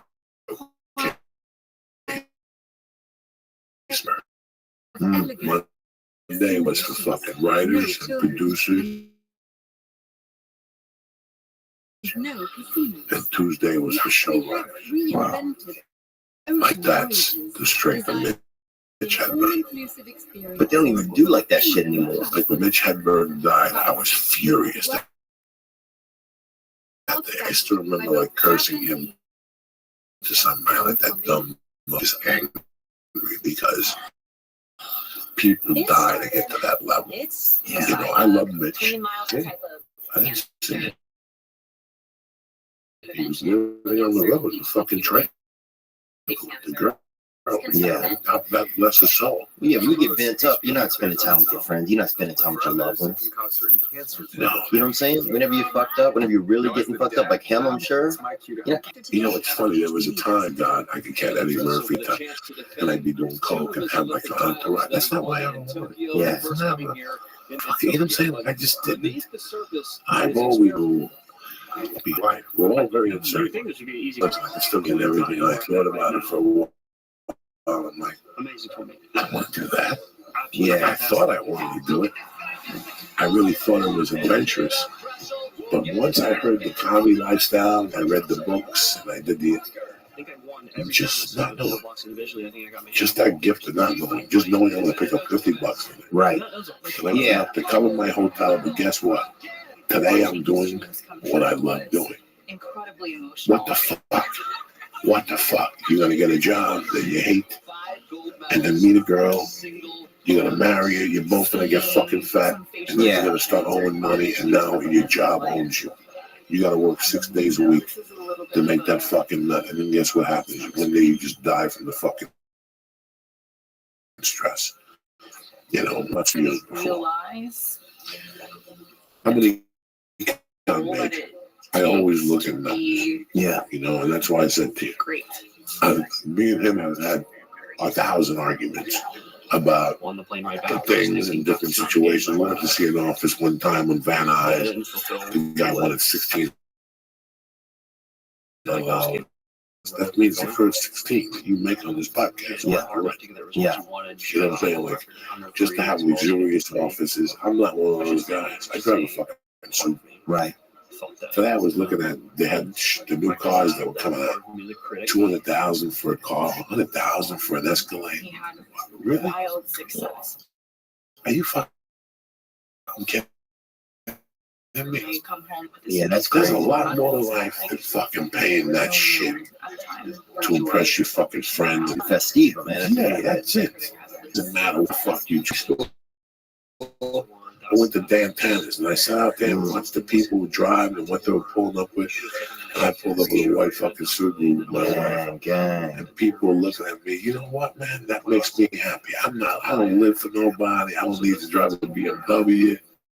Yeah. It's such a great thing that I like thinking that money made you. Money doesn't make you up. Money don't do shit for you. Yeah. Money don't do shit for you at the end of the fucking day. When you realize that money don't do shit for you, your life changes completely. Your mood and your day is created by you. I love that. It's the fucking truth. I felt good without money, and I felt good with sometimes without money. And without money, I'm telling you, I'm in a hotel condo. I'm in Milwaukee, Wisconsin. The condo smells like foot and ass. I just had a Chinese lunch, 2 joints, and the waitress is getting me a half ramble tonight, and I still gonna have $10 left over for tomorrow to get a sandwich and fucking Subway. Yeah. I'd sit there and watch TV all day and write fucking stupid jokes. But at least it was not doing something I didn't want to fucking do. Right. I remember towards the end, I sold cars. The last year I sold cars, I got fired from every job. I just... What kind of cars was y'all selling? It didn't matter. Yeah. Jeep Eagle, Subaru, used car like Jeeps. I got fired from every job. You know why? Because I was just there for the paycheck. Yeah. I would go in there, use their long distance to call comedy clubs. Yeah. And then I wouldn't even sell cars. I talked to people, and I took the $250 salary a week. And they do that for 90 days until they fire you. I was very happy with the $250. It helped out my cause. My cause was comedy. Keep it cruising. Yeah, I was just looking for a job. That's why you get yourself those non-responsible telemarketing jobs. The Tony Little Gazelle freestyle. You get paid $18 an hour, anywhere from 12 to 18 an hour, dog. You can make anywhere from 12 to 18 an hour. Miss Voodoo's magic shirt. It's up to you to fucking sell people on the phone. That whole thing, selling let me tell that, sell cigars on the fucking phone, man. To businesses. Remember, you guys are both young. 20 years ago, the cigar business got hot in this country because Demi Moore took a cigar and smoked it on Vanity magazine or some fucking magazine cover. So you would go to bars and women would be smoking cigars. Oh, it was hilarious. It was terrible in Hollywood. Women smoking cigars. I love to see some big tits with a fucking cigar ash on them, bro. Oh, they all had it. All of them. All of them were smoking cigars. So the hot thing was when you went to a bodega like Harlem, you could buy a cigar and have a humidor, like a fake humidor. So I would sell you the whole package for $300. Yeah. On the phone, and my commission was like 1.25. I could negotiate. I could do it for $275 if I wanted to, and still make a yardstick. I would sell 3 of those a fucking day, and go home. And you're not knowing. That's the side of comedy you have to understand. Is not known sometimes. Yeah, I guess there were times like that for sure. You know, where it's like, I guess there were times where I felt like, fuck, is this the thing for me? And those are the moments I think when this continues to choose you, you know? Yeah, but the first 7 years the whole time. Yes. It's that little sign you get for trying. You get a little sign for trying. Every 90 days you get a little like a reward for sticking with it. Yeah. The next thing you know, you've been doing it for 3 years. The next thing you know, you've been doing it for 4 years. The next thing you know, you're doing it for 7 years. Now, guess what? Now you're at a crossroads in your life. And you don't know anything you're doing at 7 years. Yeah. Either you're going to continue to do it, or you're going to dive into it. And at the 7-year mark, you're pretty much co-headlining or featuring. Yeah. You know, and now you have to make a move. Yeah, that's the craziest part. Leaving Boston, leaving Chicago, leaving Indiana, leaving those other cities to go to New York to showcase cities. Doing, you know, do you watch Crashing? This week was an interesting show. Like, I watched Crashing. I watch every episode. And I can't tell you that I don't like every episode. Like, not every episode is my favorite.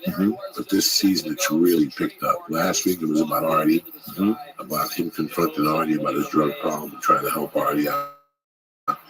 And this week, it was about when a comic dates a girl. But it was very interesting. That's how you know it was written by a comic. A comic dates another female comic.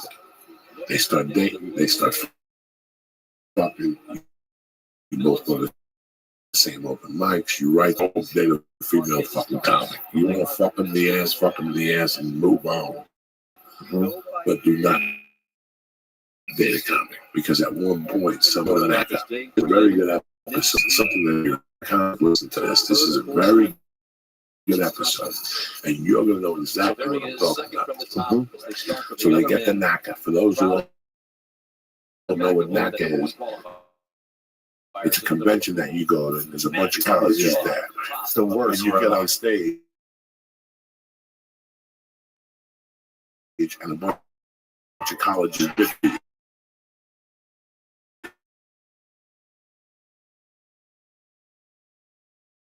A bomb. And sometimes you pick it up, they get the knock bitch that they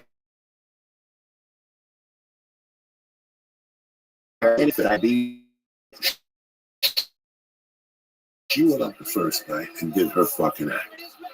And she said that she went to college and got roofied and raped. They call it roofie. Like it's how can you give something that cute a fuck? It's something bad, a cute name, right? Roofie.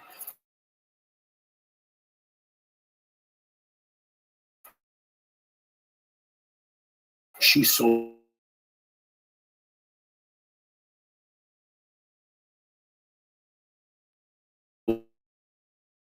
And then they establishing her assassination that she was getting people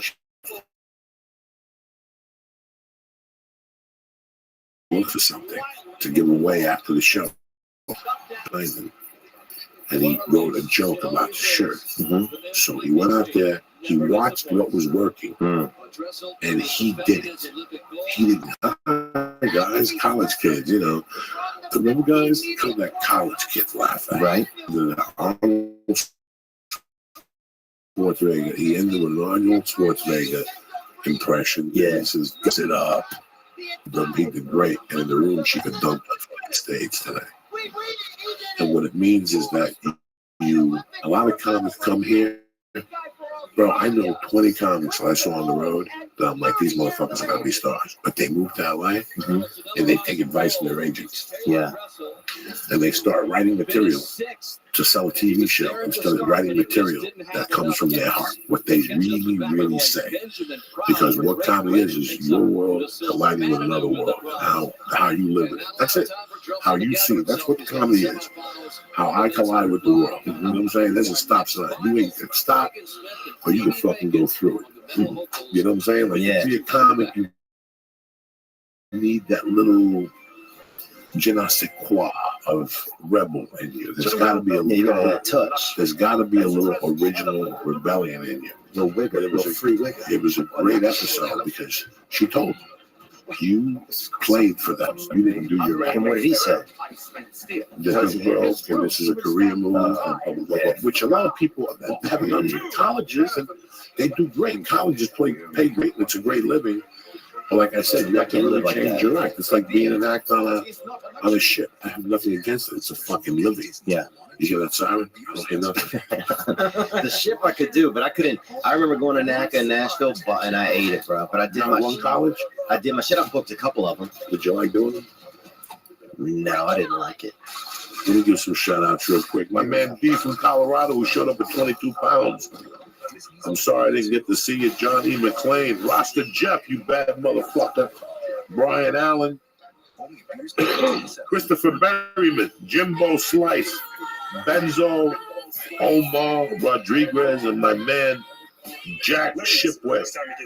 And I really want to give a shout out to Denver for fucking coming out and supporting me. That meant the world to me, guys. They were great shows. Lee went up on Saturday night. How'd you feel, Lee?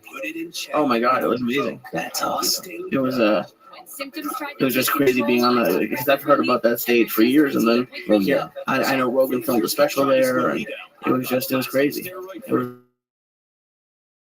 was a going up in front of Like the reaction I'm getting isn't for what I'm saying necessarily. Yeah, they're excited to see you though. But you've earned that, you know. They're excited to see you. Yeah, you got me in that club, man. The one out there. Thank you. Yeah, she's a nice lady. Yeah, they're cool looking. It's a great club. Yeah, it's been there for fucking since I started, and it was there 10 years before I started. Wow. And she does a great job with the club. If you look at the lineup when you're there, it's a great variety. Did you notice something differently this weekend? Well, I noticed like the opener and the host change, which is weird. I've never seen that What before. else did you notice about the feature and the host? They were all very good, And diverse. they were from the area, and they were younger. they were clean. Really? She knows. Oh. See, people think that I want a guy in front of me cursing. Right. She knows that already. She understands that. Wendy is a fucking genius. Where other people, that's why you have to bring a feature or something. You know, there's just a bunch of clubs that they pair you up with their favorites. Yeah. Because they're dirty. And now the people hear 3 comics saying fuck. Yeah, it's a wrap. Wendy's a genius. You understand? I didn't That's hear why that. I don't want to do dirty shows. Right. Because I'll be a headline after 10 comics going up there and being dirty. Yeah. Yeah, it's the worst, man. That's it. Yeah, that's it. So she's brilliant. You didn't catch that. No, I didn't see them They do didn't even stuff. say fuck. That's why the audiences were so good. Because she's brilliant. She knows how to book a fucking room. Yeah, you don't burn them out before. And she puts heat in front of you. Yeah. Like, that's one of the scariest rooms in the country because those guys are headliners that are in town that week. Wow. Like, a lot of times, you know, when I was opening up down there, like when I first started going down there, you went down there on a Thursday. Ooh, you had to follow. You had to follow Todd Jordan, Rick Kearns, Lori Callahan. They were all headliners. They were all Hitters, huh? Yeah, hitters. And you going down there as the headliner going, dog, I'm working double quick. Yeah. I'm working I double hated quick. that, man. But that puts you on the spot. I mean, I had a weekend when in Missouri one time where it was like, fuck, this feature is better than me. And I got to step my game up. You know, he got busted for murder actually a few years ago, though. So Did he really? he really did. Yeah. But What's going on with you special cuz? What are you hearing? What are you doing? trying to get Netflix supposed to come out and see me in a couple of weeks. So we're trying to find a date right now to do that. And if they, you know, if they're interested, then I'll go from there. And if not, then maybe I'll make one myself. You know, with something. You know, where I'm owning my own shit. So, you know, I'm excited about that, but you know, I'm hopeful. Right now, I'm just trying to be hopeful and wake up each day. And You work hard. trying to be Right. hopeful. Yeah. You're funny. You're a sweet guy. Thanks, man. You forced yourself to the next level by getting clean. It wasn't like you fell off the stage. Right. It was something you recognized that needed to be done. You know, when I used to get hot dog, I would go pee and I wouldn't look in the mirror. Yeah. At the last Oh, 10 years, wow. I would not look at myself in the mirror because I was so ashamed of what I was doing. Damn, that's crazy. I can totally Yeah, see I would not make eye contact with the fucking mirror. So, you know, I recently had a guest on here, and I was under the impression that he was sober. And at one point, he went to the bathroom and got a blast. And I was really disappointed because I know as a comic, you could get so far with drugs. Yeah. But to take it to that level where you want to, it's better to be conscious of your surroundings and know what's going on. You want to smoke a joint?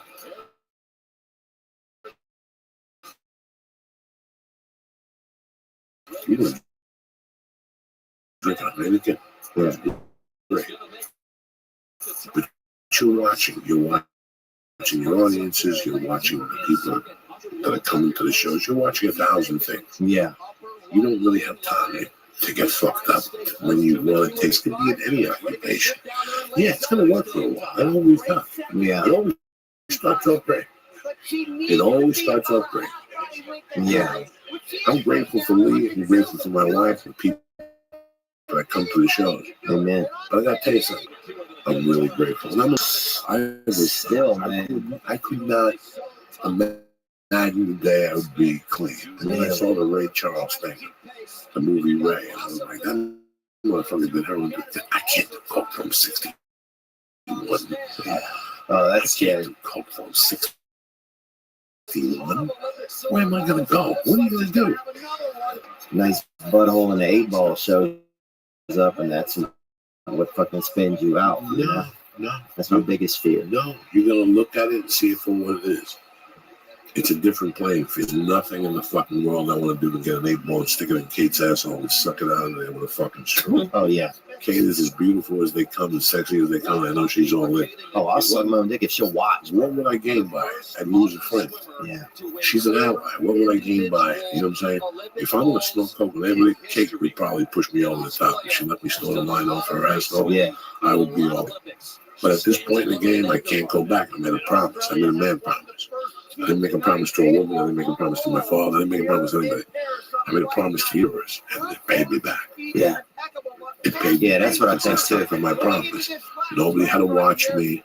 I didn't have to go to no meetings. I didn't do anything. I made a promise to myself as a man that this is what we're doing from now on. No exception. Yeah, that's it. What happens, who, where, when, and that makes your life a lot easier. Listen, that was my world. Wow. Smoking coke and eating pussy and getting dirty and coming on your face and your tits. Yeah. You sucking my balls and we putting it in your dick ass and then putting it in your mouth. That was my world. That I'm an ugly dude. You know, Yeah. I don't have time to date. I was not the dating type that was gonna take dates and then everybody I met was on a fucking whim. Let's do this shit. Let's do blow and let's get fucking evil. Let's forget what happened. Stealing each other's shit, dude. One night I each other's fucking shit. And so we're all sitting there with each other's like money, pocketbook, purse. Dude took her purse. I took dude's wallet. She took my wallet, right? And all of us are fucking looking for our shit and also trying not to let the other person know that we stole their shit. Finally, it just became like, fuck. Did you fuck anybody? Huh? I didn't fuck anybody, dude. So how did they steal your shit? We just, eventually she said, look, I'm fucked up and I took this. She got so high. And then dude's like, and I took this. And then I had the fucking last piece, his wallet. And I set it out there. And I was like, man, we all stole each other's shit. This Icy Mike, who do you know? Who are these people that you hang out with? Shit, stealing your wallet when you get high. That's fun. Dude, that's bro. I'll tell you one more thing I'll tell you about Icy Mike. This dude, so when acid came through our town, we got a lot of bad acid. You know, I think we would get, people would sell, because sometimes acid comes through, you don't know what it is, you don't know who made it. You're gonna be out of it for 4 to 8 hours. So this guy, Mike, got bad on some acid, him and his buddy, and then one time his family ended up getting into like livestock, dealing big animals, nothing small, horses, heifers, stuff like that. And he had he gave a bunch of like kind of no-dos or something to some of these animals because they would get them to shit. And so there was one time where he had like 3 animals all shitting at the same time, right? Yeah, big animals. Why did he want them to shit? It was like not a show, but it was like not a performance, but you know what I'm saying? Like, let's watch them shit, Sure. And I went over there one time, dude, and everybody was eating acid, and we watched these cows shit for maybe 15 minutes straight. Like nothing you've ever seen, man. I don't think I want to see that, to be honest. Yeah, you say that. What did the poop look like coming out when you were on acid? It looked like poop, man. But it was just almost seemed magical that you could get all 3 of them to do it at once. And that's the kind of shit that took me to another level, man. Then we had this other girl one time, Charlotte, bigger girl, biggest girl we knew. So biggest girl we'd ever met. And she ate some acid one time and got locked in this room.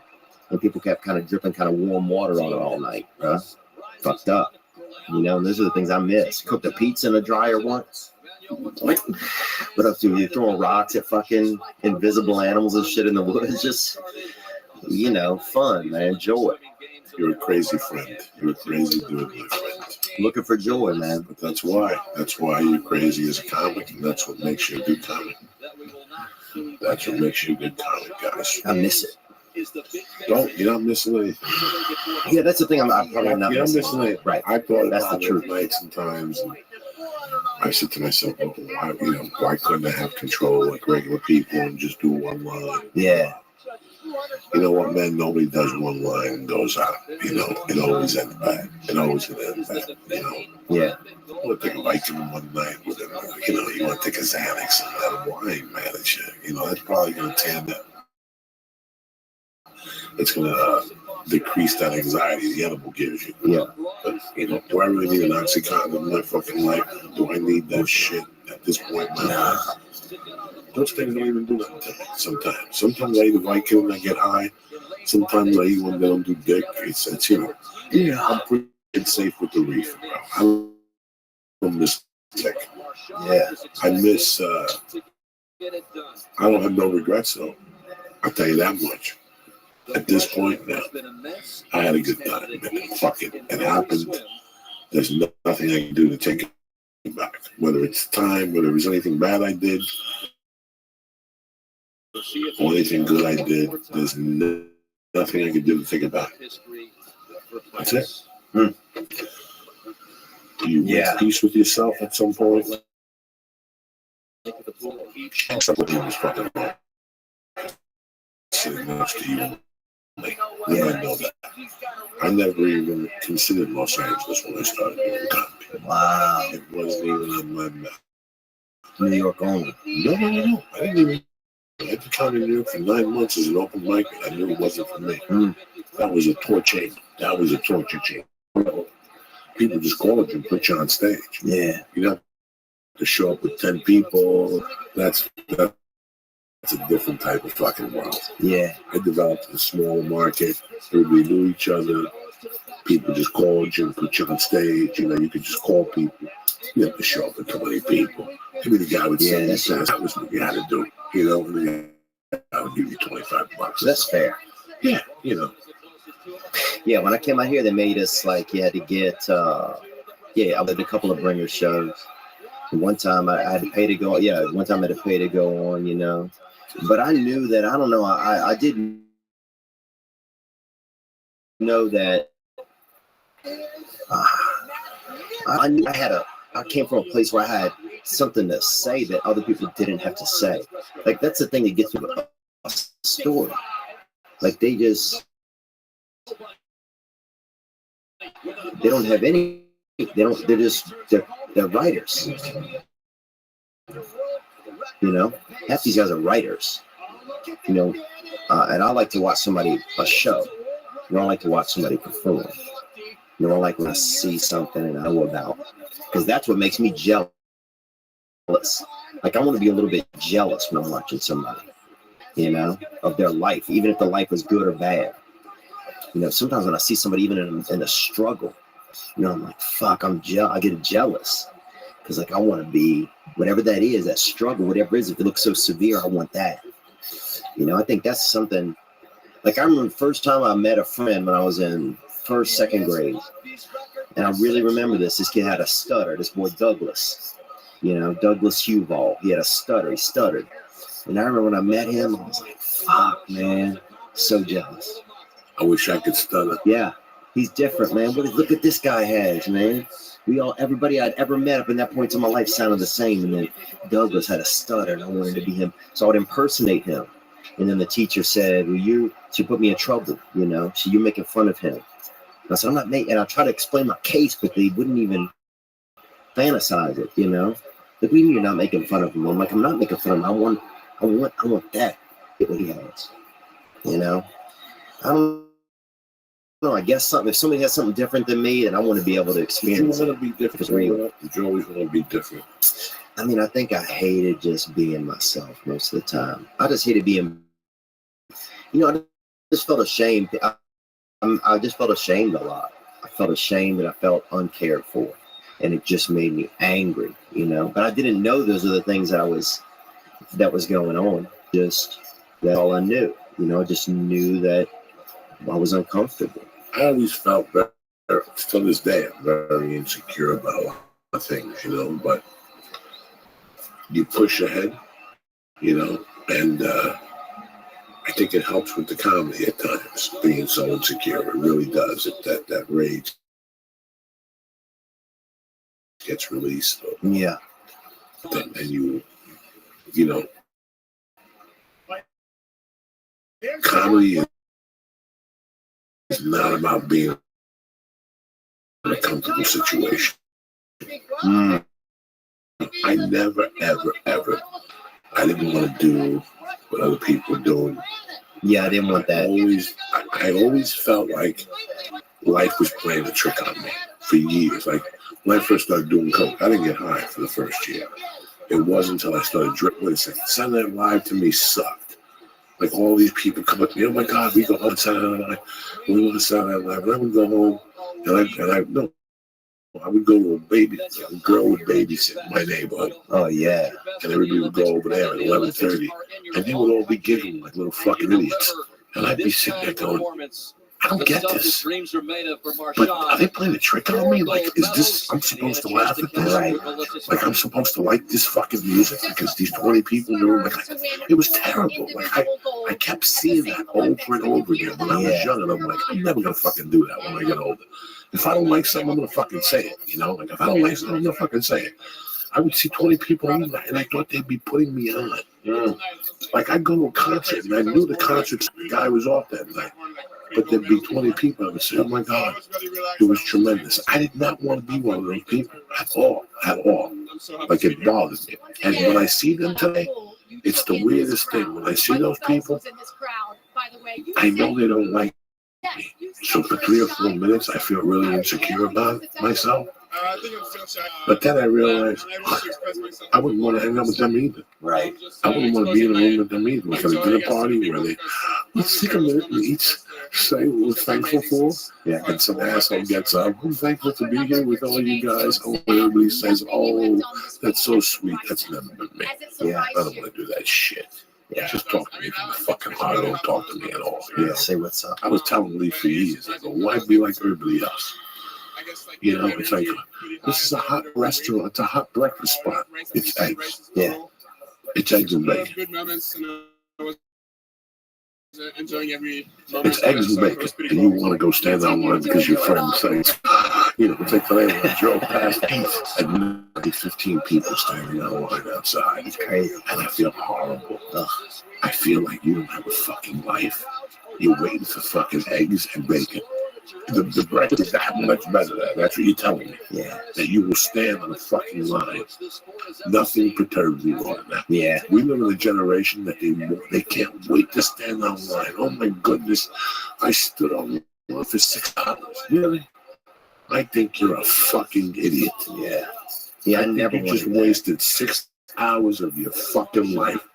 I go to a fucking restaurant, they tell me 15 minutes, I tell them to go fuck themselves. I'm out of there. Yeah. I'm out of there. I'm not waiting, not a fucking minute. It's bacon with potatoes. Yeah, that's basic eating. You know, yeah. Somebody goes, it's a great breakfast. They give me something else to think about. I got this spot. I got the spot. I walk in there. I order my food's ready in 7 minutes. That's what I want. I don't want to wait. I don't want to see nobody.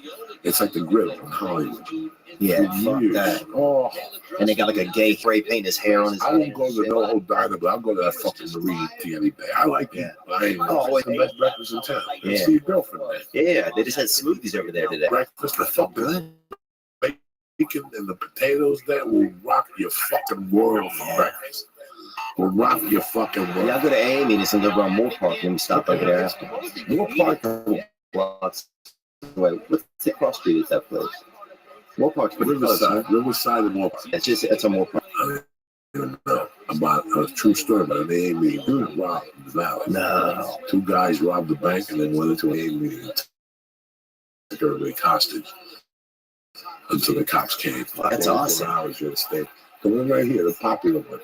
The most popular meeting in the valley is Monday night. That's where all the I haven't been to that one. Real people go. Yeah. Supposedly, it's a small place in Studio City. That's probably what it is then. That's probably what it is. It's a small little place in Studio City. I haven't been to an AA meeting in a long time. I like them. I just like listening to the stories, man, because it's real. When you hear somebody's story in there, and It depends. It depends. Yeah, Some that's AA true. meetings, if you go to AA in Hollywood, it's a fucking nightmare. Yeah, and if guys have been in it for 20 years, sometimes it's not. Where they have the tattoos of AA and the diamond and they're hugging each other. That's not for me. Leave me the fuck alone. I went to a meeting in Boulder when I was in the halfway house. I had to go to a meeting. And I remember one day this fat fucking girl, fucking cross-eyed, got up. And she's like, oh, my name is Marianne, and I'm an addict. And I just want to say that last week I was here, and one of the men hugged me, and I just looked and I go, bullshit. Nobody wants to hug you or grab your ass. Knock it off. You know, people just go there. Some of those meetings, like, really help. There's people who go there for the wrong reasons. Yeah. You know, like I went to. Oh, there's some networking. Yeah. There's people that say, especially here in LA, they go to AA for all the wrong reasons. And there's some, like, if you go to LA, if you go to an AA meeting, let's say, Elbow. Yeah. And you ain't meeting and do it, big fucking difference. You know what I'm saying? Like, the quality of people you're going to see. Like, when I first got clean in 85, my teacher, Mr. T, took me to an AA meeting. Oh my God, I had never seen nothing like that before in my life. Fucking the worst coffee in the world. Worst coffee. Fucking, you walked out of there and your clothes, you took them off, and the moment you could smell clothes from the cigarettes. You have no idea what that's like, Lisa. Popping that up in the morning.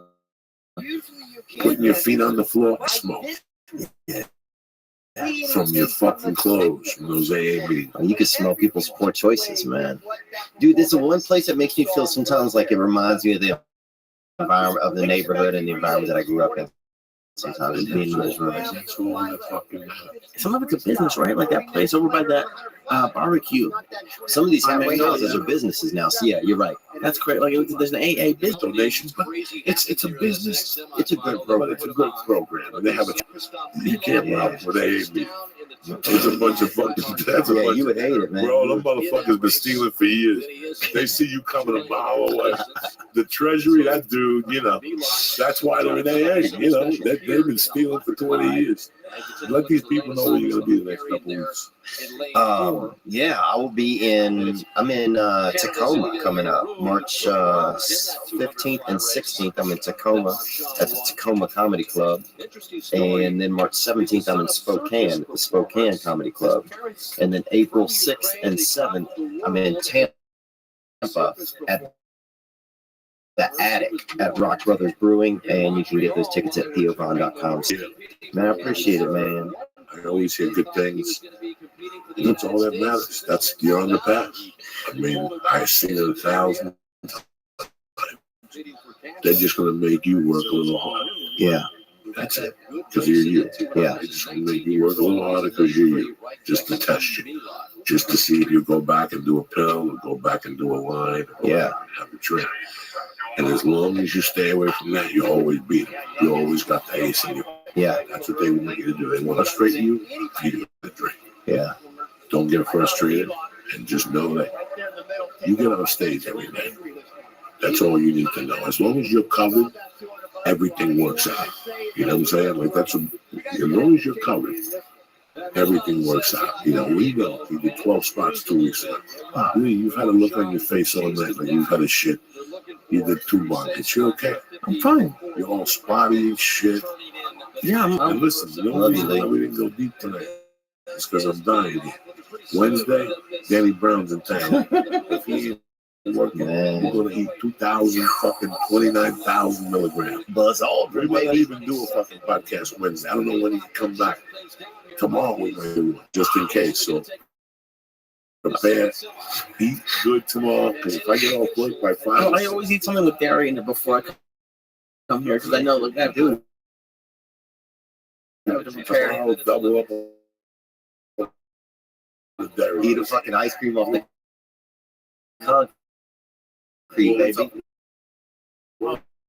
eating shit you haven't seen tomorrow night. We're going deep, boy. We're going deep. You're boy. gonna eat some fucking Guatemalan asshole, boy. I want to apologize to the people of Huntsville. I had to cancel because I'm taking a dine up here, but I will reschedule. The only day I got on the March 21st. What is it? February. My next day is March 21st, and it's a Wednesday, so I'm not sure. My flight's early, so I'm not sure. So that's what I got going on. I'm gonna sit here and keep writing and keep trying to get it together, see what happens. And then April gigs, I got Santa Fe, New Mexico. Nice. Me and Dean Dudley, and I got what the fuck, Columbus for Kate Quigley. I'm taking her back to Columbus with me for 420. Yeah, so that'll be fun and shit like that. And that's it, people. I want to thank Theo Vaughn. I want to thank the Chrysler for coming to Denver and doing the sets. He did a great job. Most people would have fucking shit their pants from the people. The champ. The fucking first time he went on stage, and Wendy goes, I didn't know he did that. The next thing you know, you just the room blew up, and I go, now you see why I'm burning. She goes, holy shit. Even the comics go like, holy shit. So people love it. I'm happy that you went and got on stage and you didn't fall apart and your legs didn't fall asleep. I didn't do less time. Oh, no, it was like, especially the second show was one of the most fun 5 minutes I've ever had in my life. That was crazy. I've never experienced anything like that. Wow. That's awesome to hear, man. You don't have to see your face light up when you say that. That's cool, man. Oh, it's a different feeling. Because when you guys were talking, I'll be quick, but all I could think about was, like, I didn't have people, like, I had a couple friends, but I would do stuff that I saw cool people doing, because I'm like, maybe then they'll like me. Like, I'll do that stuff. So to have people, like, genuinely seem to like me, and, like, it's not like 3 people, it's like 300 screaming people. I feel bad saying it, but it's a great feeling. Yeah, no, it's fun. Keep doing fucking comedy and put yourself in that position. Yo, how are you? Hello? Yo, dog. How are you? Oh, dude, it's Tattoo and me. Amazing. So happy you're here. Couldn't be happier to have anybody else here in the entire world. The job sites are waiting and waiting for the right people to see it. That's not the way to go, right? You know, there's a big challenge in finding great talent and how you went about it. All right? ZipRecruiter knew there was a smarter way, so they built a platform that learns what you're looking for, identifies the people with the right experience, and invites them to apply to your job. These invitations have revolutionized how you find your next hire. In fact, 80% of employers who post a job on ZipRecruiter get a quality candidate through the site in just one day.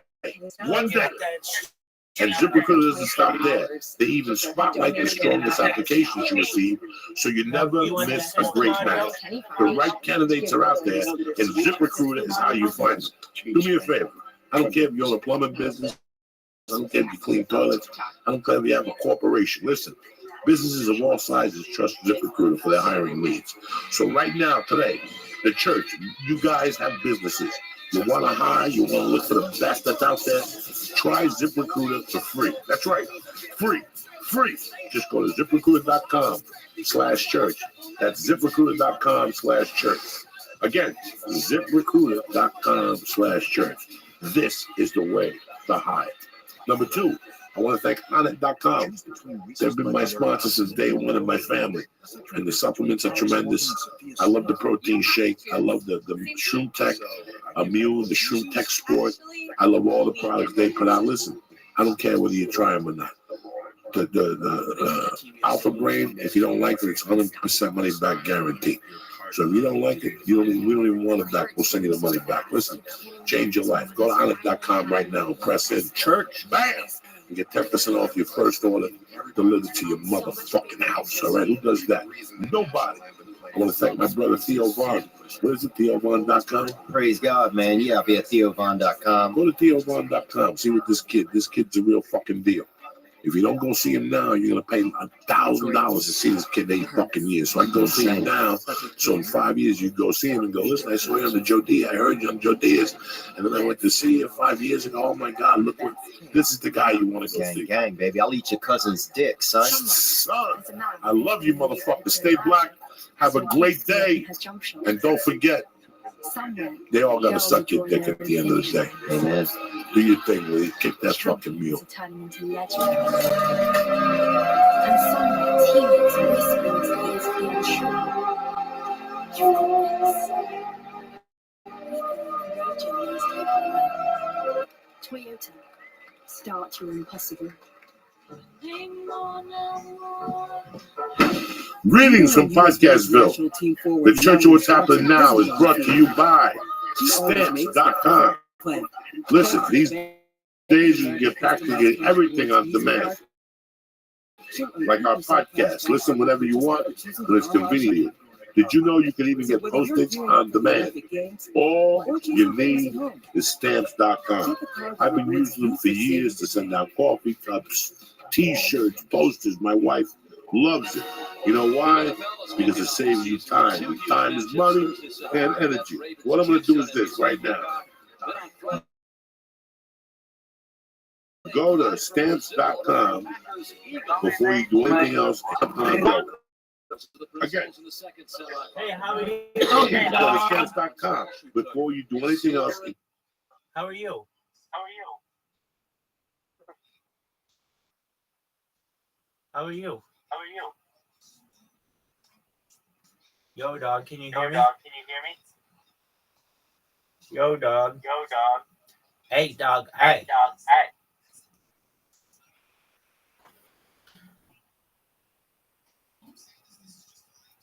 Can you hear me? Can you hear me? If you want to talk, If let you me want to know. talk, let me know. I'm the sickest motherfucker of all time. There's never been anyone better than I am, and I'm the greatest thing ever.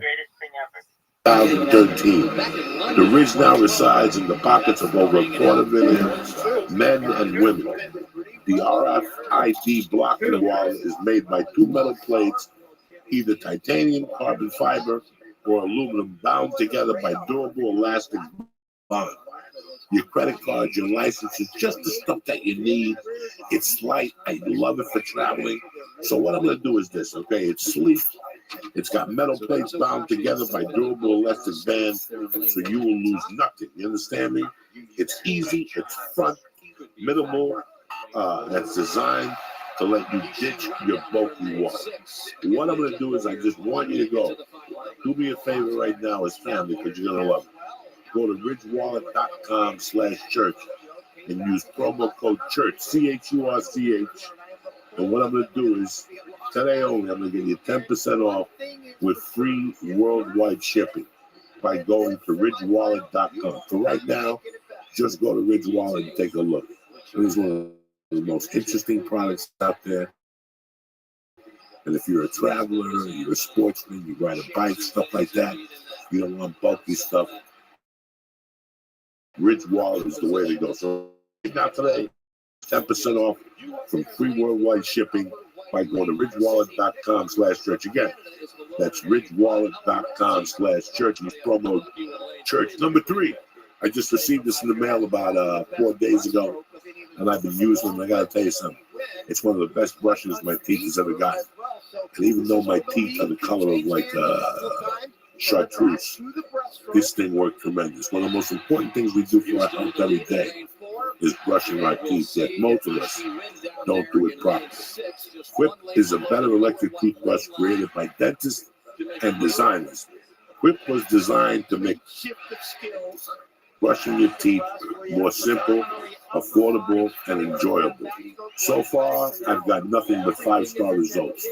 Your teeth and your mouth feel cleaner. It just has sonic vibrations, and they gentle enough on your sensitive gums. So do me a favor. For starters, you know what I always tell you. Go to quip.com. Go to quip.com and see what I'm talking about. This is a phenomenal product, especially if you're a traveler. So what I'm going to do is this. I love Quip. That's why I love Quip, because they're backed with over 20,000 dental professionals. Quip starts at just $25, and if you get the quip.com/Joey right now, you get your first refill pack for free with a Quip electric toothbrush. It's a great Christmas gift. I'm telling you right now. You got a girlfriend, a wife, a husband, somebody you don't know that you want to give a present to. This is perfect. It's affordable, and they'll love your family. So your first refill pack is free at getquip.com/Joey. Look at me, boy. Oh, yeah, dude. If I could fucking if I had a little bit of a Lee, man, I could take with me and keep somewhere in a little, like a wheelbarrow, but for Lee, I put Lee in one of those, bro. Sounds nice. Thank you. Yeah, and pillows in there too. And just put me in there on the metal. Oh, that's real. Like some people would do. Real considerate. Put them in the shed in the back. Nah. Feed them food time to time. What are you talking about? What do you? I What? put you under a warm lamp, Lee. That's what I would do. It's starting to get creepy now. It sounds like I'm hostage in the middle of your house. Hey, calm down and be a good pet, you know, buddy. Like a chain around his neck with a fucking chaw and stuff like that. Yeah, but a nice chain, like a gold chain.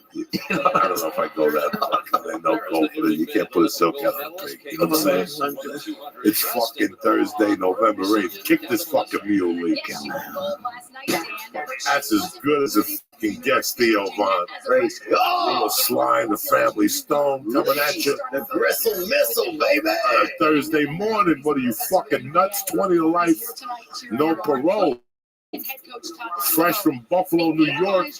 You didn't have a fucking beef on Wick. I didn't have any. Dude, I did.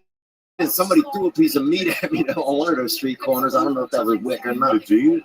No. No, Wick is the roll. The roll is called Wick. Oh, no. Nobody told me that. I should have come in here. You found Wick. No. You should be a travel agent, too. No. I just know what quality is in Wick. Yeah. And nobody makes a bad fucking beef on Wick in Buffalo. Like, it's like a disgrace for them. Really? Yeah, it'd be like disgraceful. Like, it's no. Right. Yeah, I feel bad. I feel disappointed. I didn't get that shit. Fried. Some fucking pierogies from the Polish neighbors, some sauerkraut pierogies fried. Like dumplings, only you know it's not cat. Yeah. People like Lee and shit. I don't mind a little bit of cat, but you ever had fox meat, Lee? I don't think so. Have you? Yeah, I've had fox. Where was this? It's not it's more ligament than muscle, but it's good. I talked about this yesterday to somebody, but Did you ever hunt? no, we caught a lot of shit though, and we used to bury animals. We lived by like a road where a lot of animals would get hit and killed, so we bury. You know, the first animals I spent the most time with were animals that had been hit by vehicles, and so we would bury. Mostly dogs. What else? I think something else one time. This thing looked like a damn fucking small bear, bro. And it could have been. Because they have Louisiana black bears, a lot of things, you know. And I'm not saying they're black or anything like that. I'm just saying they happen to be black when people see them. And they're just, you know, but we would bury all kind of animals that would get hit, you know. But what are you, fucking undertaker? I see a dead animal. I leave it the fuck alone. That's bad luck. Yeah, but it was, I don't think if they were alive and they were suffering, then you shoot them in the leg or something. Yeah. Or whatever the fuck you do. But if they're dead, this is the Department of Public Works that's in charge of cleaning up dead animals. Yeah, but the Department of Public Works, I think, comes for people that are paying taxes. People that got, you know, they didn't come bust. They had a veterinarian or something, or like somebody used to throw dead animal carcasses in the ditch outside of our house, right? For like 7 years. My mother would call every week. Come on, big animals too. No, did you grow up? Louisiana. I had a couple cats and possums in my neighborhood that go from time to time and walk around. But I wish I would have had that, right? But we had somebody. They had I guess this person was a veterinarian. That's somebody that deals with animals, helps animals out. And so this person would come, and whoever they were at night, they're throwing dead animals. You know, instead of paying to get rid of them, it probably cost maybe $7 to get rid of them. You know, whatever. I'm sure there's legitimate thoroughfares how you get rid of animals. But this dude's out there, you know, chucking them in the ditch, I guess, on his way home, because our neighborhood was kind of a cut through between like a nice area and town. So. You never did like a stakeout to see who was throwing animal carcasses? Dude, we know. No, I mean, we were out there, but we never saw the guy unless he drove by and didn't throw one out because we were out there. But then what creek kind of sits next to an animal car? I mean, he probably threw it out elsewhere. But anyway, so yeah, we'd go out there all the time. My mother would call every week. come get these, you know, the kids are out there beating each other with, people chasing each other with fucking, you know, with fucking horse skulls and shit, bro. It was wow. Oh, wow. Joey fucking there at that Christmas tea kettle, and he fucking serving Lee a couple cups right there, boy. Big Lee the fart sponge, baby. Welcome to Africa, Lee. Normally, I like all your sayings. I don't like the fart sponge. Sorry, but and I'm just joking about that. I didn't mean that. I would never say that about No, it's funny when people he's gonna take a liking to it. It's been like 2 podcasts since he farted on me. Oh, wow, dude! In some countries, in Japan, that's like buying somebody a scarf. You know what I'm saying? You fart on someone. No, I'm not Japanese. It's 23 and me. Oh, dude, yeah. I'm over here farting. Oh, he's got the thighs of a fucking kung fu fighter, son. I'm telling you, dude, you gotta know different nomenclatures and how to give a hug, bro. In Africa, they hit you with a fucking pipe, bro, if they love you. I'm not gonna take a whiff of your fart. That's Come on, bro. Get a little air appetizer, bro. Treat your nose. That is tremendous. Treat your snout to some of that fucking free booty pasta, bro.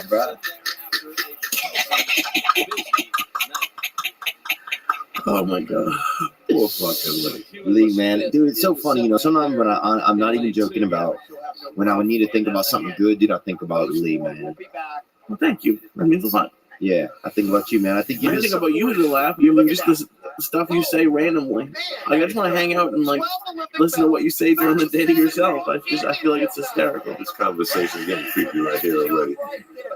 You just farted on me. How? I think Lee might be a little cascarón.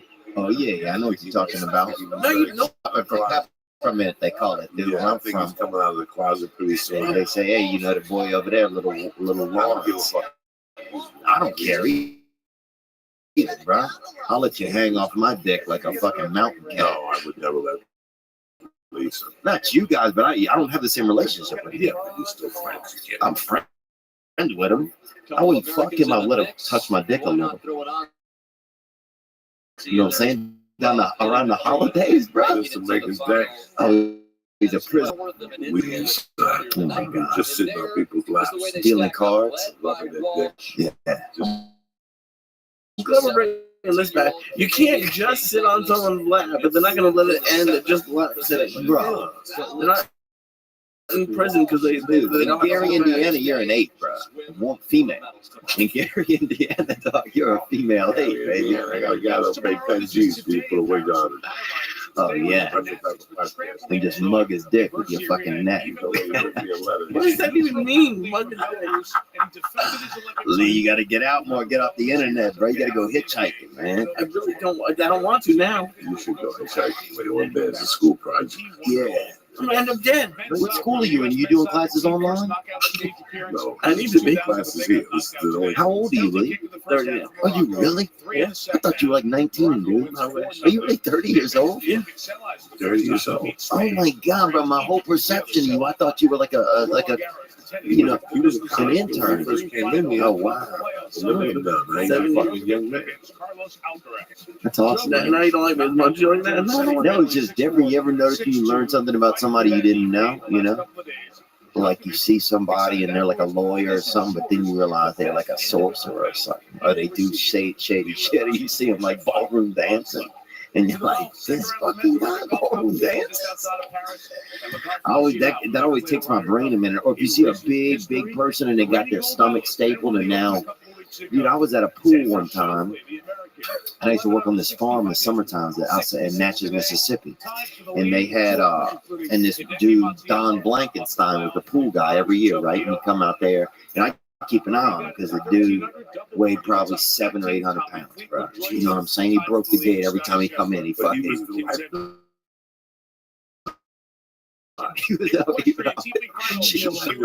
gets in the pool. Trust me, nobody's drowning. All the water's out, and the fucking kid who's sick is laying right there at the pool. No, he was the guy came to put the cleaner in the pool. And so, but he'd open the gate, bro, and every time he'd walk through it and bring both sides of the gate. Like he was just he was gonna die when you saw him. You know, so you treated him well. And that's one thing I like sometimes about seeing huge people that remind you how to treat other people. Because you're like, oh, this person isn't going to be alive very long, so you would be extra nice to him. And so, but then Don, one time I'm out there laying by the pool, and this skinny guy comes in. You know, he could have fit through the gate with 90 of his fucking, you know, quintuplets or whatever. And he comes through the gate, and I'm like, and he keeps talking. And I'm thinking the guy's kind of a, you know, peppermint hunter, bro. You know what I'm saying? A little tender. And it turns out it's Don Blankenstein. He got the stomach thing, and he lost all the weight. And he was a different person now. He wasn't the same. I don't know. It wasn't the same. Our relationship was never the same as when you lost the weight. Take a moment. I don't know what we're talking about. Think about when somebody takes away your passion. If you're an eater, yeah. It's like when you first get sober. Yeah. You know, I was telling Rogue the other day, the worst 2 words in a person's life is sober and diet. I don't want to be involved in drugs. Yeah. I don't want to be sober. Yeah. I never want to be sober because it would make my inner battle too rough. Yeah. I know my limits with cocaine. I know my limits with pills. I know my limits with alcohol. I've known my limits when I was 25. Anything I did after 25, I did because I wanted to. I knew my limits. Right. You know, when I got locked up, I couldn't imagine a world where I couldn't smoke pot. Wow. You couldn't imagine. I couldn't imagine, okay, cocaine. I understand not having a girlfriend. I understand being broke. But I never understood a world where I did not smoke weed. When I was 25 years old, weed controlled my mood. What did it do for you, you think? I was in so much pain when I woke up. And I didn't know that then. You never know what you're going through. Yeah, you don't know. It takes 20 years to look back. You know, I was thinking about it tonight, I was taking a shower, that if I quit comedy tomorrow, it would be to sign back up in college and take a psychology class to become a psychiatrist and do whatever I had to take. I'd probably be 65. But at 65, I would help so many people so deeper. Yeah. Because I went through it. Yeah. This is not somebody who studied it. I went through it, wrote about it, I looked at it, I think about it. I think about what made you. I broke it down from the macro to the micro. Well, you could put yourself in there. You could put them in your shoes and vice versa. When you become a person, if you're not brutally honest with yourself, it's not going to end well. Wow. And in life in general, forget about comedy, life in general, if you're not brutally honest with yourself, it's not going to pan out. Yeah. You have to be brutally honest. And a lot of people can't be honest. Brutally honest with yourself. Like, this is not going to work. You know, it's like I went at 27, 29. Like, and what? At the age of 30, I had made a decision. Decision to do comedy. I was living in this party out. Okay. The drugs and this stuff. I would be clean for 3 days. Oh, yeah. And then snap one night and then tell myself how this was the last time. Yeah. I wasn't one of those pussies at a party. I was talking about it. By this time, I was partying by myself. And this went on for maybe a half. I came to a conclusion, like they say in the program, that you're a fucking junkie. Yeah. And I had 2 decisions to make. I go, I can either be a junkie and keep fighting this, but the reason why I became a comic was to be a junkie. I read that Lenny Bruce book, and that's the reason why I got into comedy. So if I'm going to get into comedy, let's make a deal. I'll do cocaine 3 times a week. And that's how it started. I just came to terms with it. Wow. So you're thinking I'm going to get into comedy so I can do cocaine? I was thinking I was going to get into comedy to have a life. I read that book. We slept with strippers. Yeah. He opened up with jazz musicians. And I was content with that. And none of that book, we talk about being rich. Yeah. Okay? No part of that book. They talk about being rich, talk to life about being. It was happy for him. Yeah. And at that time, that's all I wanted. I had been through a terrible marriage. I had already done time. So I was just seeking to be happy. But I knew I had to mend inside. Because you had a deviant soul. Your soul was pretty sound like kind of bifurcated. Or I was living, this wasn't who I was. I was a nice Catholic boy who I believed in heaven and hell, and I had a belief system. Your inside didn't match all your behavior. Right. My inside did not. So that added to it. Yeah. So now I had to have that inner conflict with drugs. Fuck you. This is who I am. I've accepted it. Yeah. And whatever happens, happens. That's it. No fucking big deal. Nobody gets their feelings. Hunting Easter eggs again, Lee? You found one, huh? You found an egg, boy. Welcome to Easter, bro. Y'all killed Jesus. Here he comes back, boy. And he brought a dirty bag of fucking baked ham out of the fucking cave. It smells worse than your neck. It smells like those Honduran feet that are walking in. Yeah, boy. It smells like fucking Thanksgiving night in a prison shower. Shoes off at night and sleep under a tree. I can't even imagine what that little summer camp must smell like down there. They've been walking for 20 fucking days, those poor people. Oh, Hondurans, they'll walk 30 hours in a 24-hour day. Fucking days, and they're really coming. What are they going to do up here, do you think? I think they're trying to seek asylum. Living in Honduras or Salvador right now, those are not good places to live right now. It's sad, man. Yeah, my father's from Nicaragua. You know that my father was born down there. If you know anything about Central America, I know like El Salvador is, the prices are high. They're killing people down there. There's a lady who I talk to from time to time, and she tells me she goes only for Christmas time, and that she has a house down there, so she does more murders, something like that to that effect. So I don't know if it's all solid, but I'm just cracking the joke. Right, but yeah, if that's your neighbor, things can be great where you are. If that's the neighborhood you're in, that's heartbreaking. It's a different, it's like when you read the Roberto Duran book. He grew up in the streets of Panama. He grew up with this guy that was called Magico or some shit. And the guy was like a shaman, and he taught him how to hustle on the street, how to live on the street.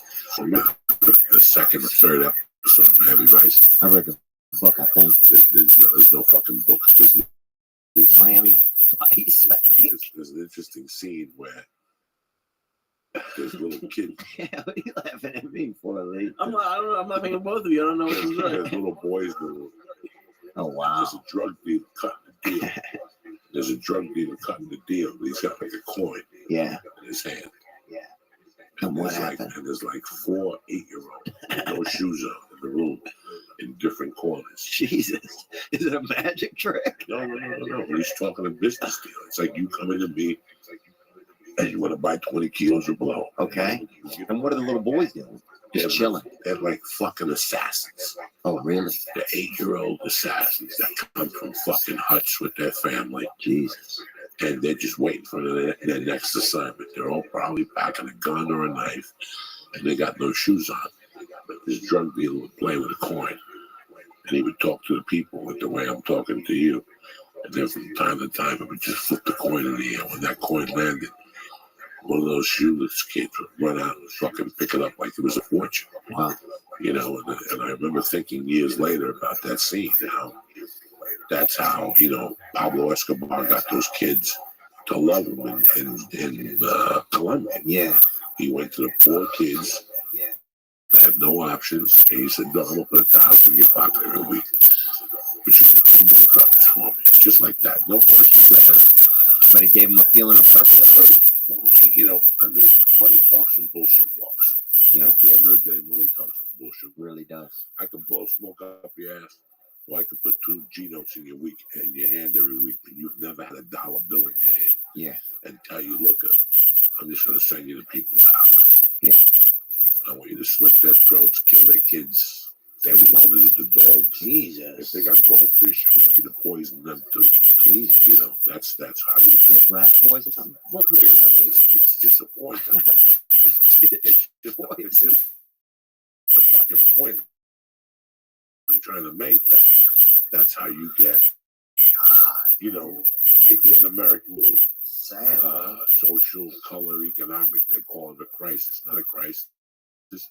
It's coming from somewhere poor. Yeah. And what you need to do to get out. Dude, they had this guy when I was growing up named Eddie, right? And he could have been fucking 13. He could have been about 16 or fucking 50, right? I don't know what he was. But he always drove. He had a 5.0 Mustang, you know, or he drew 5.0 on the side of it or whatever. It could have been a Pontiac Renault or whatever. I don't know what it was. But he always had these two girls, bro, sitting on the back of it. And that dude was the king, you know. Whatever he said when I was a kid, we would have done it. Because to him, he was the king. He had a piece of shit Mustang, but he had the Mustang, you know. And he was a champ. And he would buy, you know, the chicks would have like daiquiri drinks, bro. And every now and then he'd floor it, and one of them would go rolling out the fucking on the concrete, bro. What do he do for a living? I don't know. And I didn't care. But if he would have said something to do, like, come do this, like when I was a kid, I would have done anything he said because he hung out with us and he spent time with us. You know, he threw the football around with us, and he was a good guy, I think, you know. I mean, I still think he is a good guy. How older than you was? He probably maybe 7, 8, 10, 12 years. But he like could drive. He had like the ability, you know, he had a car, he had women, he had, you know, he had things that when you're, you know, an adolescent, 12 years old, 11 years old, you see that, you're like, oh, this guy has mobility, you know, this guy has ability, this guy has women, he has everything. So anyway, I'm just saying I can see how it should, yeah. You're not thinking about anything else when you're that age and you have nothing. Remember when you're young, you get influenced? Oh, yeah. I wouldn't get influenced, but I'd look at guys. There was this guy that I hung out with that was always at the bar in the daytime. He was really good looking. Not Samuel, huh? No. If I was 17, he was probably 22. No, I think this guy Samuel's older than me. It was a bunch of guys that hung out, but I'm thinking about him in particular. And he drove a Corvette, and he didn't have a job. And what his scam was, he worked half the year, and then the other half in those days, you would collect unemployment. Oh, yeah. You'd get a boss that would tell you, I'm going to lay you off for 6 months. You collect unemployment. Party cripples, they used to call them by us. And then you either take book or sell coke. And that's a great living because you're clearing $1,600 a month already. You sell coke, and this guy would drive a Corvette. He was a piece of shit. Or he wasn't a piece of shit. I mean, he probably was. He wasn't a piece of shit. He was. He didn't have no career. Right. He wasn't a role model. But his girlfriend owned the business, and she had money. Yeah. And I remember how that appealed to me for about a month, and I was like, "There's no appeal in that. I want my own money." Right. You know what I'm saying? Like you learn through life. Like for a month, he impressed me. And he had a girlfriend that paid the bills. But even at that early age, I was like, he don't impress me. Right. Because he ain't paying the fucking bills. Not that I could pay the bills at that time either. I couldn't pay no bills. I was 40. But it's just crazy the people that you look at and you're impressed with. You know, it's like when you watch those fucking movies, like I was like the worst movie in the world. And between 7 and 9, you got a spot at the store at 10:30. Oh, yeah. And you got no choice but to watch it. Because there's nothing else on fucking. I mean, that's some shit. And there's one scene where a guy goes up to him, John Leguizamo's like a street drug dealer. Yeah. And he goes up to him and he's like, "Hey man, I really want to, can I cut you a deal?" And he goes, I want this new PlayStation. It's $300. The kid goes, $300, and the kid wants the money. He goes, no, it's $299. And Leguizamo goes, I'll give you the money, but you got to do stuff for me. Oh, yeah. You got to clean my car, so help me God. If you know, like he's telling him what he has to do when he buys in the game and shit like that. You know, those kids grow up wanting to be a drug dealer. Oh, yeah, yeah. Just right, because that's the first person who gets. The first person who gets. Yeah, yeah, that's interesting. Your first influence, how does that? Yeah, where that first influence is not your dad. How much that influences you? That's interesting. It's really weird, and it happens with comedy. It happens with anything that you, but it happens when you're a young man. Like I was confused as fuck. It's 21. At 21, I was confused as fuck. Oh yeah, because I didn't want to work. I wanted a fucking new car. I wanted money, and I wanted bitches, and I wanted coke. Where's the work, Joey? Sure. What do you think? And I really thought that the fucking bluebird of happiness is going to just drop it off at my door. Wow. Like I can look you both in the eye right now and tell you, like, I had no idea about hard work. I wasn't a lazy person. Right. But who wants to work? Yeah. Why don't I try to put something together so I can hang out at the bar in the daytime and I don't have to go to work? And that was my deal from day one. As long as I didn't have to work in the daytime, I didn't give a fuck. Do you ever think that, like, you know, you wanted to, you know, have like a, you know, like a, do you ever think that you wanted to have a, fuck, man, I forgot I was going to ask you. You don't even smoke weed no more. You better get your shit together and start smoking it. I don't know what Jesus fucking Christ. This is what happens when you get sober. You get retarded. What'd you go to college for? To get stupid. That's like fucking Michael Corleone and shit at the end of The Godfather. Damn, man, I couldn't have any idea coming to my head, man. No, I think it's funny how, yeah, what your influencers are, you know, the first person you see do this or that. But then, yeah, sometimes you are able to see past that. Like, yeah, there's some people, you know, we had this dude by us, like, you know, and this guy now runs a tree company, right? This guy, Senator Lawrence. And he had a, dude, they used to do this thing where they had a lot of sinkholes. I grew up around a lot of sinkholes. You know, I mean, you'd have somebody, you play hide and go seek, and somebody fucking you never find, you know? You go knock, like, you know, you go knock on somebody's door, and the next day their whole fucking house was gone. You know, it's like, I grew up in a lot of Louisiana, like half of it's sinking. You know, it's like a sinking environment. So where are you from in Louisiana exactly? Covington, Louisiana. Where am I? Covington. Covington's about 50 miles north of New Orleans. That's it. Yeah. Did they get affected by Katrina? Yeah. Everybody lost their roofs. That's a big, like over there, the houses didn't fall down. People lost their roofs. So when you were growing up, what was Covington like? Was it a fucking deathbed? Was it a project? Was it middle range? No, it was. Dad, your parents have a little bit of money, enough to sustain. No, my dad was fucking old as fuck, dude. I think he was always sleeping on the couch. He used to go drink at this bar called Tony Padona's, and he would take me over there during the day. And the lady would see how much I could put in my mouth. One of the bartenders back there, Big Janet, this fucking nice big girl. Did you have nice clothes? My mom dressed as poorly, man. I don't know where she learned to dress, like out of an Indian shop in like a Native American catalog. Did you need for shoes? Did you need shoes? No, you know, some fucking neighborhood that's, you know, where your dog is missing. No, I lived all, like, I got hand-me-down clothes, but I didn't get hand-me-down shoes. Like every year, my mother got us a pair of shoes. You know, my mom did the holiday newspapers, cookies, magazines. What about your dad? They used to have a magazine called News on Wheels. You remember that magazine? You could go to the dime store or whatever, or the gas station. My dad didn't do anything. Boy, oh, you know what my dad used to do, actually? This is funny. He used to go to he used to go to colleges. Remember what they had to do at the colleges that would sign people up for credit cards, you know? Some fucking old dude barking over there throwing frisbees at kids and shit, you know? So that my dad had that job. This towards the end of his life. My parents weren't together anymore. But my dad had that job, and he would take me there with him. He'd let me drive him. I'm 12 years old, right? I had a little growth spurt. I was that 5'10", that fucking lean bad boy, you know, ligaments only, son. Dude, sometimes it wasn't even bone. Part of me was just ligaments reaching out and hoping that the marrow caught up. You know, that's the kind of guy I was. What did your dad do for a living? I don't know. He used to be like a travel agent. You know, he did a lot of like he would sign people up for cruises and stuff between Puerto Vallarta. Where's that at? Mexico. Yeah, between Mexico and America and the geography. Yeah, Central America. Yeah. Christ, I gotta deal with you. Bro, I walk in this room, dude. I fucking can't think of nothing. I don't know what Puerto Vallarta is. Even I know that. I'm a dumb fuck. Yeah. So there in Central America, and he was like a travel agent, I guess. What did he do when he was young? He wrote for the newspaper. You know, he had a family.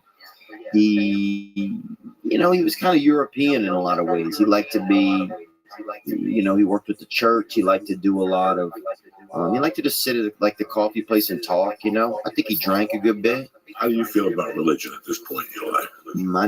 I need a higher power, you know. And you know, for me, what were you raised? Raised probably Christian. You know, definitely. I mean, but nothing heavily. I just always wanted there to be a higher power, you know. I used to pray at night and that sort of thing, but Now I just need there to be a higher power because I want to have faith. Otherwise I feel like you feel alone a lot. There you go. Hit him with that fucking Christmas hitter, bro. That fucking throw water on you. That fucking booty star of David, bro. Fucking damn. This stuff is tremendous. That air calamari, bro. You hit him with it. God damn, I can't even imagine. Can't wait till you leave for New York. fucking hit. Protein powder. That's right. Protein powder, dude. This is straight up. You've been drinking Aquavell, son. Yeah. That shit. This is straight. I got the vanilla on it. I switched it up. I switched it up. I'm It's the worst. You ever accidentally buy strawberry? You ever accidentally buy strawberry? No. Oh, that's the worst. You get home. They got Mexican chocolate, the vanilla, Oh, dude.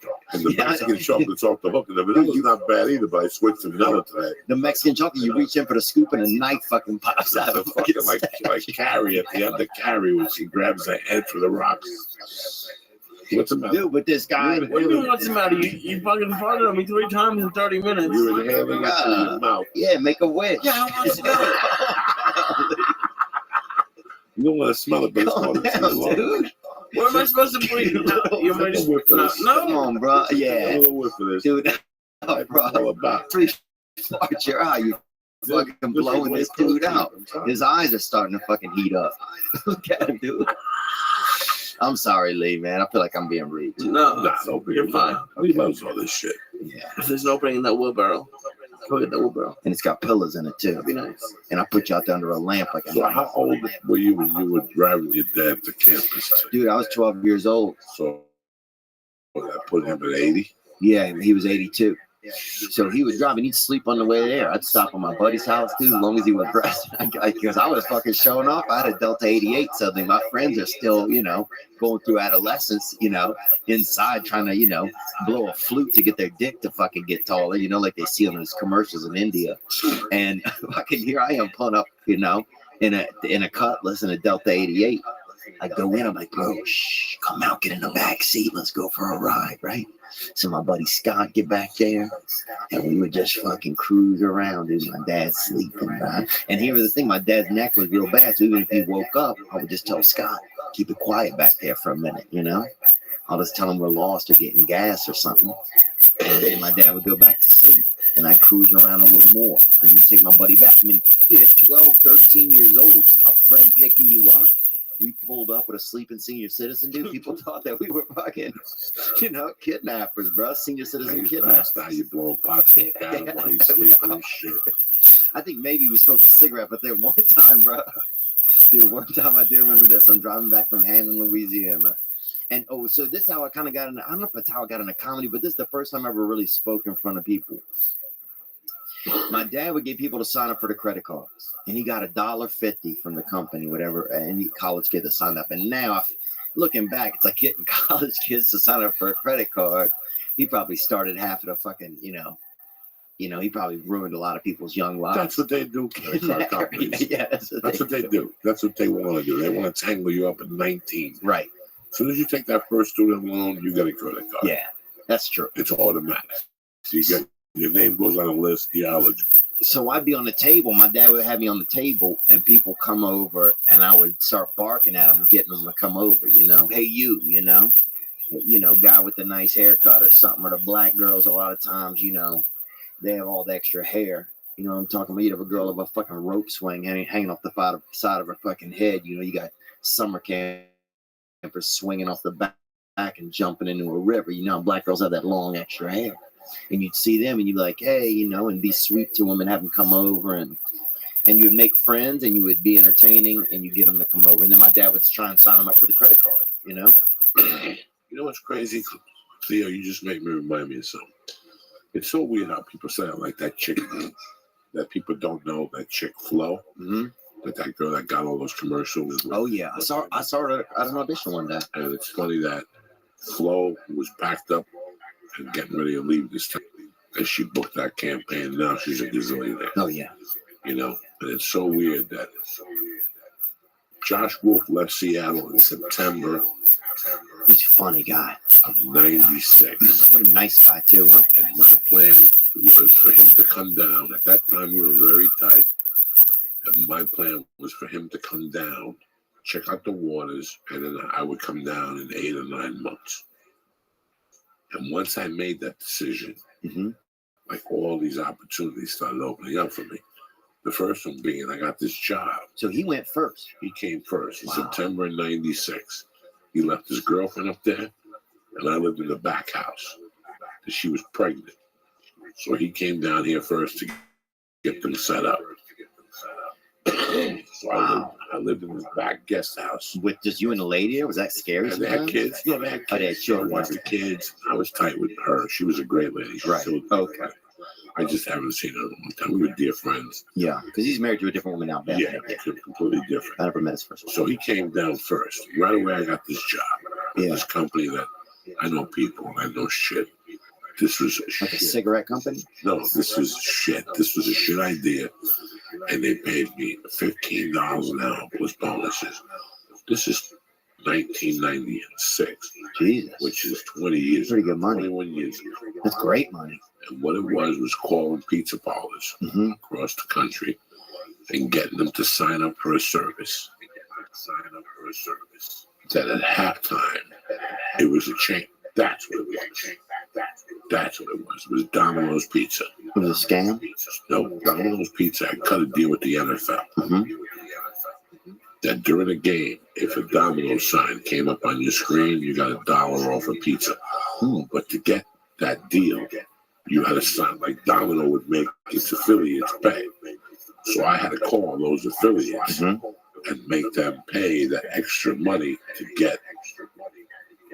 So what it would do is, as soon as they called Domino's, that number, it would go to whatever Domino's paid. I see. This was a scam inside of Domino's. Right. It was like, yeah. I worked for a Domino's affiliate that was calling Domino's and saying, listen, we're starting a new program starting August 14th. Yeah. And here's the deal. Every time people are watching an NFL game, there's going to be a Domino banner on the side. It's going to say, call now and get $2. Oh, yeah, I remember that. For fresh delivered pizza. And they showed a hot pizza on the screen. If you don't sign up for that, the calls won't go to your pizza joint. Right. The calls will go to the pizza joint in fucking North Hollywood, Van Nuys, instead of North It was really shitty to see what the corporation was doing from within, but I didn't give a fuck. Right. Yeah, you can't fight that battle. I could sell like a motherfucker. Right. So I was down. I was pulling down $1,200 a week, bringing home 9. Oh, why'd you ever quit that? 35 hours a week, like 10 to fucking 4, like something easy. This is what I'm saying. I quit that job because one night at the fucking underground, a guy approached me. And he goes, hey, man. At John's Club? Have you ever been the old comedy underground at John Fox's old? Yeah, John Fox is old, man. That's a great. This is on the Swannies, yeah. And some guy came up to me and he goes, hey, man, did you ever sell before? I'm like, well, yeah, I sell whatever. And he gave me a job selling phones. That was just too good to be true. Like payphones? Payphones. So I would sell phones and advertising for newspapers at the same time. You know me, dog. I'm a scam. I'll buy a phone from you right now. Anything not to fucking have a day job. Yeah. So I would hang out by the train station. And I would either sell you a subscription for the Seattle Times, or I would ask you, do you have a cell phone? I would take the cell phone. Oh, cell phones. Cell phones. He gave me a cell phone with unlimited minutes. No. In 1997. Yeah. You were a that king. was part of it. And if you call, like an athlete. If the guy was giving me, like, for every line that I opened, the guy would give me like $400. And he was getting like $1,600 at this time. Gee. He told me the truth. He was way How are out they of making that much money? Because if somebody bought a phone and got a line, the company, this is 97, before people were having a lot of this, right? Yeah, So cell phones. Cell phones. Yeah. The cell phones were a little bigger. Yeah, I didn't get a cell phone until 2000. So if you signed up, there was a kickback, and the guy would give me a kickback. It's huge. I was going over there every day and giving him 7 or 8 numbers. He would close 3 or 4 of them. And I would stand at the mall. I can't believe I just remembered that. I would stand at the mall at either What, buying stuff? Everett Mall. No, I wouldn't buy dick. I would be that guy, that annoying guy. Everett Mall. Way. When it was raining, I would go to the Everett Body Mall. scrub. No, and I would sell fucking subscriptions to either the Washington Post, the Seattle Times, oh yeah, or a fucking cell phone. And the cell phone was paying me fucking. It was just amazing. Yeah, the guy would show up every Saturday at the fucking underground and give me $1,500. Jesus, it was like Jesus fucking intervened. I can't even imagine. So the whole month of December, I was making money. So then, did you even want to come and do comedy? Then, once you got that money, I would have kept that. No, I needed that money. I was paying child support. I was paying an attorney. I was in fucking so much debt. It was coming out of my eyes. Plus, I was snorting blow. But now I'm making $6,000-7,000 a month selling fucking cell phones in the mall every fucking day. And now Doug Stanhope comes for New Year's, and I open up for him, and he talks me into moving to LA. Really? So my point is that it's really weird how places trick you. Right when you say to the universe, I'm going to leave, you get the best job in the fucking world. Yeah. When I lived in Seattle, I was pulling down $1,600 a week just selling cell phones. Never mind fucking blow, subscriptions to the Seattle Times. If I had nothing to do, I just you know, your pussy lined up, all your. No, I lived with a stripper. I lived with a girl that made money, and I split the rent with her. We lived in a fucking. We lived all fucking or not? No. She stripped and she was Christian. So I slept in different beds like fucking the Dick Van Dyke Show. We lived in a fucking RV. We lived in an RV at a place where you back your RV up. Yeah. They connected. Oh, you yeah. Cable TV. You had a shower in your RV, or they had an athletic center. This place was tremendous. Jesus Christ. Oh my God, it was there for 20 years. It was like a lodge. KOA or something? It was like it was a little bigger. It had a bigger name, a better reputation. Yeah. Bro, they had restaurants. KOA was crazy, bro. You walk in, they had 3 or 4 restaurants. Real restaurants. They had a gym, a pool, showers. What was it? A movie theater in Kent, Washington. Where fucking, you know who was living in Kent, Washington at the time? Henry Hill. No way. Henry Hill was living probably. I was going to guess Jeffrey Dahmer. Wasn't he from there? Kent, no, he's from Milwaukee, Wisconsin. Fucking, I'm thinking living in Kent, Washington at a fucking RV park. Yeah. With the stripper and an RV and a dog. What a lucky guy. And Midway Mobile Villas? A mobile mansion? This guy trying to sell you the neighborhood over here. Unbelievable. We would wake up in the morning, walk into the building, we'd brush our teeth. I'd give her a stab and we'd walk into the building. Wow. We'd eat 2 eggs, sunny side up eggs, like nothing at the diner. They had a diner in there. Then we'd go back to the thing, watch TV for a while. I'd write comedy. And then we'd both go into the gym. I would swim. Yeah, I would swim. Because that's how you had to take a shower. You take a shower because you had to work out. In those days, I was homeless. So for me to take a shower, I'd have to work out. Oh, yeah. So I'd work out twice a day. I was tip-top fucking maneuver. I love that. When I moved to LA, I was in great shape. It's what happened to me. I fell apart. Once I got here, I stopped doing everything. But dude, so now, I'm thinking about this while you're telling me that. So I'm like, you know, that when you say, so when you start to tell the world, or you know, you tell like the powers in the world, you're gonna move. The universe. When you tell the universe you're gonna move, that's when the universe like starts to give you things to keep you there. They throw curveballs at you. Right. They throw curveballs. So then you got to be somebody that.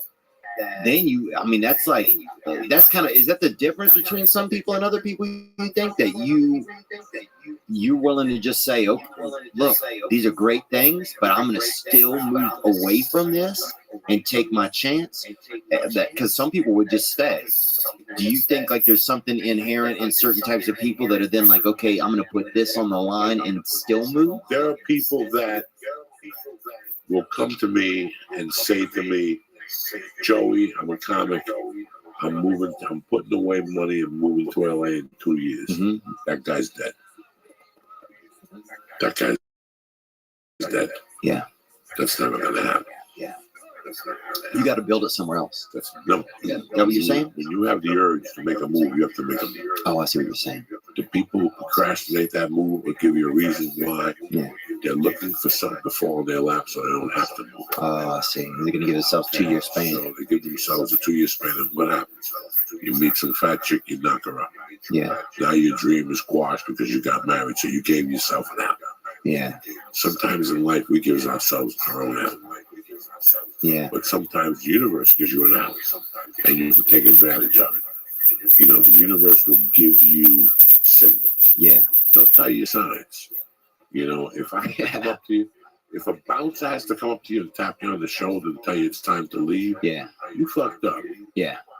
You know when to put the drink down and get out and walk out of there. Yeah. You know this because you're an adult and because you've seen how people have acted. Once a town, like, I've overstayed my welcome. Yeah. And because I've overstayed my welcome, I realize when it's time to go. Right. It's time to go. It's time to go. It's time. I know when it's time to go. I'm the king of knowing when it's time to go. There was a place I used to rob constantly. I used to work there and rob constantly. Yeah. I knew I couldn't do it anymore because I was going to get caught and my reputation and my life was going to be shit again. Mm-hmm. I forced myself to quit. I took a 50% pay cut. Yeah, you were stealing, right? Because I was stealing.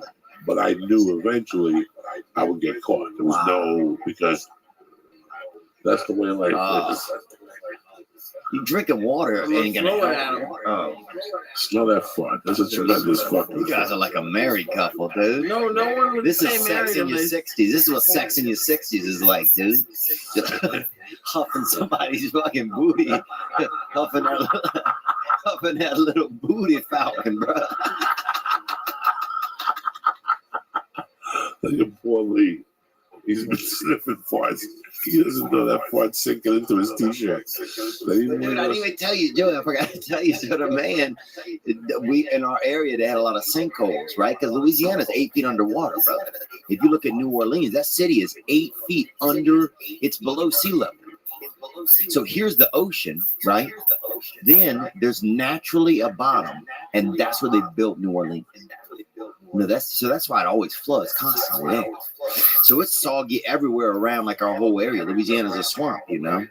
But they had a company for land when they wanted to build, and before they had, you know, now they got the surveys. You see a dude out there in the morning, you think he's a pedophile, he's taking pictures of children or something, but he's looking for distance with the land with the orange vest. They made him put an orange vest on because everybody thought they was, you know, touching children or looking for children. And now, but before that, they would hook a fucking rope to you. Oh, you fucking giving him, huh? That bird is hatching, baby, over your fucking brain. He's got the core of the asshole. Oh. What this poor kid is taking tonight. Dude, that Mother Earth right there. I'm sitting here, they're my farts. I'm thinking I'm running out. Oh, damn, boy, that fart had breast milk in it, huh? That thing is fucking. There's one that's percolating in my asshole right now. That's going to come out like that Korean sentence. Oh, yeah. That's that fucking lunch animal. And I make it ricochet off the chair. So it ricochets off the 9-corner ball and it goes right to his nose. He gets him. Nobody knows how to fart like. I've been farting like this for 50 fucking years. Oh, wow. I know how to put my hip. Yeah.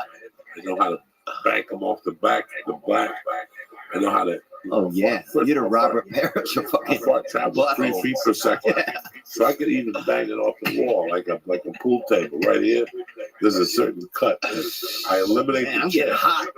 Oh yeah, you open the door a little bit. That's warm. That's coming out of my ass. It's real. It's real. That's how warm is you, too.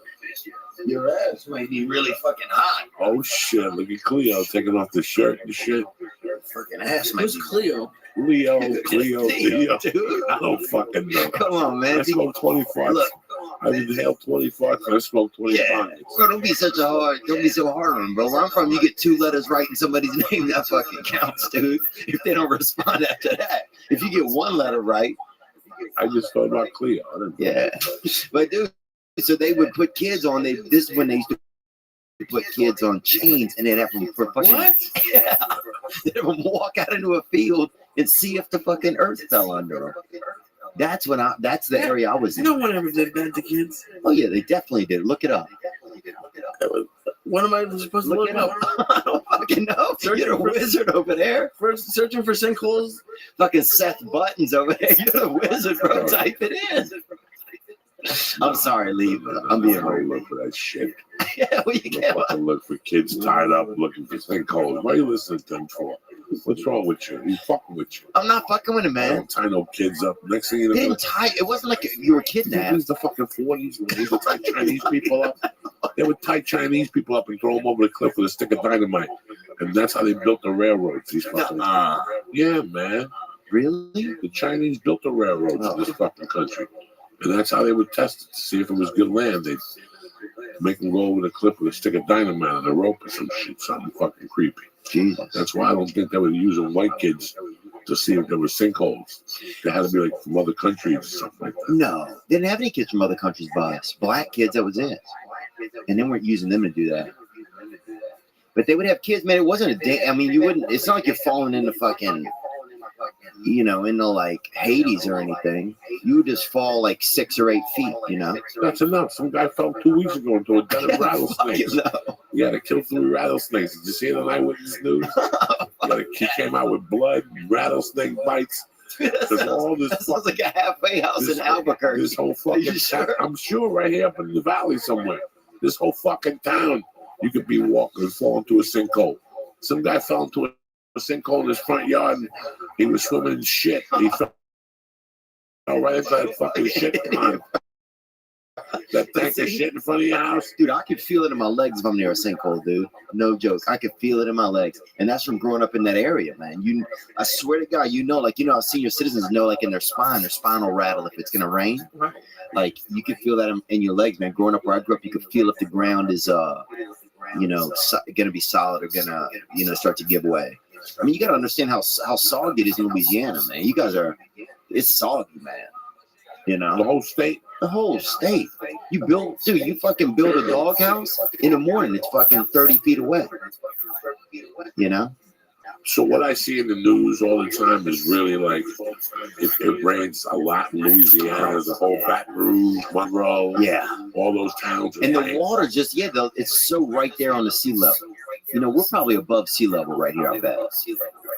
See, we check and see what we are, Lee. Do you mind looking where we are above sea level in? Just even if you put like Los Angeles, Studio City. We're up a little bit, not Colorado up, but we're up.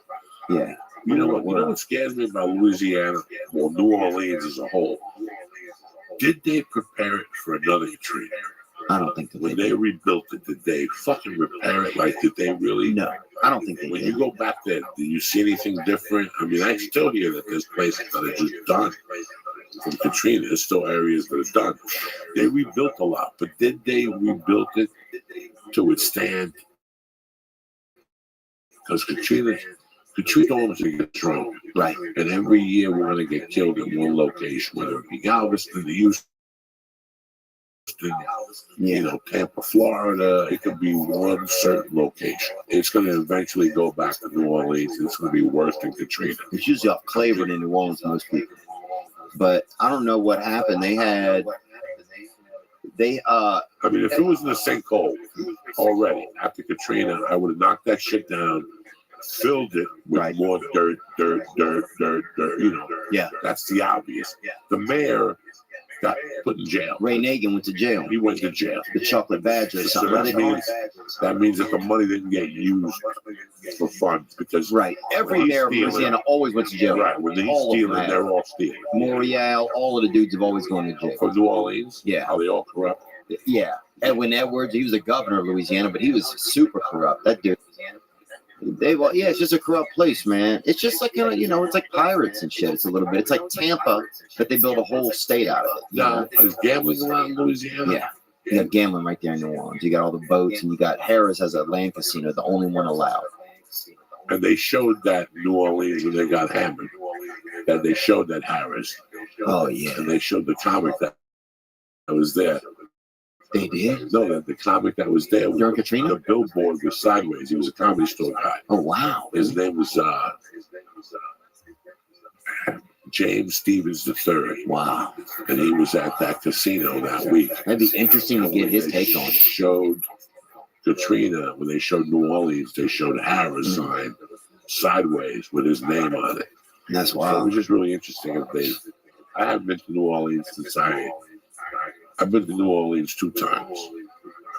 And the second time was a lot better than the first time. Yeah. The first time was one of the most uncomfortable situations I've ever been in comedy. Wow, really? I took my grandma blow, and I got in the car and drove back to Houston that night. Yeah, that's everybody's story. The hotel was kind of a little weird. The people were a little weird. When I went back to shoot Grudge Match, since I didn't have to go to those weird spots, it was more comfortable. It was more comfortable. They put me in a hotel that was, it was a home. They served 3 meals a day. Oh wow, the B&B. And it was, the food was delicious. Oh, yeah. The food was out of this fucking world, man. Wow. I don't know what the name of the hotel was. You know, you had your own floor. Wow. Fucking tremendous.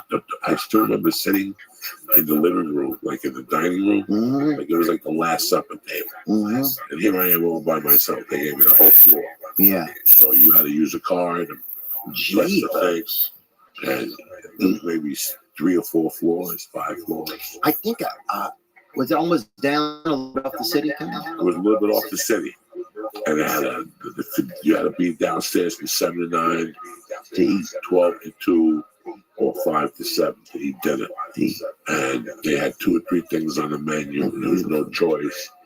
If you picked one thing, it came with a soup, salad. Yeah. It was fucking superb. Wow. And I know that the one night we had a party and I went to the club and it was superb. It wasn't as dirty as I had been the first time. Yeah. When I went to New Orleans the first time, it had to be 99, 98. Well, New Orleans is out of its fucking mind. What was Katrina? 2000, no, 2006. When I went to New Orleans in 98 to do comedy that time, I took a fallout. It was either 98 or 99. And dog, I got to hear something. From the minute I parked the car to the minute I walked to the hotel to walk into the gig, I thought I was going to get jacked. Yeah. I'm fucking like, you know, I've jacked people. Right.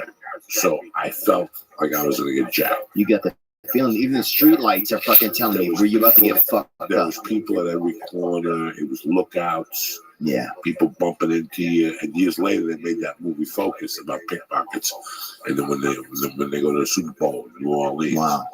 And I thought about that movie, how that day I saw pickpockets. Yeah. Too many people bumping into you. A lot of brothers, Bulgarians. A lot of brothers with bad intentions, you know. Yeah, the black on black crime there, especially at late at night, it's crazy, man. The drug situation Yeah. reminded me, like, I'm walking and some guy comes up to me, like, listen, you go to New Orleans, you got to go downtown and see it. You know what I'm saying? You got to go to the French Quarter. You got to go. You got to take a walk down there. So we got into town, maybe 2, checked into the hotel, and went right down there. Yeah. I mean, I wasn't on that block a minute, and I got a flash out back to 42nd Street. Yeah. In the 70s, where people are, come in. I got I'm not drinking. Yeah. So I'm looking and I'm like making believe like I'm having a good time. And there's tons of people in the street. And right away, some guy came up to me.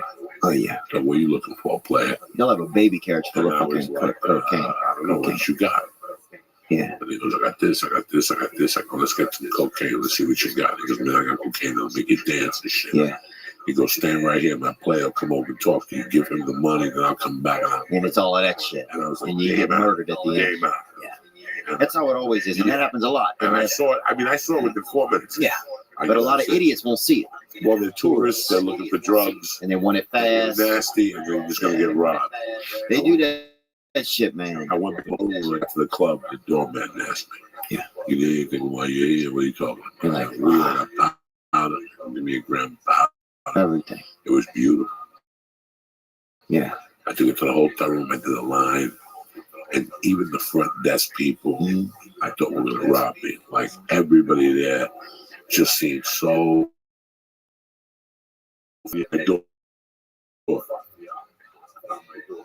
Well, as soon as I got to the hotel room, I went to the bathroom, I took a piss, I washed my hands, I took out, I chopped up, I opened up a beer, I took like 2 sips out of the beer, I had a 6-pack with me, I did a line of Coke, dog, 1 little line, I put the Coke away, and the door knocked.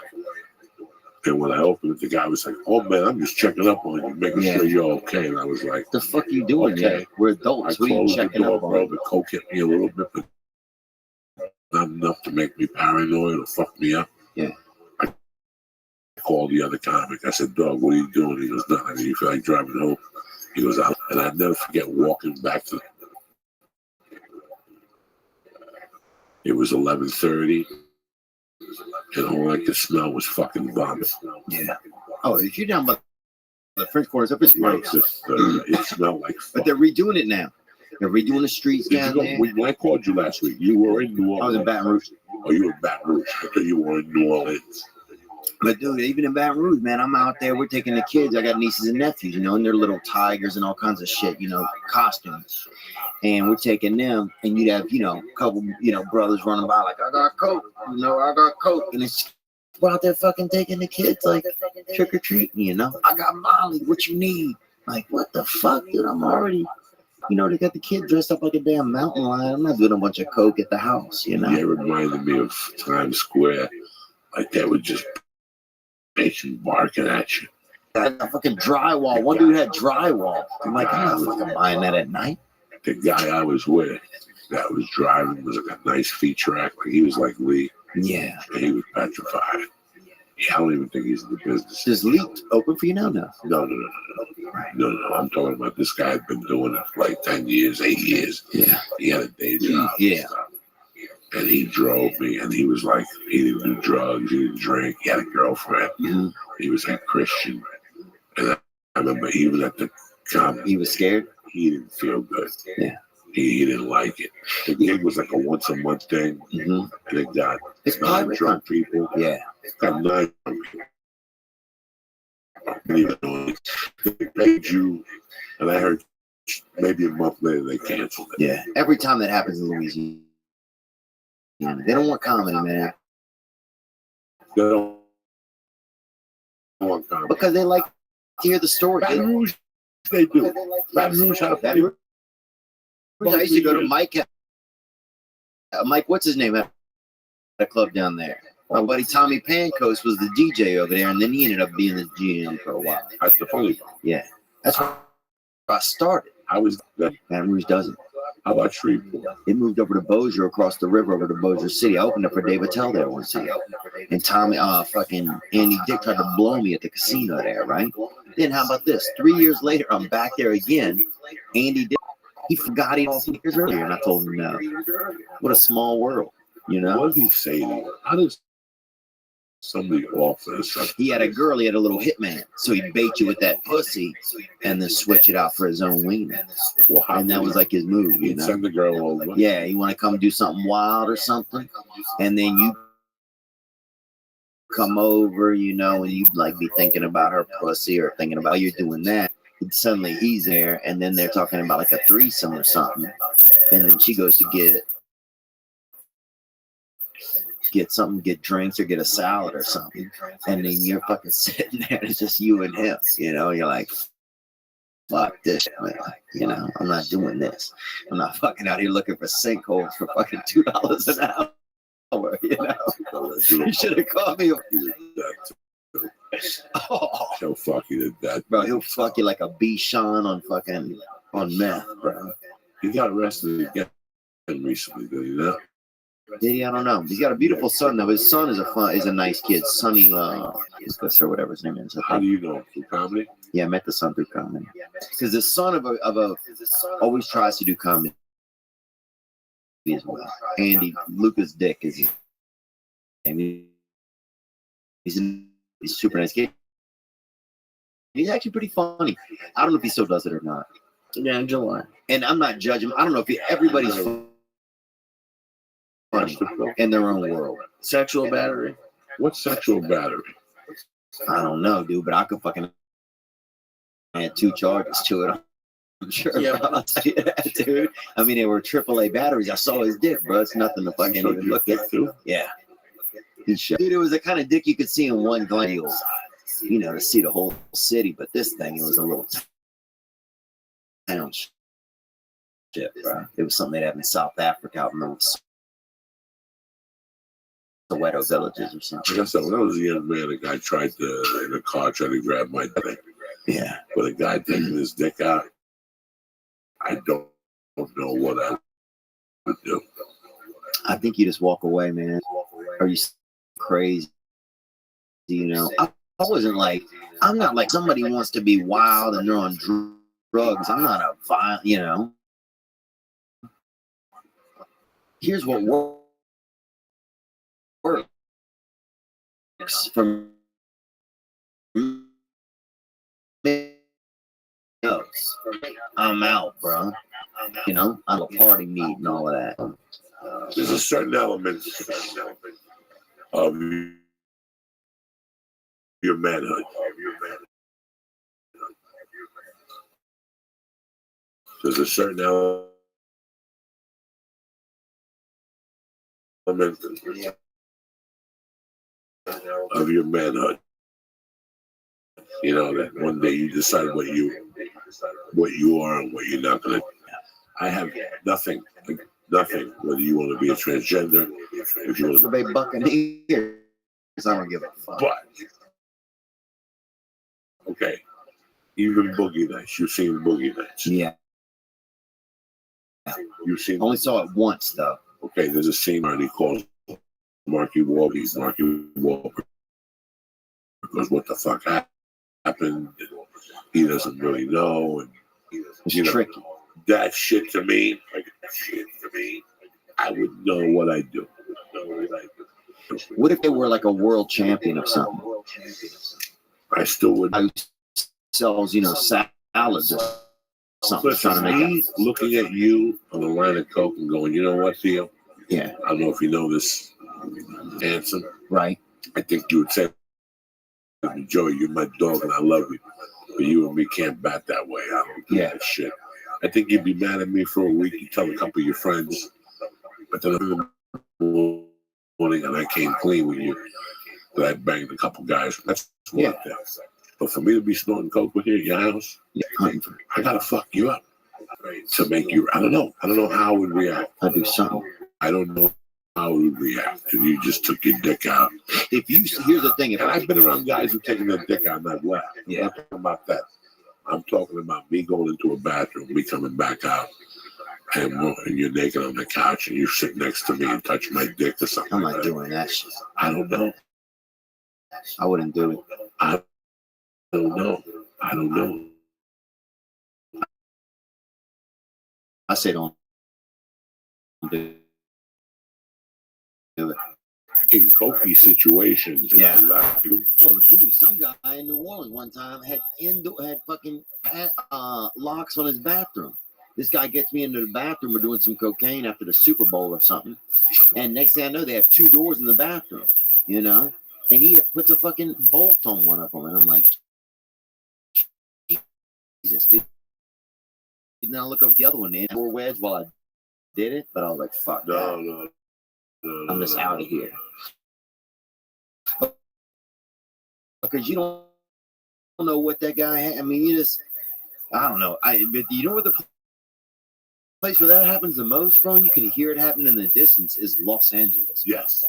This is the place, like, you know, for as much as Los Angeles and the people out here call out like the rest of America for having shitty values and this and that, this place is fucked up, Jack. This place is the dark arts, bro. This is, people have no idea. You know, if you really think about it, and I'm not being a funny guy here or whatever, the Me Too movement has slowed down a little bit. Yeah. Thank God it lost momentum. Yeah. It was getting too out of control. I have a daughter. I was raised by a single mom. I have a wife. I was getting, I think when Argento got busted for fucking the underage kid. Yeah. And then 6 years ago. Oh, yeah. 36 years. Since 1982, I think of the person I am, and I've changed 4 times. Yeah. So, agreed. You know, that's number one. You can't take that away from a man.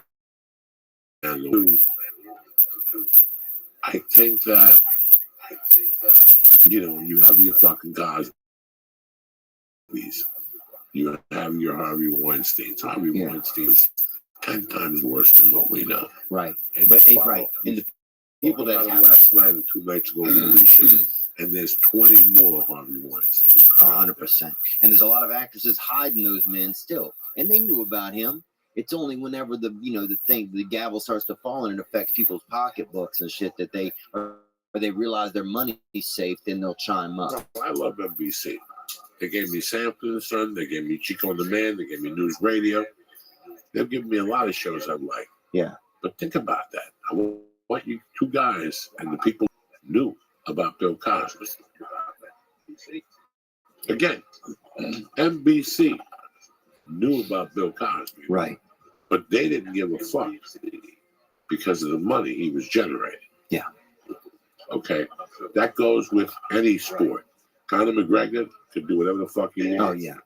When you generate that type of money, you want to come out at the weigh-in with a bottle of whiskey and give it to the president of the fucking league or whatever he calls himself.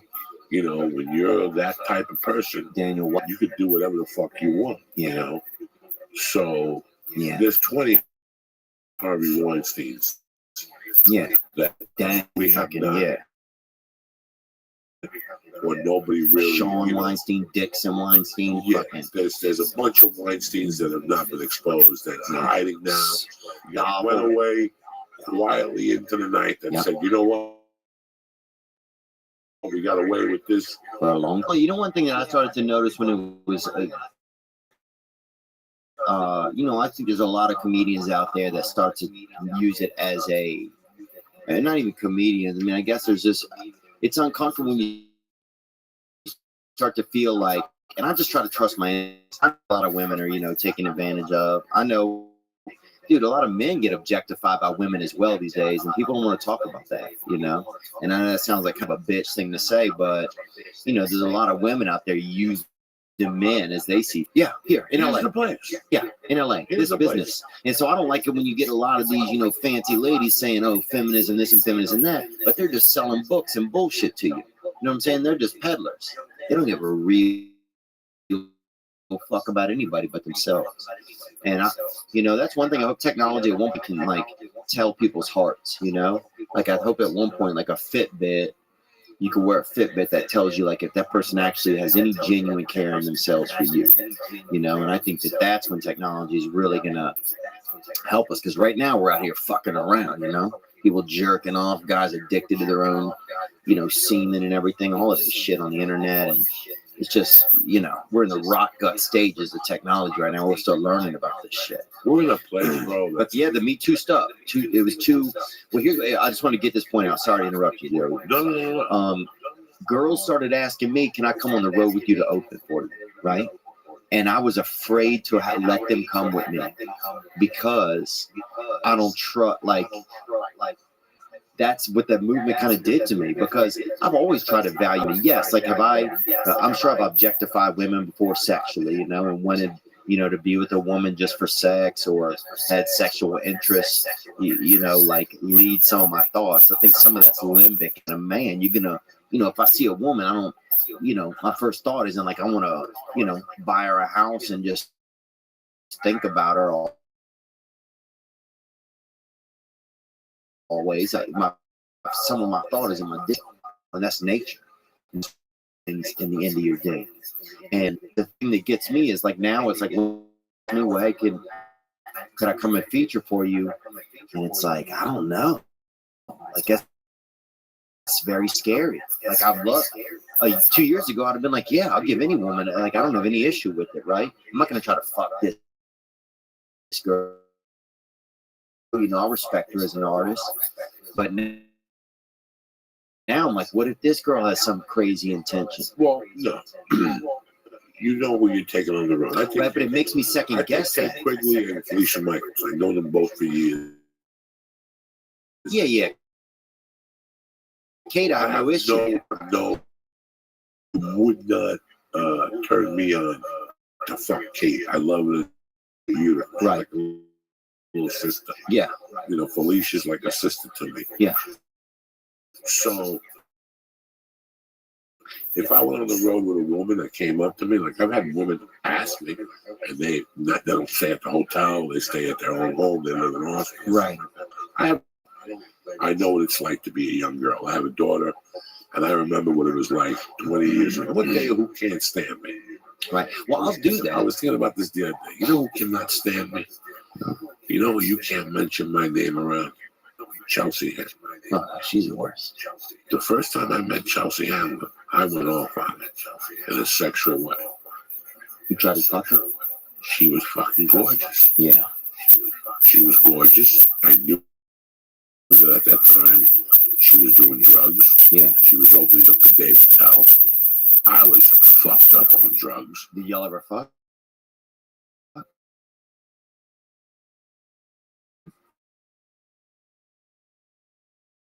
You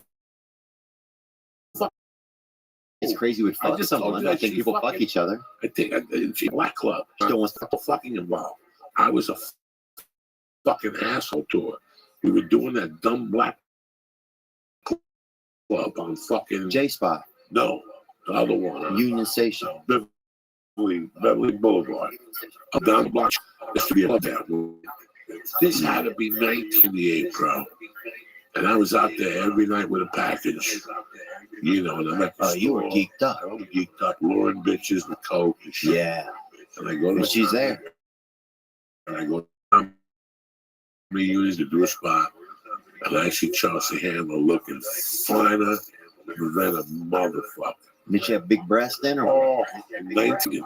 So we start talking. She tells me her well. She's very